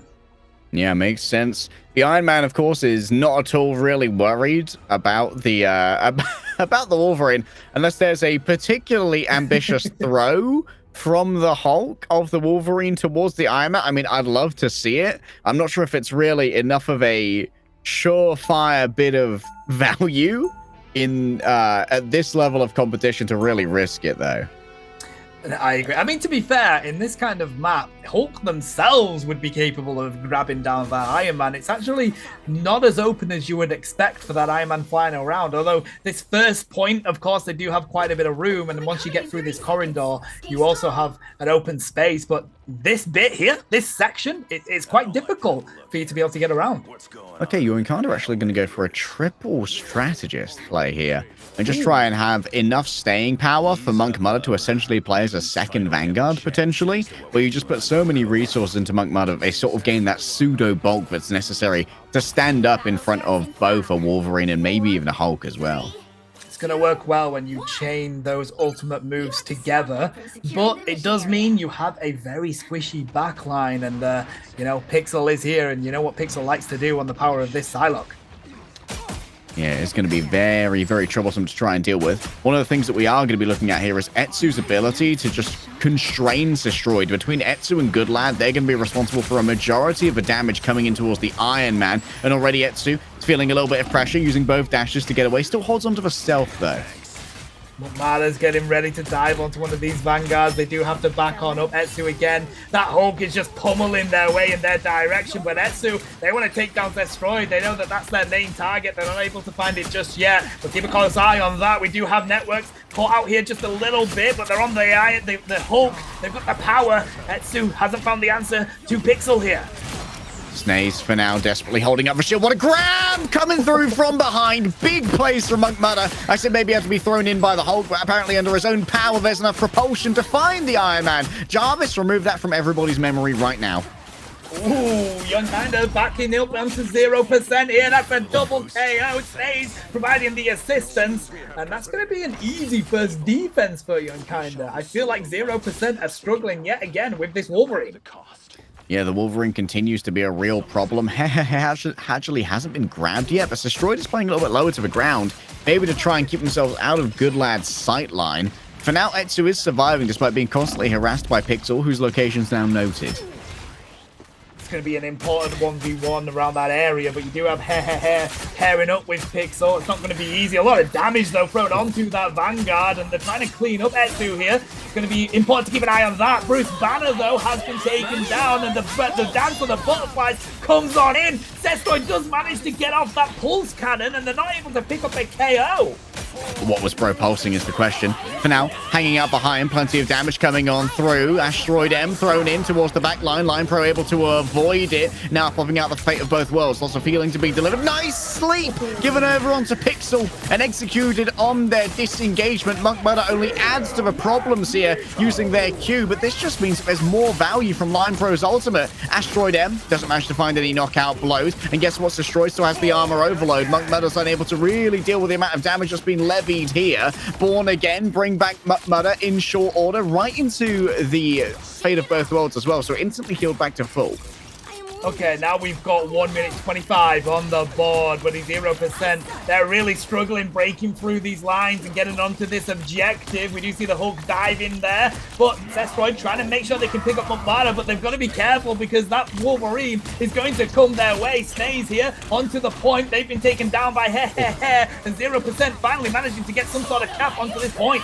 Huge knockback there from Hair, keeping people away from the strategist line of sight. Oh, there's not enough healing. There's not enough resource to deal with the damage coming through. Etsu might be able to turn this around at the last moment. They desperately want Destroyed out of the air because so much damage can be levied over here by the Infinite Pulse. It's directly on top of Fru. Yes, it'll shut down the ultimate, but there's too much damage that's already been done, I imagine. Monk Murder's almost already returned, and while it is going to be Line Pro dancing for their life over here, Networks is under huge pressure as well. Out comes the Gamma Shield. A second ultimate has to be given over here by Sylvie. Monk Murder dodges away, still has the second life in their back pocket. The Soul Bond's going to keep them staying and slaying as well as lays down the fire onto Etsu. And it's desperate times and desperate measures now for 0% with 20 seconds remaining.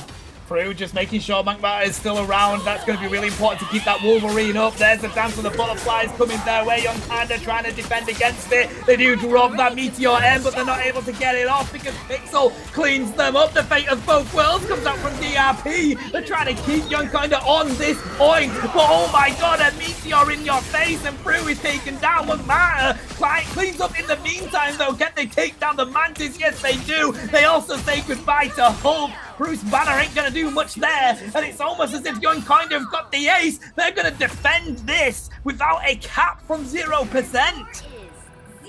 In the immortal words of Winston Churchill, never give up, never surrender. There's always a chance so long as you keep on fighting. Right now, Yoinkanda are channeling the spirit of Captain America. They could do this all day long, and 0%. And now up against the wall. They need a perfect defense. They need every single I dotted and every T crossed, or Yoinkanda are going to pull off a miraculous reverse sweep. We've got 5 minutes here to decide who is going through to take on the mighty Team Cats. They didn't manage to get the cap on the objective on the board there for 0%. Yoinkanda, all they need to do is get that all the way, get that payload up and ready to roll, and they win this game.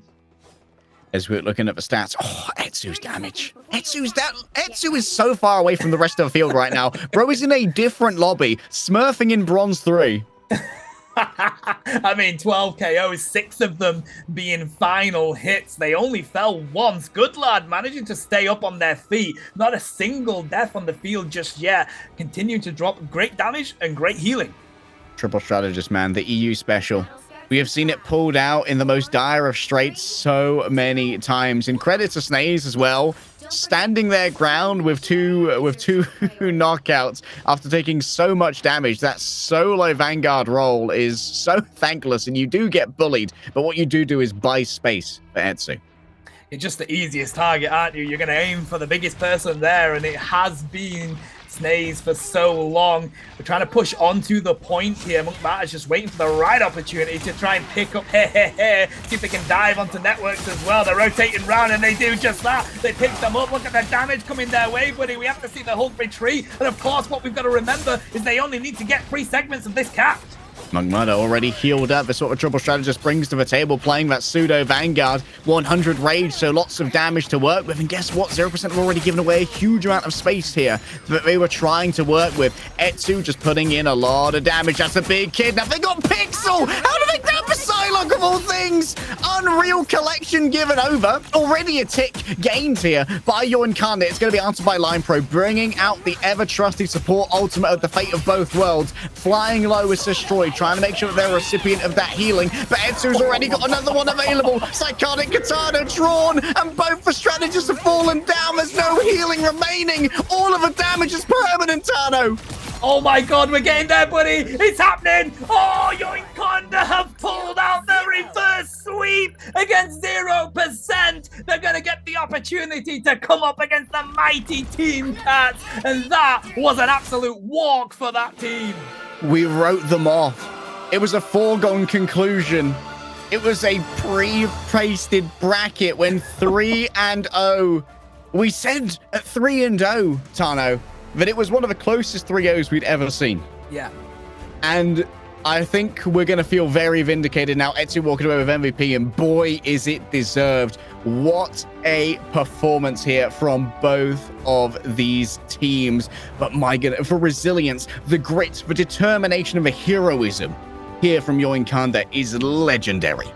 I don't think it can be stated enough how difficult it is to get a reverse sweep in a best of 7 when the opposite team is on match point. Incredibly difficult to do, but they locked in. Yoinkinda incredibly impressive, and I tell you what, I've probably got Team Cat sitting up at the edge of their seat. Yeah, Team Cats have been able to watch this with wide eyes here, figuring out how they're going to try and play their bands. Are they going to try and get rid of Monk Mudder's predilection to bring out the Wolverine? Do they just want to meet Etsu in a Psylocke on Psylocke duel? Because honestly, Etsu's been impressive, but the most impressive Psylocke possibly in the world is Sparker on Team Cats, yet to drop a single map. But we've learned here from Yoinkanda that it ain't over until it is over. But this match is now over, so check out some highlights.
Trapping all those fighting souls, but yet across the world I see you standing in my way. And remember the time, the place we used to fight, like the sun and moon. And I wonder if ever there was a time that we were friends. The night has fallen, shadows looming, and yes, that time has come for me to seek you out. We are set now for our last reunion. Break the chains, find your way, come find me. Do you remember who you really are? Show me that you are still the only one for me. I'll be waiting for you. Blink and open your eyes, raising up your fists and smashing through time walls. Before the rift splinters again, we are rebels till the end. Rise and open your mind, hold on to your powers, no one can stop us. We are rivals till the end of time.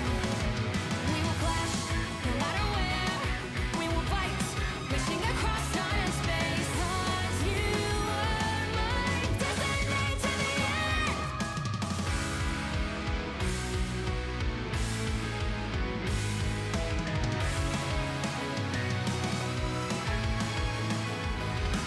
Do you see the dawn, the flames burning brightly, shining on those memories? And yes, across Across all time, I see you turning the tides. And do you see now our time, our turn? We can still fight like the wind and fire. And wonder no more that now is the only time your heart is mine. Light has fallen, darkness grows, and yes, we fight for our destiny and fate. New days smiling for the past and future. Break those chains, lead the way, fight with me. And when you wake up, open your eyes, raising up your fists and smashing through time walls. Before the rift splinters again, we are rebels till the end. Rise up, open your mind, hold on to your powers, no one can stop us.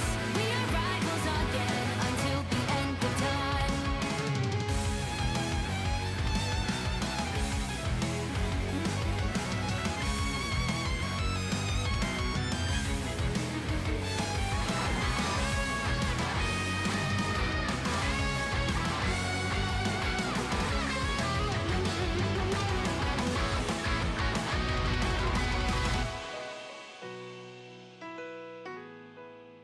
Show me that you are still the only one that matters for me. I'll be waiting for you. Wait up, open your hands, holding on to your heart. Look inside you. Can you feel it? The sparks in you. Light it up, unleash it up. Wake up, open your eyes, raising up your fists and smashing through time walls. Before the rift splinters yet again, we are rivals till the end. And rise up, open your mind, hold on to your powers. No one can stop us. We are rivals till the end of time.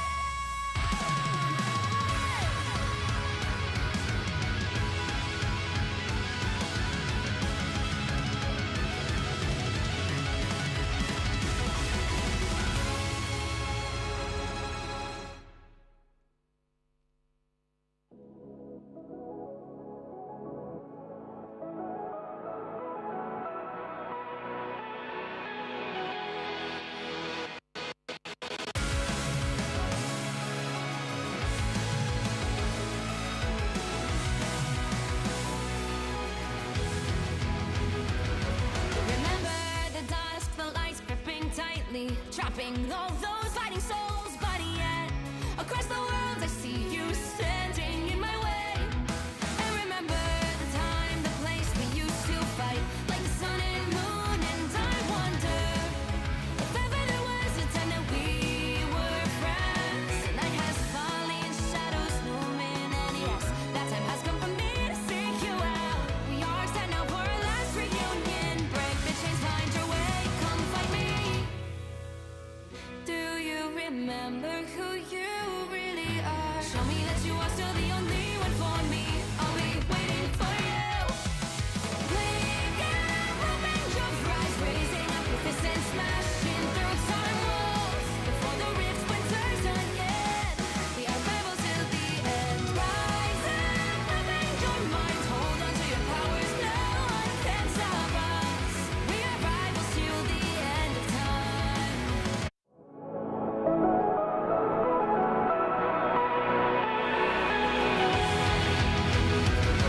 Remember the dusk, the lights gripping tightly, trapping all those fighting souls. But yet, across the world, I see you standing in my way. And remember the time, the place we used to fight, like the sun and moon. And I wonder if ever there was a time that we were friends. The night has fallen, shadows looming, and yes, that time has come for me to seek you out. We are set now for our last reunion. Break the chains, find your way, come find me. Do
Anybody want some nuts?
I tear through the cloudless night, just like the moon.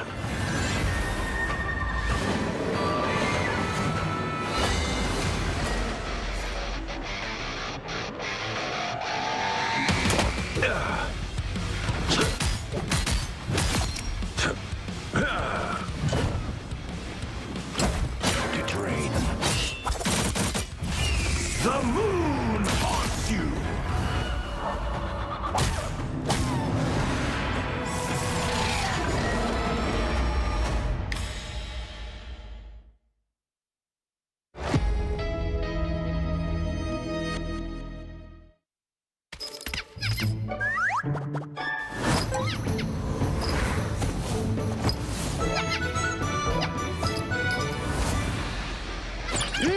Time to go nuts. Ha! Check out this big acorn. World Stampede!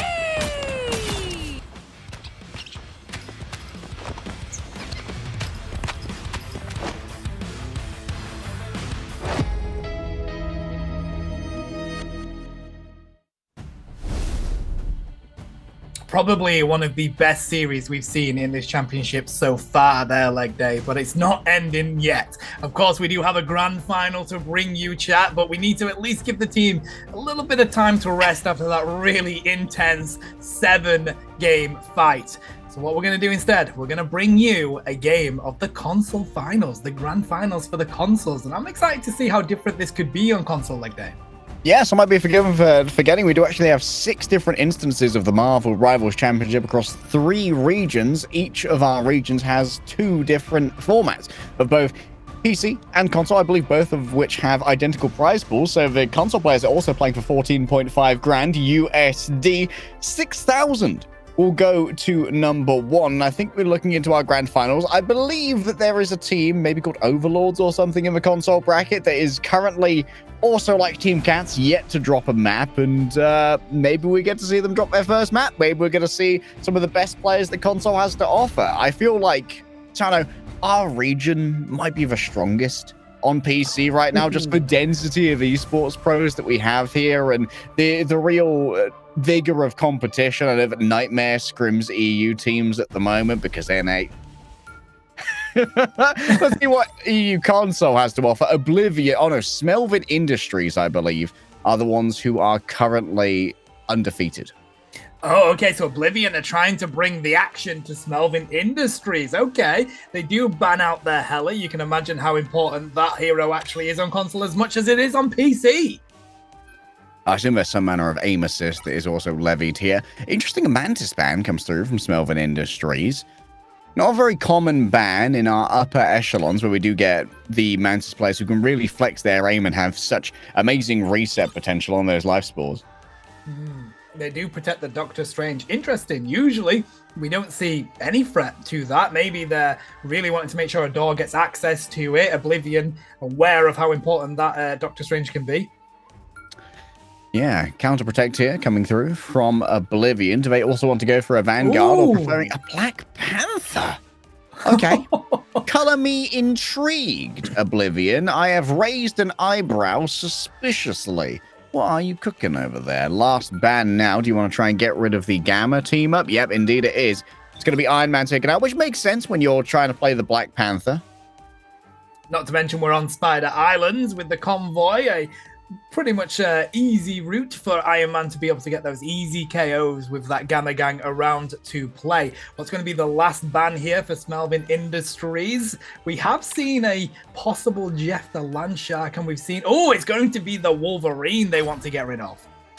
Okay, Wolverine being out of contention. Maybe Smelvin knows a little bit more about Oblivion than I do. This does mean that Hawkeye is still available on the table, though, and it seems like Felix is going to be instead pivoting over onto the Magic. So maybe Oblivion are actually a team that like to lean heavily into the melee combat. For now, of course, hovering the triple strategist, but it's uncommittal thus far. What I love about this, though, is you take a screenshot of this and tell anyone that this is the grand finals of Marvel Rivals Championships. They'd be like, what? We have a Magic my tier list?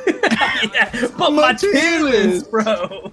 I mean, I love it. I love the fact that we're finally getting some Magic play, one of my favorite characters in this game. No surprise that we have a Jeff the Landshark. I play on console quite a bit, like that hero is in pretty much every single game. I mean, it's very, very strong. Of course, there are plenty of edges to throw your enemies off on this particular portion of the map as well. In fact, on all portions of the map, lots of environmental hazards here on Spider Island. Let's see who's going to get the advantage to begin with. Leo getting set up on this roof, ready to rain down these Poseidon Tridents to try and take out some easy KOs. But right now, Smelvin Industries prepared for the engage. Indeed so. The array of squids are actually going to be quite troublesome to deal with for these melee characters. They can really get in the way, as well as continually harass you when you're at your most difficult to try and hit. So, of course, Josh, nice way to kite away right there, taking advantage of the iframes that the Magic had to simply move away from her and not deal with that Eldritch Whirl. Just be like, nah, I'm good, thank you. Out of here we go. Trying to put the pressure on, though. It's so difficult to keep track of Magic when they're like that, diving behind your backline. They haven't been able to find the KO on them just yet. Josh, the recipient of that Snowflake Guard as well, making sure they're constantly getting healing while the Vanguards at the front are being gifted with Luna Snow's direct appropriations. Adore rounding upon their counterpart here in Doctor Strange. And wow, I don't know if they knew Felix was even there. But hey, a free knockout, you're not going to complain. That you are not. They did manage to fell down the Hulk, but Bruce Banner is still on the field. They may be able to become the Hulk again, and they do. That's so unusual. Usually you see the Bruce Banner get KO'd as soon as they become the Banner. Yeah, they are a little bit squishy in that form. Gruesom's actually being punished for their audacity here, down to 84 HP, but no, very studious from the strategist here to bring them back. Lemonelk's actually swapped over once again onto the Venom now instead to get a little bit more pressure on that back line.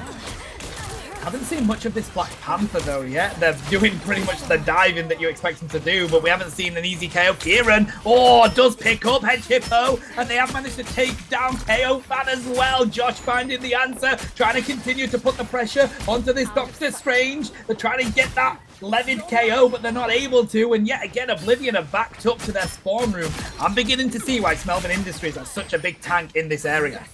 Oh yeah, especially when they're going up against this many melee heroes as well. Sometimes you do kind of give the Namor a lot of free value. Josh just plays around these high grounds. Keldon is just constantly harassed, can't find a location from which to use this Eye of Agamotto. Josh diving on back, getting prepared for that dive through. They know the Magic is coming. There's an Eye of Agamotto. They've got 3 of them trapped in it, but there's a Horn of Proteus to say goodbye to the Cloak and Dagger. They get the Eye of Agamotto in return. Josh trying to drop some damage, but Magic putting the pressure on. They're not able to find the KO, though, and this is the damage coming on in. Smelvin Industries found the answer to it, though. The Feast of the Abyss does bring multiple players low, but no final blows found thus far. Josh unleashes the dance of the butterfly, and it's quite the dance that Josh does. An amusing sideshow. Yeah, what a clap moving in. Maybe another right click. Oh, it's a miss, unfortunately. That's going to be the Gamma, also missing. In the end, nothing is reliable as a big old green fist. I mean, Kaofan just got annihilated from a different postcode with a big clap from the Hulk. Incredible. But Kelvin is here. They need to push on up with these vanguards. It's difficult. We're down to 40 seconds on the board with this payload. They've now managed to buy themselves a little bit of space, but they've got to be wary. We see the Dark Child getting let loose. They're very weak though, 1 HP in a dream. The more trying to find the answer back to the full health, thanks to the power of the Loki. The Horn of Proteus trying to do some space for them, but they haven't got a KO with it. There's the Eye of Agamotto from the backline here, leg day, and that's going to be enough to say goodbye to that Lunar Snow. Yeah, dropping from on high, delivering the burst to Lunar Snow. Adore has to now flee away from the attention of the magic that was gained from their audacity. Josh looking after that Black Panther French Hippo. It seems like they have, Hench Hippo rather, seems like they haven't done too much thus far on the Black Panther. Rebuffed easily. The Eye of Agamotto gets herself a stun. Only onto Kieran though, and it seems like Danis is still available to try and deal with this one. Second that Kieran wakes up, going to be the fate of both worlds delivered over. And now somehow Hench Hippo has managed to earn themselves an ultimate. You don't want to use it into Kieran's ultimate, but there might well be a second one here. Danis copies over. Yep, another fate of both worlds. Hench Hippo still having to wait. Into a backline goes Josh. The Dance of the Butterflies ready to go. An anti-heal Doctor Strange can't do nothing. Kieran super low, and Lemon will find it, but I think he's ran out of friends and ran out of dreams. Giant drop the Eternal Bond just to make sure that they can stay on this, but overtime is about to be expired. Lemon is here, Magic as well, but this is the point now where the Dance of the Butterflies is going to do the work. If they can get them off this payload, they're going to have a really good position coming into this next fight, but we've seen them come in with the portal. That might be the difference. The clapping from Kieran just to get that assistance in. Hench Hippo fails to it, and Leo just dropping the Proteus damage from the roofs, buddy. That's enough to defend that one. Oh, wow. Smelvin yet to drop a map, and we can see exactly why. These guys seem to be the kings of console in Europe. And Hench Hippo and Felix, their melee predilections at the moment are not serving them very well. Maybe they'll have a little bit more luck on defense.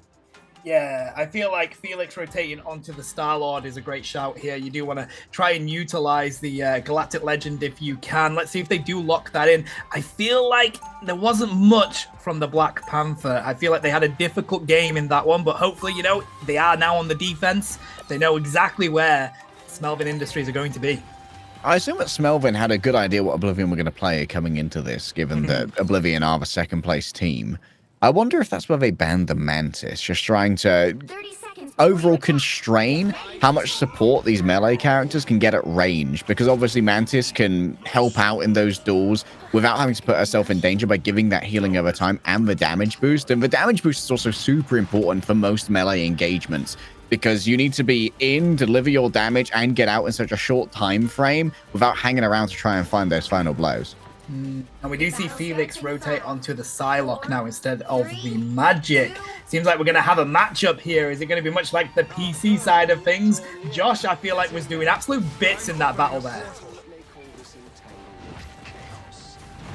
All right, Adore for now. A little bit of scouting. May decide to actually just go for a gank on the Luna. Oh, are they going to try and create a means to stop Keldon from disengaging with a double portal here? Oh, that's a little bit spicy. Of course, he should be able to just fly over it, but indeed there it is for disengage coming through. This is all about just gaining all of the space for free, I suppose. But remember, they've not got far to push it, to be fair. Any advantage that you can get to buy you that space will work a treat. Namor has to back on out of here, no longer on that Black Panther. Josh seems to have their number saved in their phone. Leo trying to drop that damage from afar as well. We've got these squids up trying to do a little bit of added range, and they do find Josh on that Hench Hippo. Yeah, Hench Hippo swapping over from the Black Panther has finally got a little bit more out of this. Spamming into the Loki totems, though, inadvisable, just confers a little bit more healing over. Now Hench Hippo is once again free to just spam down this narrow corridor and also enrages those squids using the right click to do even more damage. Guess what? Felix has already got their ultimate here. Pops the Dance of the Butterflies. It's going to be very hard to try and survive against this. The early aggression getting out that Loki totem was critical here for Oblivion. Great play. Okay, now they're in the aggressive position. They take down Josh. Felix managing to sniff them out.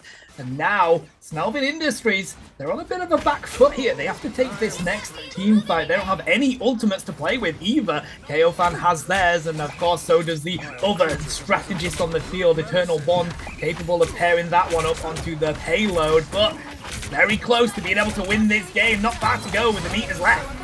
Double Gamma Shields are just going to keep Adore going back. Huge amounts of damage delivered by that Gamma Expulsion. On the other side, Lemon Elk is just creating a bit of a distraction in the back line. Adore stands strong, keeps this cart moving. And what an expulsion. Jelk Lord destroyed. The Eye of Agamotto ready to go. You don't want to really use it into this nice block. Very heads up play. The Horn of Proteus delivers an Imperious Rex into the back. And once the damage is delivered, so too is the Sonic Blade, the dance of the butterflies. It's a waltz to the finish for the Oblivion. And unfortunately, it's into the sweet embrace of doom. Smelvin Industries should be able to grab this one easily. All right, so still undefeated in this game so far as Smelvin Industries, and I believe that that's where we're going to leave this. But fantastic play from both of those teams, I feel like Smelvin Industries are the team cats of the console world. They may well be. Kieran gonna walk away with the MVP on Lunar Snow. Let's have a quick look at these stats. Hey, Felix ended up walking away with 3 of, I believe, 7 final blows. It was a tough game for Keldon, that much I can assure you of. Oh, that is a tough one, buddy. Really great play, though, from what we saw. I mean, Keldon managed to block 27k, but the healing and the damage was way too much coming in from Smelvin Industries. That was a console game that you just got to witness, chat, and it was so different from the PC. So keep a close eye on these highlights. It's good action.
Trapping all those fighting souls, but yet across the world I see you standing in my way. And remember the time, the place we used to fight, like the sun and moon, and I wonder if ever there was a time that we were friends. The night has fallen, shadows looming, and yes, that time has come for me to seek you out.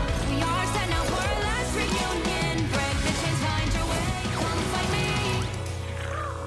Do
Want some nuts?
I tear through the cloudless night, just like the moon.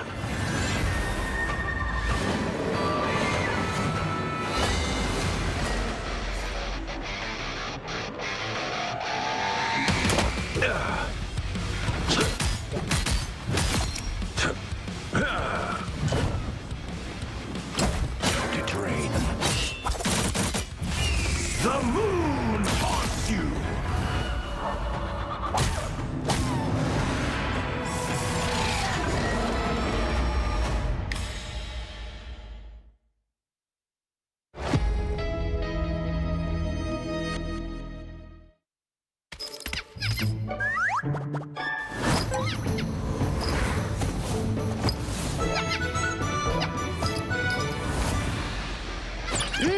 Time to go nuts. Ha! Check out this big acorn.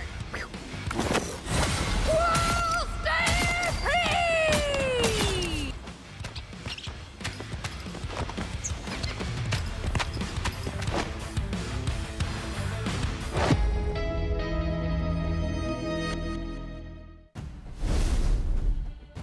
It is finally time to bring you the grand final of the EU region of the Marvel Rivals Championships. It's Team Cats, it's against Young Conda. This is going to be a battle for the ages here, leg day. Long awaited over the last 2 weekends, as this game has been for the last year. From the moment I dug my teeth into the closed alpha, I was waiting for the esports to come out, baby, and finally we're here with our Season 0 Doom's War tournament.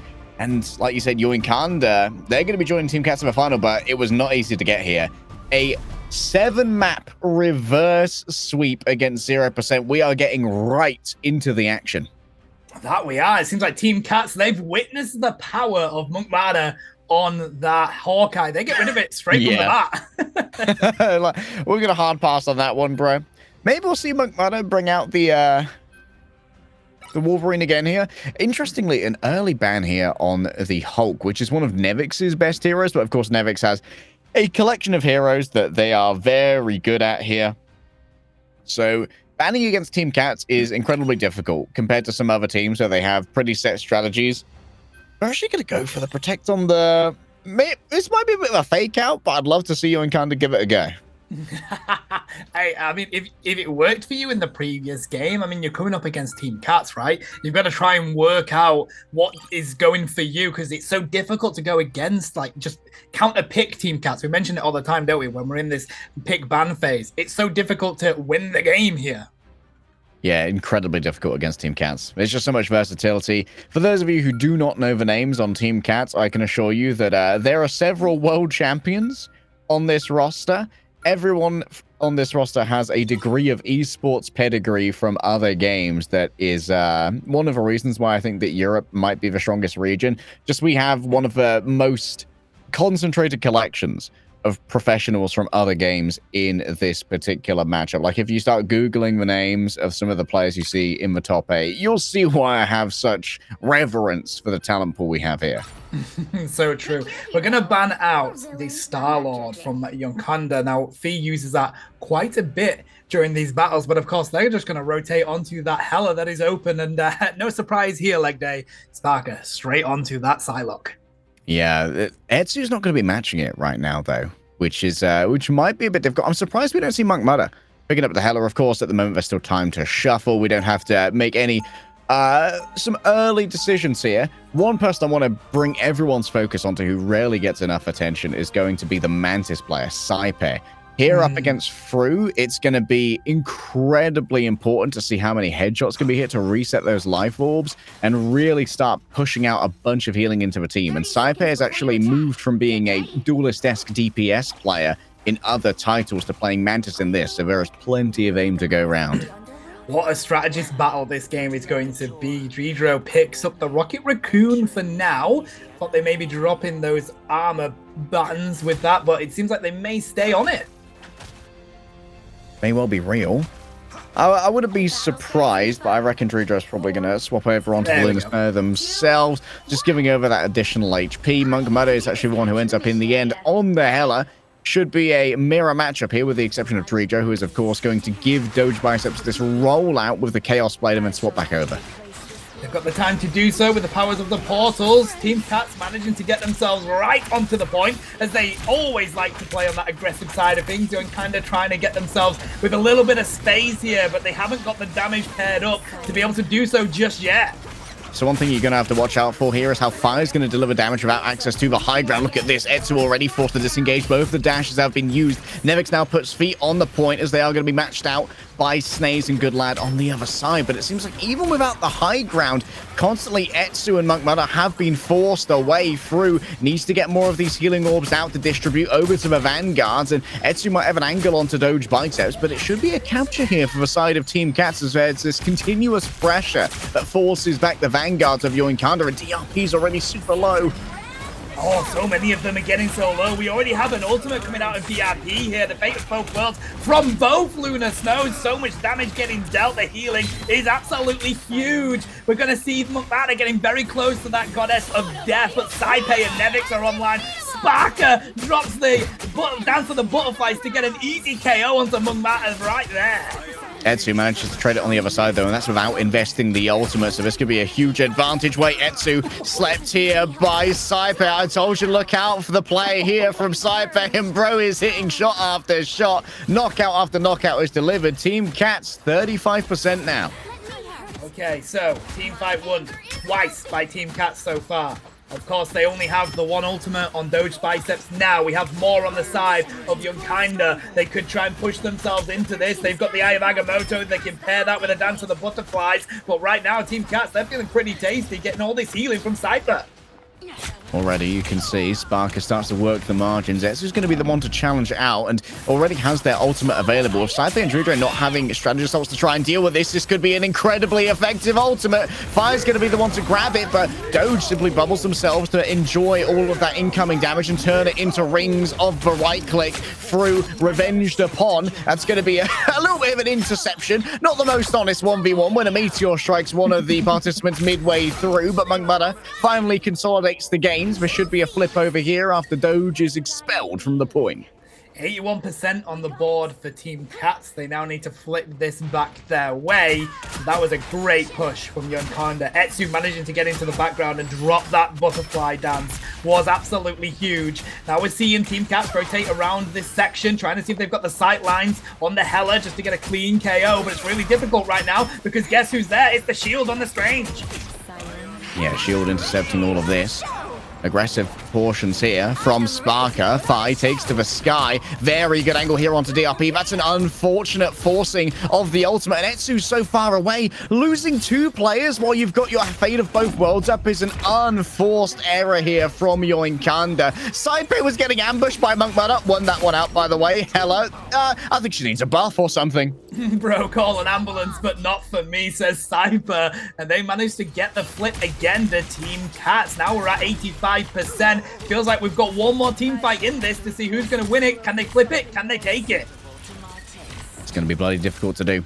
Sparker has another Dance with Butterflies ready to go and is going to be using it fairly freely, I imagine, with how quickly these are generated already. Etsu is forced out for a moment. Desperate wants to build their own ultimate.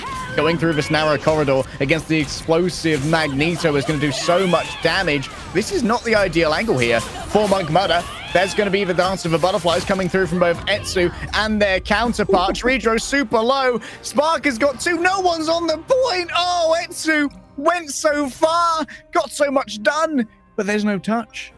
They wanted the KO, buddy. They wanted to dive on in and prove themselves to be the better Psylocke, but unfortunately, there ain't anybody to stop that cap. Team Cats takes the first sub-map. Now we're going to head into this one with an advantage to Team Cats.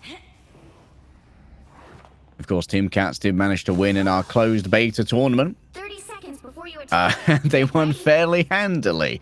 I believe Schmungus actually came second in that one, who ended up going out, I believe, in top 8 this time around. So Team Cats are defending their throne, so it's just as well that their first map victory would be coming on the throne room, and now they're taking Yoinkanda on a bit of a tour of Asgard. We're going to Odin's Archive next, and Monk Butter going to make use of that Protect on the Wolverine we saw in our ban phase. Saipe doing the thing again where they go into the Scarlet Witch just to give Doge biceps that team up coming into this first fight. Nevix liking to drop that portal to get them straight onto this point. Once again, tech coming through from Saipe and co, just trying to make sure that Doge gets the most damage out possible during the rollout. Getting the second TP, fairly important, just to make sure that you can get the value out of that. Wow, good animation cancel from Doge. And that is why that tactic is used so often by these teams. Clean up on Etsu straight away, and yet again, Team Cats managing to get themselves onto this point, ready for it to unlock in about a second, and they've cleaned up a quick KO. Can they take down the Vanguard here? Yes, Saipe with Snaze. That's advantage Team Cats on this fight. Saipe's built different, Bren. There's no other way to put it. Etsu picks up a health pack. Monk Mudder, for now, just keeping Sparker harassed, but Sparker strikes back with some well-placed shurikens. Good lad takes to the skies, but what use is it at the moment? Spark has been taken down elsewhere. Etsu winning out that duel, punished by Nevix. You close one door and it only opens a window elsewhere. Now we've got Team Cats getting really aggressive with the area that they're in. I am loving watching this matchup between Etsu and Sparker, though. It's fascinating. They're both extremely good Psylocke players, and I feel like Sparker's getting the advantage just at the moment. Right now, though, these Vanguards trying to block all this damage coming their way, and boy, is there a lot of it. There's a lot. Nevix's shield starting to shatter, looking to try and maybe get a bounce eye of Agamotto here. Just playing around the back of it, threatening, teasing that the Eye of Agamotto could go into that back line. Staying up on high, Snaze needs to be noted. There are the back line, managing to pop the fate of both worlds. Good LOS there. Through does get stunned, but does not get followed up upon as DRP is studious in this. Monk Mudder tracked down by Doge Biceps. Etsu gets value, even more so, from the Dance of a Butterflies. Goddess of Death noted. Now it's Sparker's turn. With the healing gone, the damage delivered. Nevix, the Eye of Agamotto from Snaze, not able to get anything at all. Despite the investment, Yoinkanda get nothing. Oh, Fee, that's illegal. The damage from above, unable to defend it, was good lad, and they get sent back to the spawn room. And right now, Team Cats are about to hit 70% on this board. Not a single bit of pressure on that objective from Yoinkanda yet. So difficult going up against Team Cats. Just every single person on these rolls. Near unparalleled. Monk Mudder trying to get the most damage out. I believe got stunned there, possibly from Saipe. And the sedation. Nevix just throws out a little bit of poke here and there. Low on ultimates are Yoinkanda, but plenty here for Team Cats. And they've got all the tools they need to win this one out, including that healing ultimate coming through from Saipe. Gets super low, doesn't want to risk it. Nice assassination there from Etsu. Didn't want to risk losing their ultimate from trying for a risky play here. Instead, Team Cat's going to try and take this out. 5 versus 6. Not much off the Asteroid M. Through noted in the air. Fire and Sparker grab themselves something. DRP under siege forces out the fate of both worlds.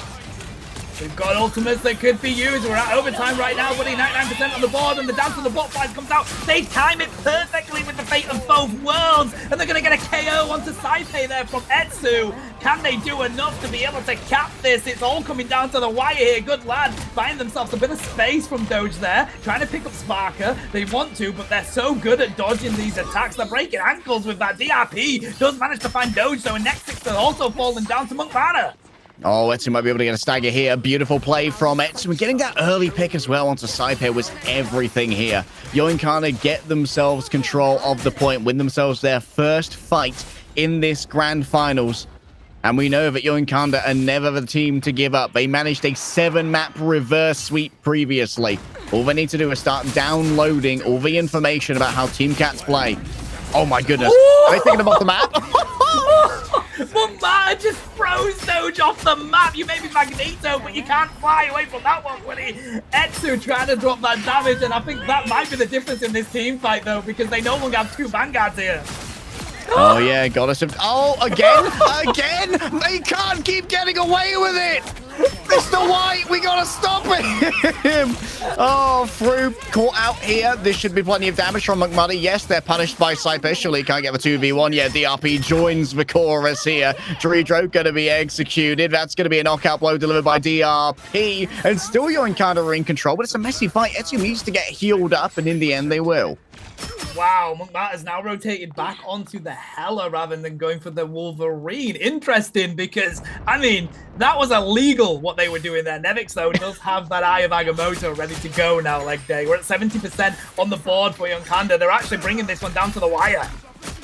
Dance of Butterflies is available. Etsu, for now, just keeping Nevix honest, making sure that he has to move that away. Dredro answers incoming damage from the Dance of the Butterflies with the Fate of Both Worlds. Now the rest of the team can move forward as well, claiming that space. Sparker, the punctuation here to make sure that the damage is delivered, but Fru's able to answer readily. Sniper falling low over there, and that's going to be an Eye of Agamotto. That stuns out both Sparker and Dredro. The incoming damage is eaten up by Doge Biceps. Nevix tries to turn it around. I don't see any stuns on the UI. DRP just continues to twizzle themselves around this central zone as Five takes to the skies in a bubble. Little more than that. A potential overwhelming here of the Magneto has to get away into cover. For now, 99 to 99. Whoever brings up an ultimate first is likely to win this. And Five's getting real close. Sidebear does it with the raw mechanics. Fine Mugmata out of nowhere. Sparker now moving in onto the back line. And Fru never stood a chance. We might not even see the Horn of Proteus, but Five's got it anyway. Drops it on the good lad, and the good lad's not feeling so good, Mr. Stark.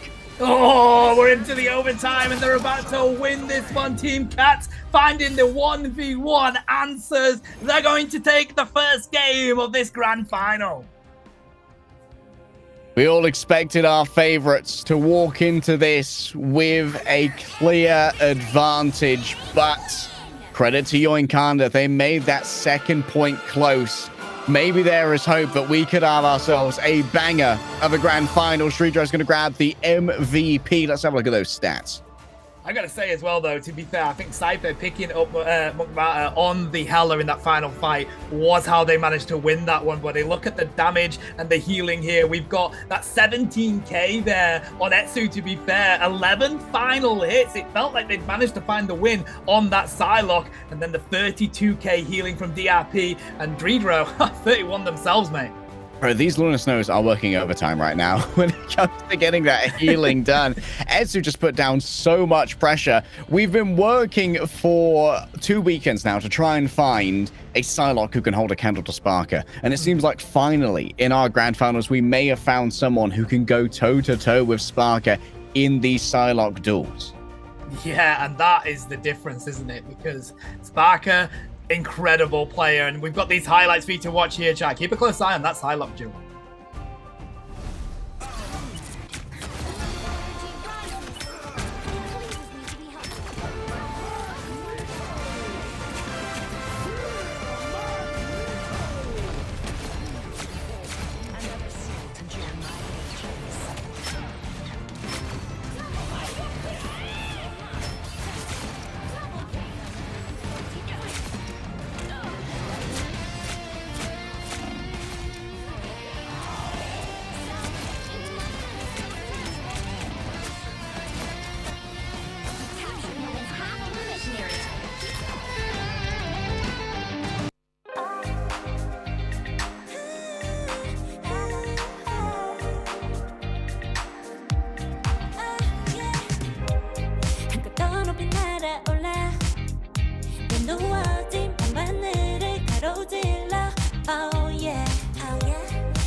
tightly, trapping all those fighting souls. But yet, across the world, I see you standing in my way.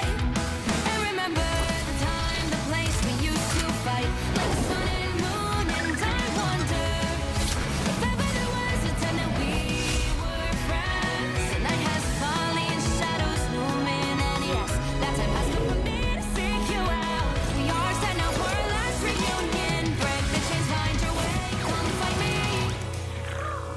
Do you remember who you really are? Show me that you are still the only one for me. I'll be waiting for you.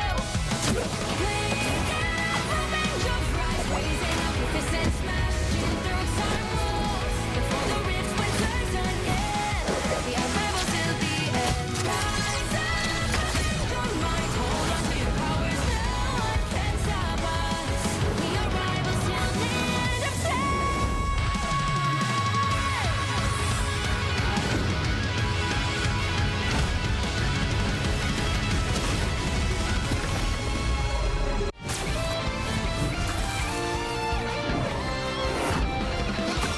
Eat nuts and kick butts.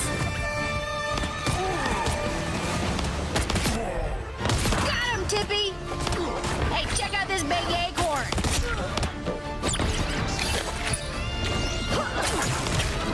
Score one for the squirrels. Ah, it's a squirrel nami! Huh, where do you think you're going?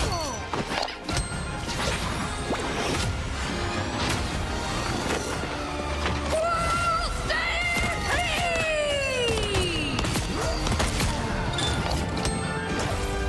Anybody want some nuts?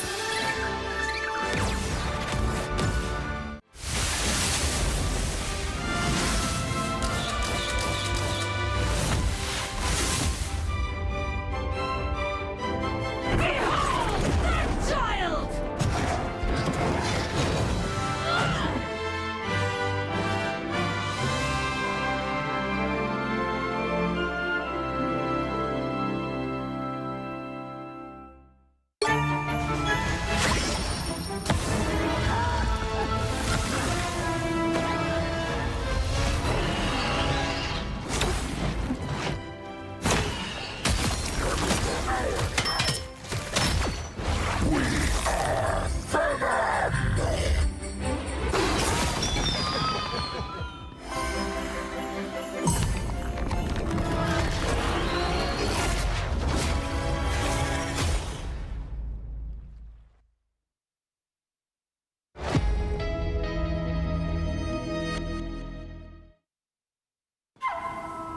I tear through the cloudless night, just like the moon.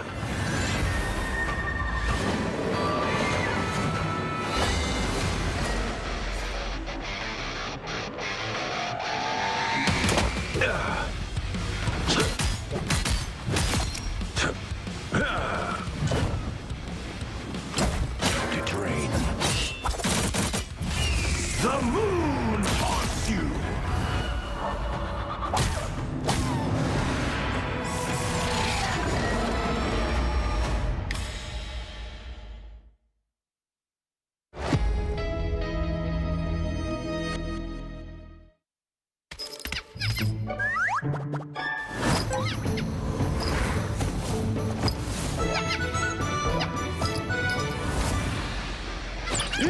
Time to go nuts. Ha! Hey, check out this big acorn. Squirrel stampede!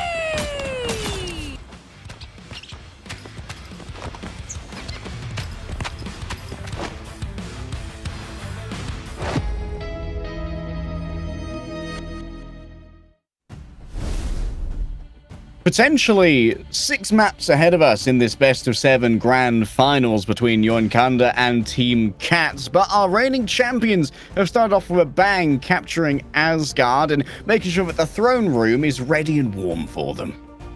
The thing is, it's a mountain to climb to even take one map away from this team. They've not lost a single one yet, leg day. So it's definitely a tall order for Yonkanda, but they managed to do a crazy reverse sweep in the losers final to get their position here. So if anyone can do it, I believe it to be them. Yeah, it looked like it was going to be a 0% versus Team Cat's rematch, which also was 3-0, by the way. Team Cat's yet to even drop a single map, I believe, across 2 tournaments now, including a closed beta and and our release one. I don't know if they played in the closed alpha because it was NA only service as far as I can remember. Where we're going to next? Anybody's guess. I wonder if we're going to see a Wolverine ban from Team Cats, not because it was the most effective thing, but just because it was the most annoying thing to get constantly dunked off the map by Monkmada.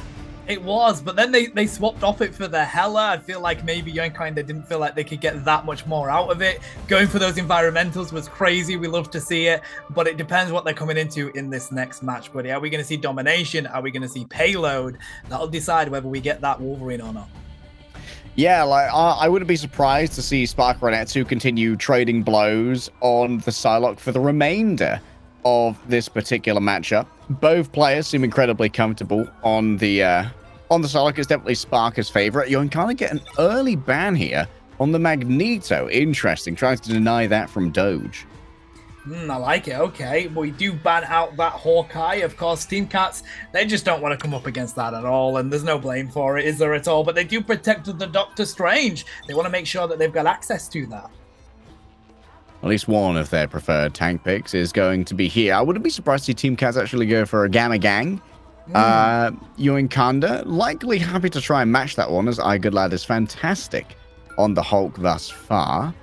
What's our protector? I believe last time it was the Logan.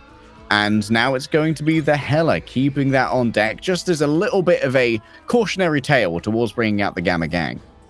Interesting. Okay, I like it. Let's see what comes in as the second ban here. Of course, it is Convergence on the Hall of Jalea here on this map. So, difference, I think, they do get rid of the Gamma Gang there, Leg Day. They don't want any of that action. All right, a lot of constraint on the Vanguards here in the banning process. Both of them used towards Team Cat's Vanguard line here. Just trying to keep Nevix and Doge honest. There's a world definitely where Team Cats could go for a triple strategist with a single Vanguard if they wanted just for Doctor Strange, potentially from Nevix. Doge does have a reputation of being a bit of a role flex across other games, so it would not surprise me, but Doge's actually going to be the one to pick it up. Nevix, a bit of a flex himself. Oh, the old and gold. I would not be surprised to see the group. This is what Team Cats used most of the way towards their victory in the closed beta. Yeah, it's pretty good for Convergence as well, but what's really interesting is that they get rid of the Psylocke. Sparker, they're not concerned. They can obviously rotate onto any other hero realistically, but they felt like Etsu did a bit too much on that in the previous game there, like Nate. Yeah, if they can match me, if they can make me bleed, I'm not going to allow it to happen. Sparky going up against Monkmada. Alright, likely. I would be surprised if Monkmada sticks with this. One thing that could be cooking here, hear me out. There's a world. Okay. But there's also a world where maybe Monkmada could have tried to have got a pull through a Snaze portal right out of spawn and just grabbed someone. And maybe got an early pick there. Don't think that's going to be happening. Instead, Monkmada is, of course, going to be matching Sparker on the Hela. And Etsu's picking up the Star-Lord, which previously was quite an issue from Destroyed on 0%. We didn't see Etsu actually manage to match that one very effectively. And Star-Lord's actually going to struggle a little bit when it comes to the long-range poke from the Squid. Doge likely going to be cooking a nice portal for poke here.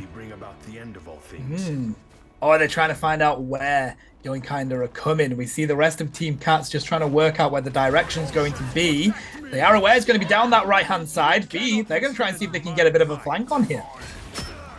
Yeah, just making sure that no one's trying to get that sneaky angle at range, of course. No drop-off from these spears so far. He can very easily jiggle peek and continue to lay down the pressure at range, compared to the Hela, who does have a touch of drop-off to try and deal with this. Yoinkanda, they're going for their triple strategist again, just a little bit more staying power with a singular Vanguard. So whether that's going to be enough, of course, crazy healing stats coming their way. Etsu trying to find Kai up here on the top, but they weren't able to. Nice good headshot coming in there. Sparker backed on up into the corner here. Group getting very weak there, but they do have that Lunar Snow healing on them as well. Sparker's going to have to rotate around here just to get some better sightlines. Oh, well, it's just going to be huge access to that backline. All three of those squishies. Etsu is trying to challenge this one out. Fighters, absolutely not. You're in the squid zone now, mate. And, well, you don't have a permit to be here. Seems like Sparker still has a good angle. One of the things about Nevix falling low, which is a little bit, whoa, what is that CC chain? Bruh, the Etsu just got sent to the Shadow Realm. Poor Etsu, they aren't moving for the next week. Buddy Nevix here, though, trying to put a good defense up. They've actually backed kind of up into this section. The Horn of Proteus was landing. It did get the Adam Warlock, but they weren't able to get the KO with it. And there we go. The Soul Resurgence does come out of Pros, but they do take them down. And Sparker has found two. Mana does take down Saipe, but they're just ready for this Adam Warlock to come on back in and get eliminated instantly again. Run, Etsu, run! Monk Butter up against the wall here. That's going to be an execution. It's interesting to note as well, this is one of the few points we've seen Team Cats actually lose this first point on Halls of Dajali. I believe they lost it to yeah when they brought Chasm out on the Iron Fist. DRP. Once again, they're just chaining CC. Maximum stagger here. Team Cats are making every single second that you and Kanda have be paid for in blood. The way that Cypher would have been shouting in chat, turn around, stun them again, and they get the easy headshot. I love it, buddy. Doge playing up front, just blocking all that damage, coming their way, allowing Sparker just to do this jiggle damage, coming on out, see if they can pick up Etsu, trying to get round his Etsu, but they're not able to find the answer just yet. Sparker got a sixth sense for these things. That's a nice dodge. You can't see me. I take to the skies myself, the goddess of death. Now levied. Snaze, I don't even know where he was, but he's gone now. Etsu took to the sky. Yes, I don't think he got too much in the way of final blows, though. Knockout's not delivered until Doge falls down. Etsu finally finds the damage that's necessary. Nevik still has a strangling prison available. Frozen out for a moment. They're picking up with the health pack, and the goddess of death has been slain by the Horn of Proteus directly on top of them. Calamari the hard way. Monk Mudder and Fru find out that Namor means business. This is Fee's Squid Games, and they found the answer, buddy. Every single time. The thing is, they've got these free strategies, but they get very squishy. Good lad falls down again to the power of Nevix. We're down to the last 30 seconds in this first section of this map, and it doesn't seem like Team Cats are going to fall like they previously did on this game. All right, it's okay. Monk Mudder's on the Logan. The Low Gang have turned up, and they are ready to pounce once again onto these vulnerable vanguards. Nevix bringing up some access ramps to make sure those low mobility heroes can get up. Oh, wow. They managed to cut off. Sway's using the portal. What a huge play there from Doge. Is going to be portaled around in the other case. Etsu taken down. Sparker has free reign from on top, and Fi unparalleled when it comes to trident throwing. Poseidon smiles upon his son, and Team Cats will have a good old smile on their faces after an unbreakable defense. This team is absolutely ridiculous. They are playing on another level when it comes to this game leg day. They were not concerned at all during that, and it was so difficult for Young Kanda to find anything that worked. We had Good Lad rotating onto the 4. Monk Batter finally went onto the Wolverine, but it didn't work this time. Didn't work this time. I don't know if it's going to work next time. Team Cats are... I mean, at the risk of this being a Team Cats glazing stream, I still think they're the best team in the world. There's only one way to find out. We need international competition. We need it now. Before Team Cats become washed. Please. Absolute facts, mate. We need a world championship. We need it to happen. We need Team Cats versus Nightmare. We need it quick time. But let's have a quick look at these stats. No surprise here, though. I do feel like you kind of have found pretty decent stats considering how well Team Cats were dominating that. I'll let you say it, but I'm not going to sit here and agree with it. Only Doge and Saipe falling thus far. Dredro, some excellent evasion thus far, getting 10k healing out of this, managing to match any of the strategists. Of course, the 3 strategists from Yoikanda did have to share the healing amongst themselves. Yeah. And Nevix is now picking up the Thor of all things, which could be great for forcing a misposition from someone using those little dashes. Let's see what they can do here. Snaze is prepared, of course. They don't use the portal to find out what's going on from the side of Team Cats. We've seen Doge do that every single time they have access to it. They do have the sight lines here, of course, and the damage is just raining on in. We still have the on that Namor and that direct damage. Snaze up against an army of Calamari. Eventually, they will be taken down as Doge manages to move their way up onto the point, start threatening this one. Nevix actually managed to get up on top. The Awakened Rune is going to lay down so much damage onto Good Lad. And guess what, Nemor? We did not forget about you. We're just going to leave you up there. Doge Biceps now going to set up the portal. It's a little bit BM to be doing this in the middle of the game. I'm not going to lie. Bro is unperturbed, unbothered, moisturized in his lane, capping the point 2-0 to Team Cats. Very demure. The fact that he feels like he can block that line of sight using those portals in the middle of that fight just shows how confident Team Cats are. They're going to take the second game here today. Dredro managing to get the MVP. Twice in a row. Dredro continues to be a standout star on a team of stars. Honestly, the backline that Team Cats have is probably a huge secret to their success. Like, Saipe and Dredro communicate with each other so well. They divvy up the resources they have available incredibly well as well. And of course, Saipe just deals a bunch of damage in the midst of all this. I mean, we saw it with the double stun that came on in, didn't we? And it's such an exciting team to watch and an exciting team to cast, to be honest. Like, every time they come up against somebody bringing something new to them, Team Cats do always find a way to overcome it. And we've got an extra game coming on. Oh, that's two Team Cats right now. It's a best of 7. If they can continue this run, they may win it 4-0, which is definitely something they're going to want to do leg day. But what we want you to do right now is watch these highlights. Back soon.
Trapping all those fighting souls, but yet across the world I see you standing in my way.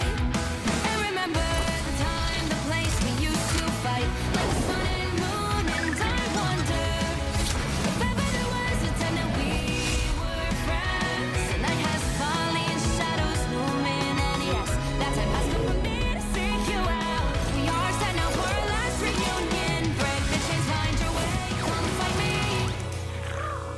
Do you remember who you really are? Show me that you are still the only one for me. I'll be waiting for you. Bleeding out, open your eyes, raising up your fists and smashing through some walls. Before the rifts winter's done yet, we are rebels till the end. Rise up, your mind, hold on to your powers. No one can stop us. We are rivals till the end of time.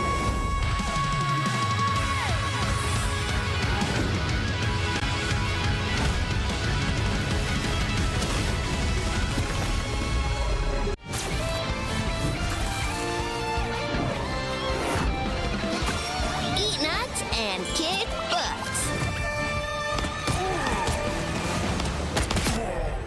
Got him, Tippy! Hey, check out this big acorn.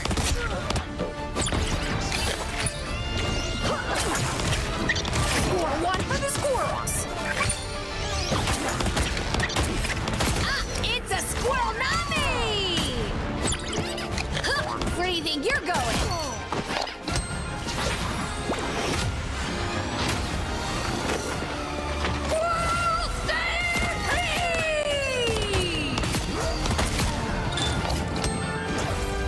Anybody want some nuts?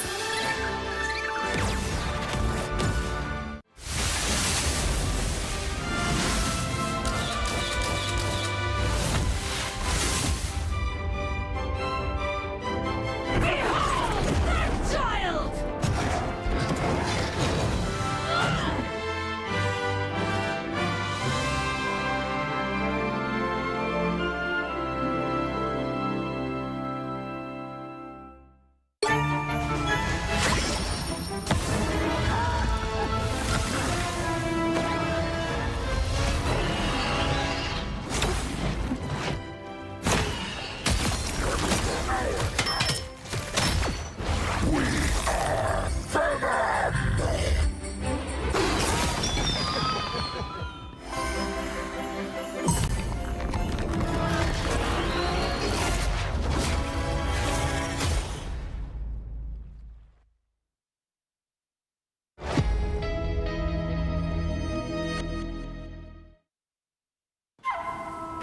I tear through the cloudless night, just like the moon.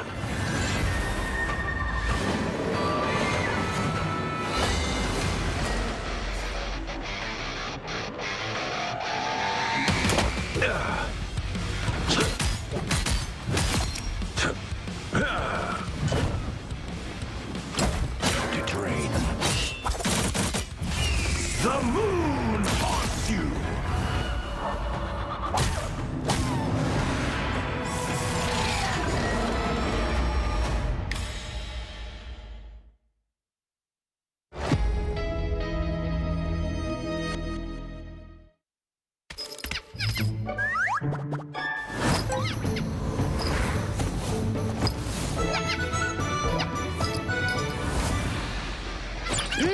Time to go nuts. Ha! Check out this big acorn. World Stampede!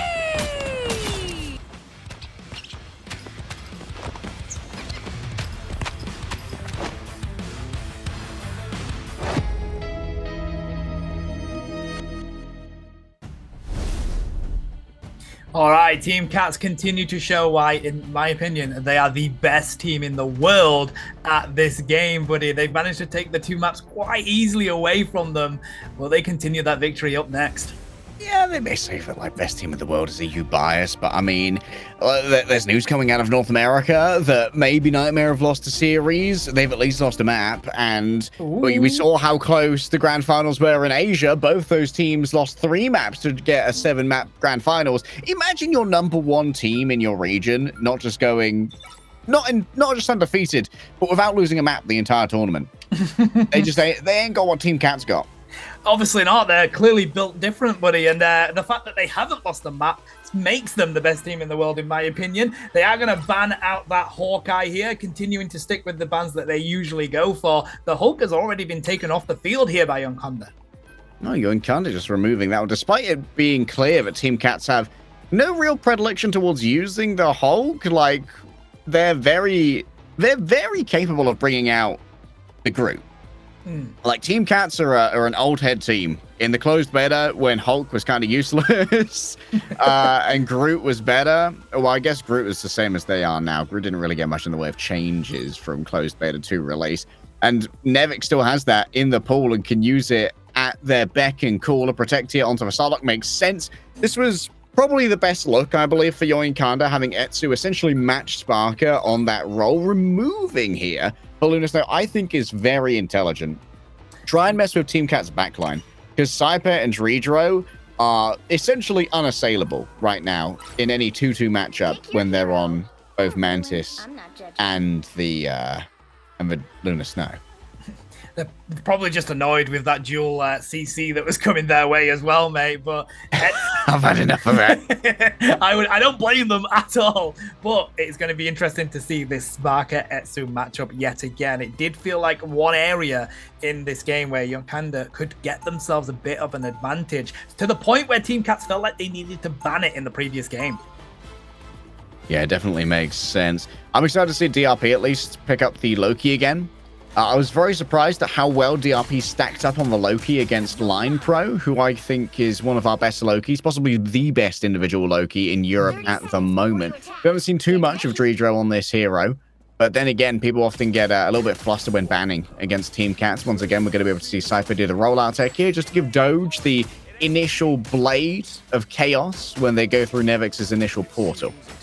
Yeah, I like this play by Team Cats. They get the portal straight away, get themselves onto that objective, and just try and drop mega bouts of damage from the get-go. Monk Martyr has rotated onto the Wolverine here. They're going to try and see what they can cook with this, feeling like they can take down these Vanguards.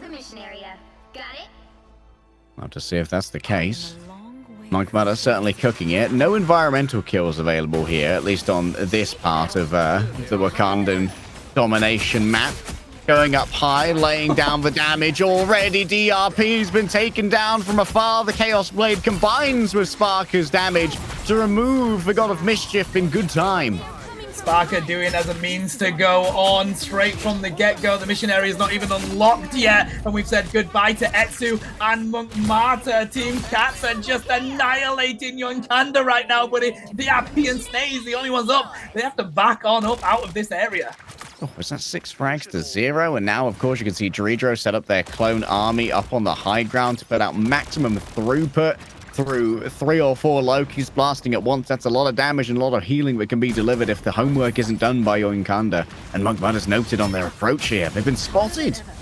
That they have. Sparker just trying to drop some damage onto this Vanguard. They now retreat. They're definitely going to be wary of that Loki in the background, or try and see if they can spot Monk Marta. You see them trying to go for these clones here, and oh, DRP was not aware. They get shot down instantly thanks to Sparker's ability.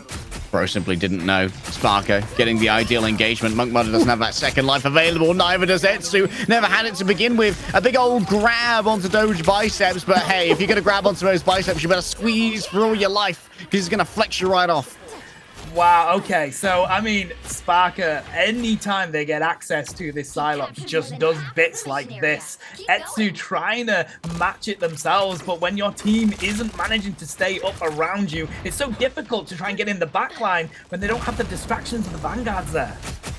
Team Cats coming up on essentially 5 ultimates here as well. Things are going to get hectic, but Yoinkanda probably going to be back to the drawing board. They don't want to engage here without Etsu. Sparker has just drained away another 10-12% before this next fight comes through. Unless they feed. Doesn't seem it's going to be the case, though. Still have plenty of resources to work with when it comes to escaping. I mean, they half health Magneto instantly there. Monk Marta just trying to dodge out of the way of Sparker. They are playing in the zone right now, mate. And yet again, they've managed to get into the backline. Can they pick up the Magneto? They have to dive away on the side of Yoinkanda. Etsu trying to make sure that they can find Sparker. But no, Sparker wins the 1v1 yet again. Sparker just continues to pressure out Etsu. There's no mercy here. Big sleep onto DRP. Can't move into any of the other clones. The APM simply isn't high enough. Nevix marauds across the high ground. A king of the hill. And this guy's wearing a big old crown. Explodes onto Throw. And Yoinkanda, they barely stood a chance. Team Cats are already dead. Oh my god, mate, they are rolling through anyone that comes their way. The difference between the top seed and the number 2 seed in EU, it seems absolutely massive right now. It does seem incredibly massive. I mean, like, no shade to Yoinkanda. They had such a huge reverse sweep. Oh, yeah. Like, it was a momentous feat of stamina, of willpower, and of talent. Yeah. But Team Cats, it's oversaid, but it's true. They're built different. Absolute facts with a Z, buddy. It's crazy that Yoinkanda managed to pull that reverse sweep, and it was an intense battle all the way through. And yeah, one of the most incredible feats in esports is pulling off a reverse sweep in a best of 7. But now they're coming up against Team Cats, and Team Cats are just too difficult for them to. As soon as they lose the advantage, they find a way to gain it again. Team Cats are deathless. There are 12 ultimates available. I'm going to have to test my words per minute here in this forthcoming battle. We'll see what we can get done. Nevix, for now, just working the periphery. Etsu noted Spark is already down. That's going to be the Galactic Hero. Popped out right here by 5. What a nice sleep coming through from Saipe. Wants to take the duel against Etsu. He's the one to watch, and he's always been the hero that they deserve. Has an ultimate still to play with if they do desire. A little bit of additional healing over to the remainder of Team Cat. Nice stuns coming through from Nevix. Forces out what Loki was packing in terms of those totems. For now, though, the Asteroid M demands a huge amount of attention. No killing blows given over. It's still going to be a little bit of work on the periphery. And here's their own Asteroid M. Eyes on the strategist. DRP taken down. The Eye of Agamotto catches absolutely nothing as Nevix raises the shield. The Phalanx says, we are Sparta. We are in control, and we are Cats. Meow.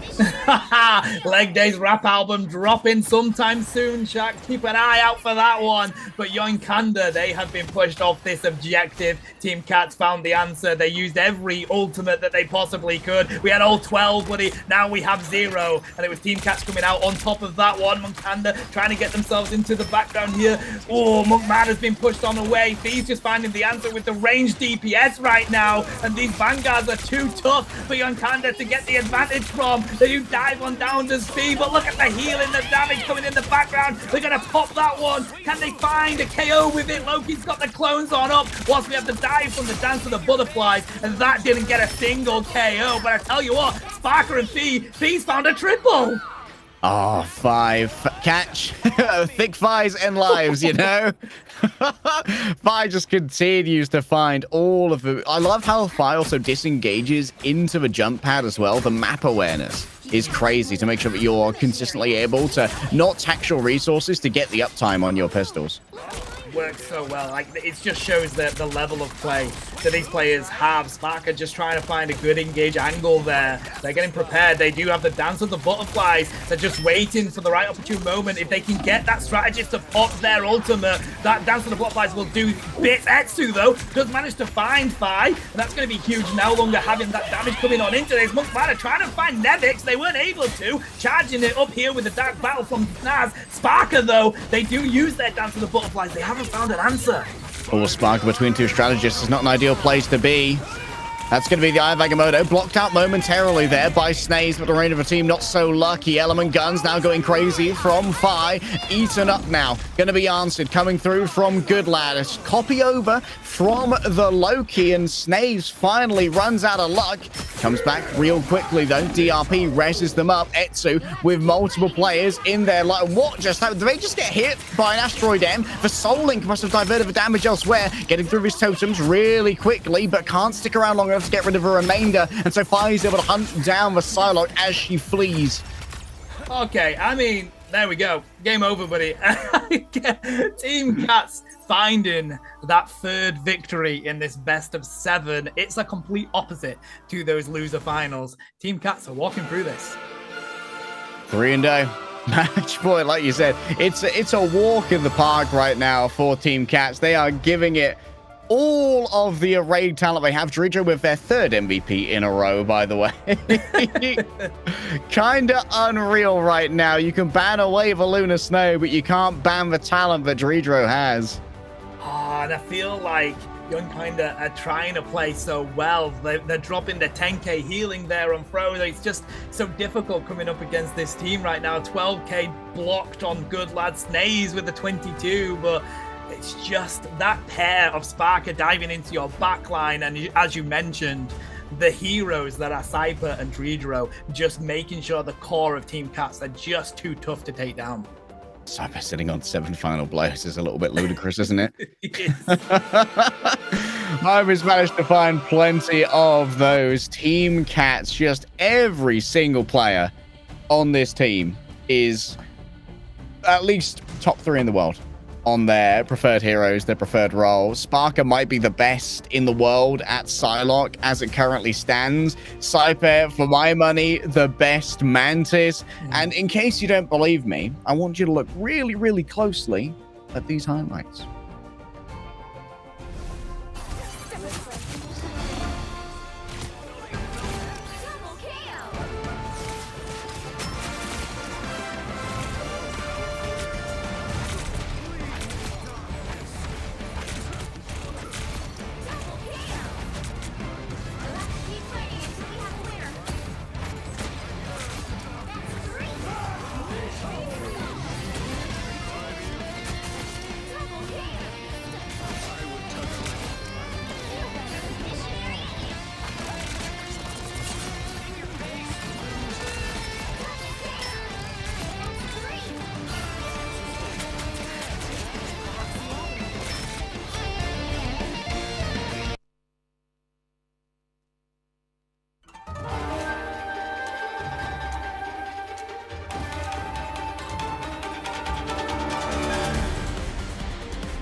tightly, trapping all those fighting souls. But yet, across the world, I see you standing in my way.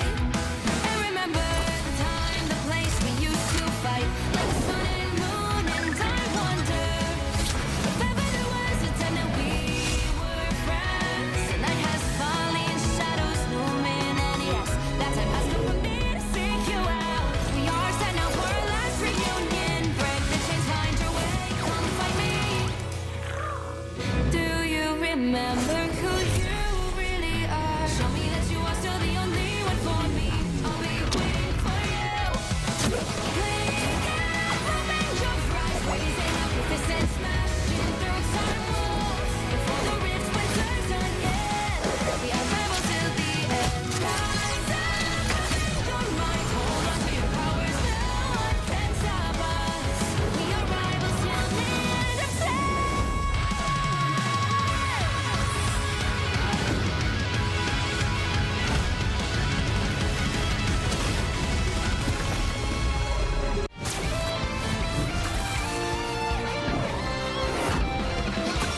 Eat nuts and kick butts. Got him, Tippy! Hey, check out this big acorn.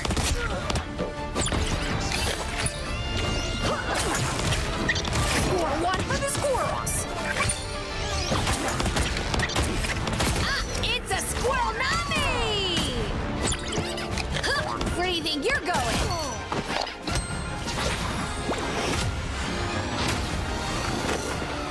Squirrel stampede!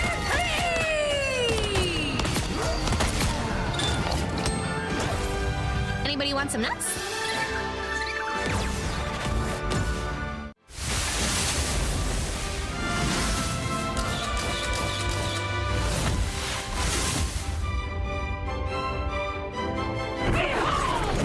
Child!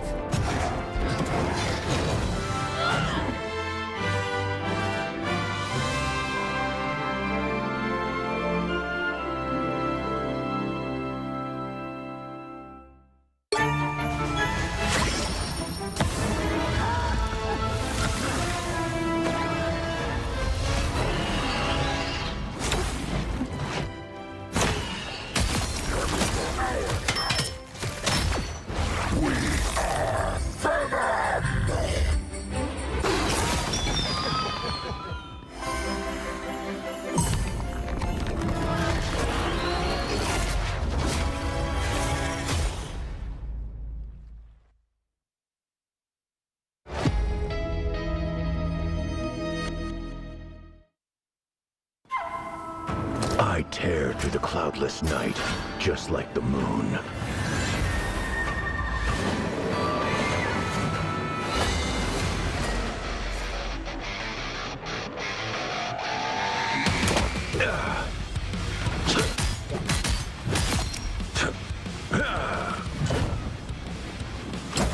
To drain.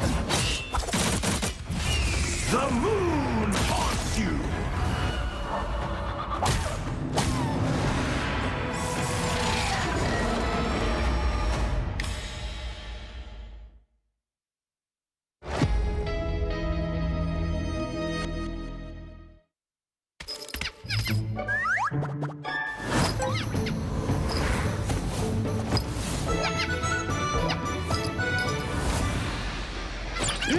Time to go nuts. Ha! Hey, check out this big acorn. Squirrel stampede!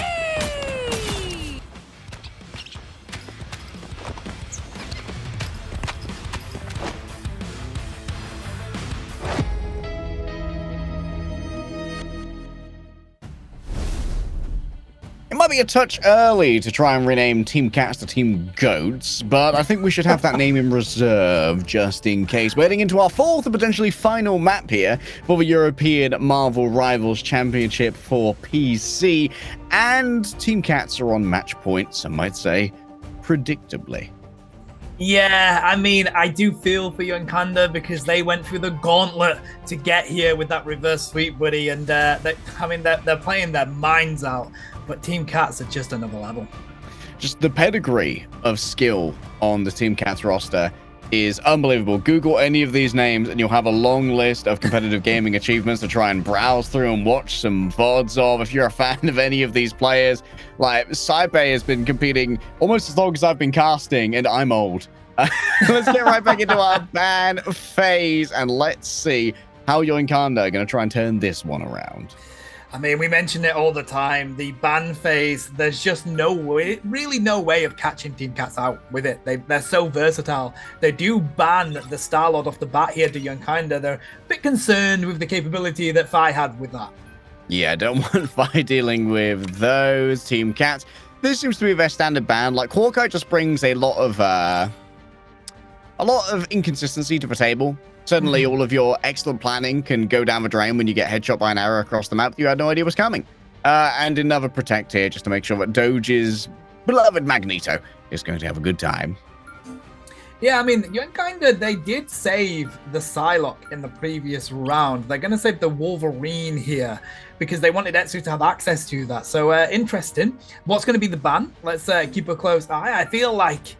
Oh, they're going to go for that Iron Man. It's Hell's Heaven domination. They don't want to have that Iron Man in the backline there. Don't want to be dealing with the Gamma gang. There is quite a bit of Bruce that can happen here. Yoinkanda have pivoted from their mostly Vanguard controlling bans over to being very focused in on the duelists yet again. But guess what? No matter who you focus in your bans on, there's going to be someone who's able to play their favorite hero, and in this case, it's going to be Drijo and Saipe who can return to that ever-present backline threat. Drijo, back. Don't mess with me. I know you're not going to do that in the final map of Grand Finals. Maybe you'll do that in the Ignition round, but not here.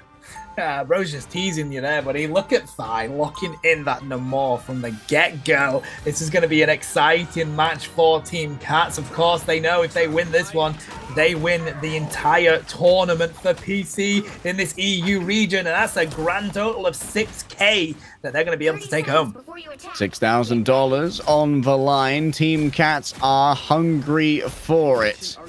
And boy, will they have earned it. It could be flawless. From first round to final round, a Team Cat that does not meow for anybody. They are no one's Discord kittens. I tell you what, though, Yoinkanda, they were in this position in the losers final, mate, and then they came back with that reverse sweep. Now, doing that against Team Cats would be, I mean, if you were to put some money on that, you would be rich for the rest of your days. Are you triple? They're going to go triple Vanguard. I mean, at this point, why not bring out something a little bit wild? After all, the regular style of play has not been working out against Team Cats. Flanked here on the engagement. The Chaos Blade, as usual, going to be proffered over by good lad. And already Doge under threat. I mean, the triple Vanguard with the Mukmada on that Wolverine. Okay, I see. Pretty spicy. Sparker trying to drop that damage onto that Vanguard across the way. Mukmada's still around, though. They've not been KO'd. Doge does find DRP. That might be the difference in this team fight. One Vanguard down. They don't have enough strategies to keep them around. And Sparker trying to find them over here on the Doctor Strange, and they do. Well, I love seeing the experimental composition. I think the triple Vanguard with a Wolverine is a touch foolhardy. I think that's too many players who need too much care. I would love to see maybe triple strategist with a triple Vanguard do a 3-3, an adage to old compositions maybe. But Monkmada has already been able to grant a significant amount of ultimate charge here already, so evidently was doing their damage. Etsu's been found. They're trying to skate away, but Sparker's just too quick.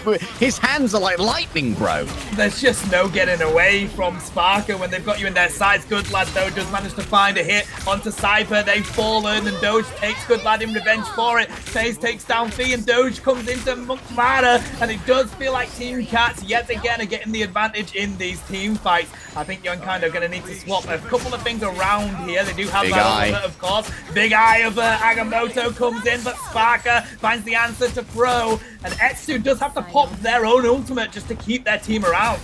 Yeah, but now without the damage boost from the Mantis, they may have found themselves a little bit toothless as they move forward. Sparker disengaging for, but a moment should be an easy opening for a Dance of Butterflies later, but still needs to earn that one in this case. Monkmada noted. Sparker wants to keep harassing. My God, the damage onto Good Lad is absolutely disgusting. Disgusting is exactly how Sparker is playing right now, buddy. The insane damage onto these Vanguards. And the thing is, as soon as you lose one, that really interrupts your composition here on Yonkanda. I feel like this isn't quite the answer to Team Cats. We're at 95%. They need to touch this objective. They're not going to be able to. That's going to be a free map for Team Cats. Yeah, too slow to touch at this moment, but it does mean that Yonkanda are going to be able to go into the next fight with a huge amount of offensive power. Where they're going to be lacking, though, is their staying power. Both of the Strategist ultimates have already been expended. But Magneto, Doctor Strange, Thor, and Wolverine will all be able to proffer a huge amount of damage into Team Cats, and it's going to require heaven and high and just heaven needs to be moved by Team Cat strategists to survive the incoming onslaught, or Sparker needs to get some very early picks of a Dancer with Butterflies, and honestly, I'd bet on Sparker. Yeah, I mean, look on the board for Yonkanda. The two ultimates they don't have are the strategist ones. The ones that they probably need if you've got Sparker diving into your backline with the Dance of the Butterflies. Dreedro, very close to being able to get their own fate of the both worlds. So, I don't know, buddy. This is going to be an interesting first fight coming into this one. 2, 1. My eyes are going to be peeled to see who can get the most value out of these ultimates. Doge is going to be rolling forward here. I wonder if Snaze is going to be once again matching Portal. During Yoinkanda's previous match, we saw that they rarely were the ones to try and hit the first portal. They often allowed 0% to get that early premium on positioning. It's actually going to be a flank portal here. They're coming straight out, straight away. Big sleep onto Monkmudder. What a Eye of Agamotto. I believe Doge might have even been stunned out of their own one right there. The Asteroid M, it actually hits the wall. They tried to send towards Sparker, and now Dreedro is actually prepared to meet all of this damage with their own fate of both worlds. DRP chased out towards the edge. They get Cypher off the edge. I might go down, but you're coming down with me. Maybe mutually assured destruction is the best you can hope for against Team Cats. I am enjoying the difference in play here from Yonkanda. They've gone extremely aggressive in this final game against Team Cats. They're shaking up the way that they're playing it at least. Oh my god, Phi! They take down Etsu with some insane hits. Doge also says goodbye to Doge Cat, but Monkmudder, oh my god, they yeet them off the map. That's one way to do it. Monkmudder getting their second yeet off the map kill for today. Or rather, their fourth in this particular series. They got one on Magneto. On Wakanda was their only final blow of the entire map. Team Cats in control. But look at that. Yoinkanda, 27%. Hey, percentage is percentage. I mean, it's an improvement on the previous round, buddy, and that's what it's all about. That is what you want to be improving as you play this game. Sparker pretty weak there. They're trying to get the assistance from Dreedro. They might have to back on up and try and find themselves a health pack. The difficulty with this map is there's so much obstruction in your way, so much on this map in regards to environmental damage. Yeah, LOS can be a real issue to try and deal with. Monkmudder, you bet that he's going to be trying to cook this once again. Horn of Proteus into the midst of a tank line, but is going to be blocked out there by the Doctor Strange shield. Sparker eyes in onto these strategists. It's going to be Mantis. They tried to heal themselves, but they were the only player within the AoE, so all of the slices went their way. That's going to be an ult coming through from the Wolverine. Tries to get Doge Biceps down, but guess what? Saipe is bringing so much healing to bear that you can barely even comprehend a touch upon this Doctor Strange. Monkmudder stands against the world, goes sky high, yes, but comes crashing down like a comet to the earth.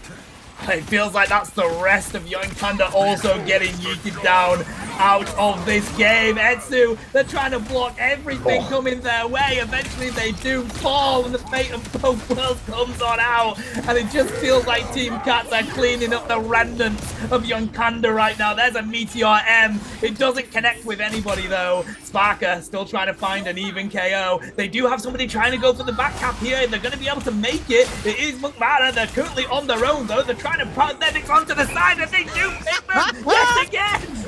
The MVP, baby. Monkmudder gets it done again. Etsu out here on the Jeff. Eye of Agamotto stuns out Saipe. Follow-up is not there, and Stays has to bring up the shield to try and save themselves, but Sparker's too fast for this one. Saipe, he's getting it done again. The best Mantis in the world. I dare you to fight me and say it ain't true. Team Cats, with undisputed dominance, will claim Europe as their playground. Yes, there's going to be a touch from Monkmada. What's it worth, though? Can't even get Doge off the side. 99%. The overtime continues to tick through. It's Groot from the sky, baby. The trees are falling down. It's a different sort of rain, but DRP has delivered. I don't know if they're going to be able to do much more with it, though. They don't have their ultimate here. They need the strangling prison. The overtime is about to be expended, and the second anyone takes a step off this portal, this is insane. Monkmada just managed to find Doge, and they're going to fall. They continue to try and take Cypher, but no, you're not going to be able to. Good lad does find the answer, and they do manage to flip it, but all this is going to take is one more team fight from Team Cats. All they need to do now is regroup, but what a play from Yoinkanda. Doge was midway through the emote. Hobby thought it was one. Monkmada said absolutely not. Didn't even get the environmental onto Doctor Strange, but still. Yoinkanda, this is a team that never gives up. We learned that in the previous series. They're always going to try their best to make it happen. We've got a Terror of a Jeff Ultimate ready as well. And we have seen so many environmental hazard attacks here from the side of Team Cats. I don't know, it feels like they're definitely getting really desperate to try and get the damage on in. They have managed to pick up the Vanguards with Jeff the land shot. They do the sacrifice to take them out of the fight, buddy. It's at 76% now for Yoinkanda. There's no Vanguards to back up Team Cats. The DRP, taking so much damage, is able to be rescued in the end. Sparker still has access to it. No! DRP was caught out in the midst of all this! Isn't placed down on the ground. Matches Monkmada's energy here. Monkmada uses the second life. Manages to get out of there for a moment. Horn of Proteus hits the ground. Don't think it hits anyone when it comes to pay dirt, though. Up into the air. His Gastroid M is blocked by Fi! Another one of the best players in the world, and I dare you to tell me otherwise. Monkmada back into the fray. Sparker slept for but a moment, still isn't stunned somehow by what came through from Snaze. Must have been some amazing peel coming through. DRP's here on the Captain America, sprinted all the way from Manhattan to try and make this one work. 5, the power of the oceans levied against Yoinkanda. A big eye of Agamotto is directly onto Jeff. It's a cooking of the calamari, serving of the sushi. And Team Cats are serving up victories here, as they should finally have the crown that they've often been wearing for the last 6 months. I gotta say, Yoinkanda, a huge GG to you. We thought that was won a whole minute before it was. They came back and it was non-stop action going into that one there, leg day. But of course, the inevitable was going to happen. Team Cats, they were going to win this tournament. They're going to take the 6K. They are the #1 seed in the EU region. Overlay the Monster of Thanos meme. I am inevitable. Our European champions, Team Cats, walk away with $6,000 and no maps dropped. Unbowed, unbent, unbroken, and unchallenged.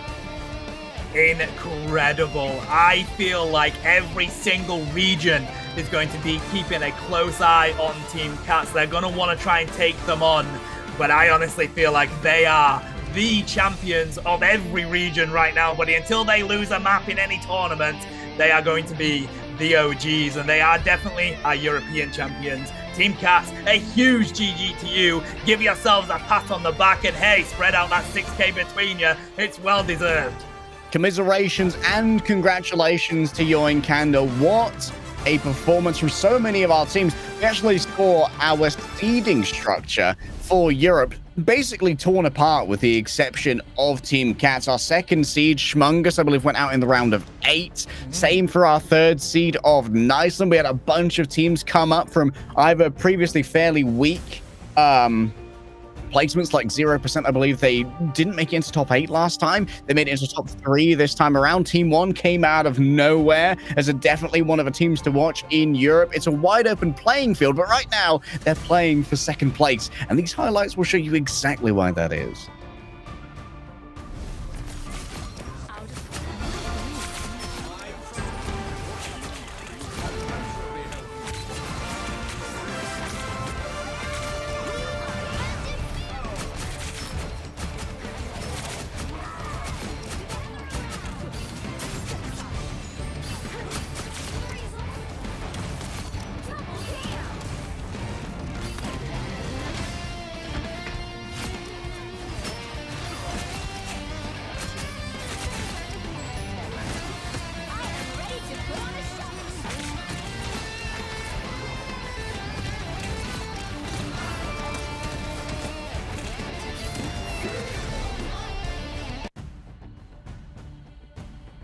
Oh, I mean, wow, what a battle that was, buddy. And I hope you enjoyed those highlights. I know Team Cats enjoyed themselves one hell of a lot. We have a lot of action going on in this Marvel Rivals Championship, and it's not finished yet. NA is going to be up next. I know a lot of people are wanting to see Nightmare and what they can do.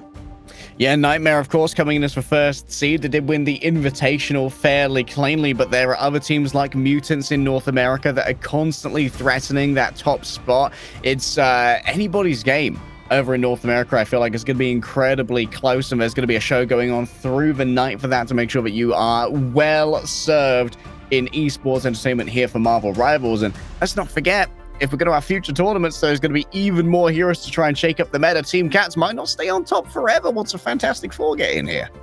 That is very true. And of course, Fantastic Four are going to be playing into different roles. We're going to have Vanguards, Duelists, we're going to have Strategists, buddy. So each area is going to have that added bonus of some heroes. And of course, there's already quite a lot in this game. And as we've already mentioned, anything under the first seed is up for contention in pretty much every region right now. So you don't want to be missing any of this action coming on up. I believe we've got a couple of things to run through, and then we're going to be giving over to NA, the mighty region that everybody's so excited to watch.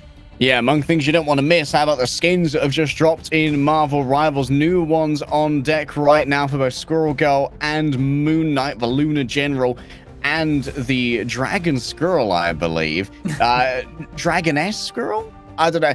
With Squirrel Girl, they give her a brand new tail. It's very nice. It's a dragon tail. All of the squirrels have it as well, but for me, it's all about that Moon Knight skin, man. The flaming head.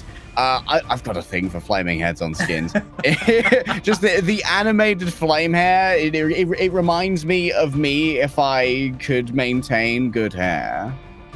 Valid. I mean, I remember the days of Halo with the flaming heads face. I'm with you all the way. Fantastic skins coming out of Marvel Rivals already, though. I mean, they are... My wallet is... Every time I come on this game, it's like, buy one, spend me, go for it. And they are incredible skins, to be fair. Let's have a look at the results of today. We're just waiting for production to be able to bring those up for you to see what went on. And of course, Team Cats taking it away. Yeah, Team Cats, unsurprisingly winning out their winners farms without dropping a map against 0%. 0% went up 3-0 against Yoinkanda in that best of 7, and we were wondering for a while, like, is it going to be all about is it just going to be all the 3-4 zeros today? But Yoinkanda, quite an achievement of great and determination, and honestly so endearing as a team they were to be able to pull off that kind of reverse sweep when you're up against the wall and it feels like everything is hopeless. Being able to dig deep, trust in your teammates and trust in your talent enough to be able to say, we can turn this around if we keep trying our best. That is so important. Here's a quick rundown of how it went. Yoinkanda also getting a 3-0 over Team 1, another team we shouted out today. Up-and-comers in the European scene, who I'm sure will be coming back even stronger next time. Yeah, I mean, to be fair, look at the track that Yoinkanda went on, buddy. I mean, Team 1 themselves were absolutely cooking in that loser's bracket. Then they get their reverse sweep themselves over 0% and then come into Team Cats. What a tournament this has been. A huge shout out to everybody that managed to make it into the top 16. What we need to remember, chat, is there was 256 teams coming into this tournament.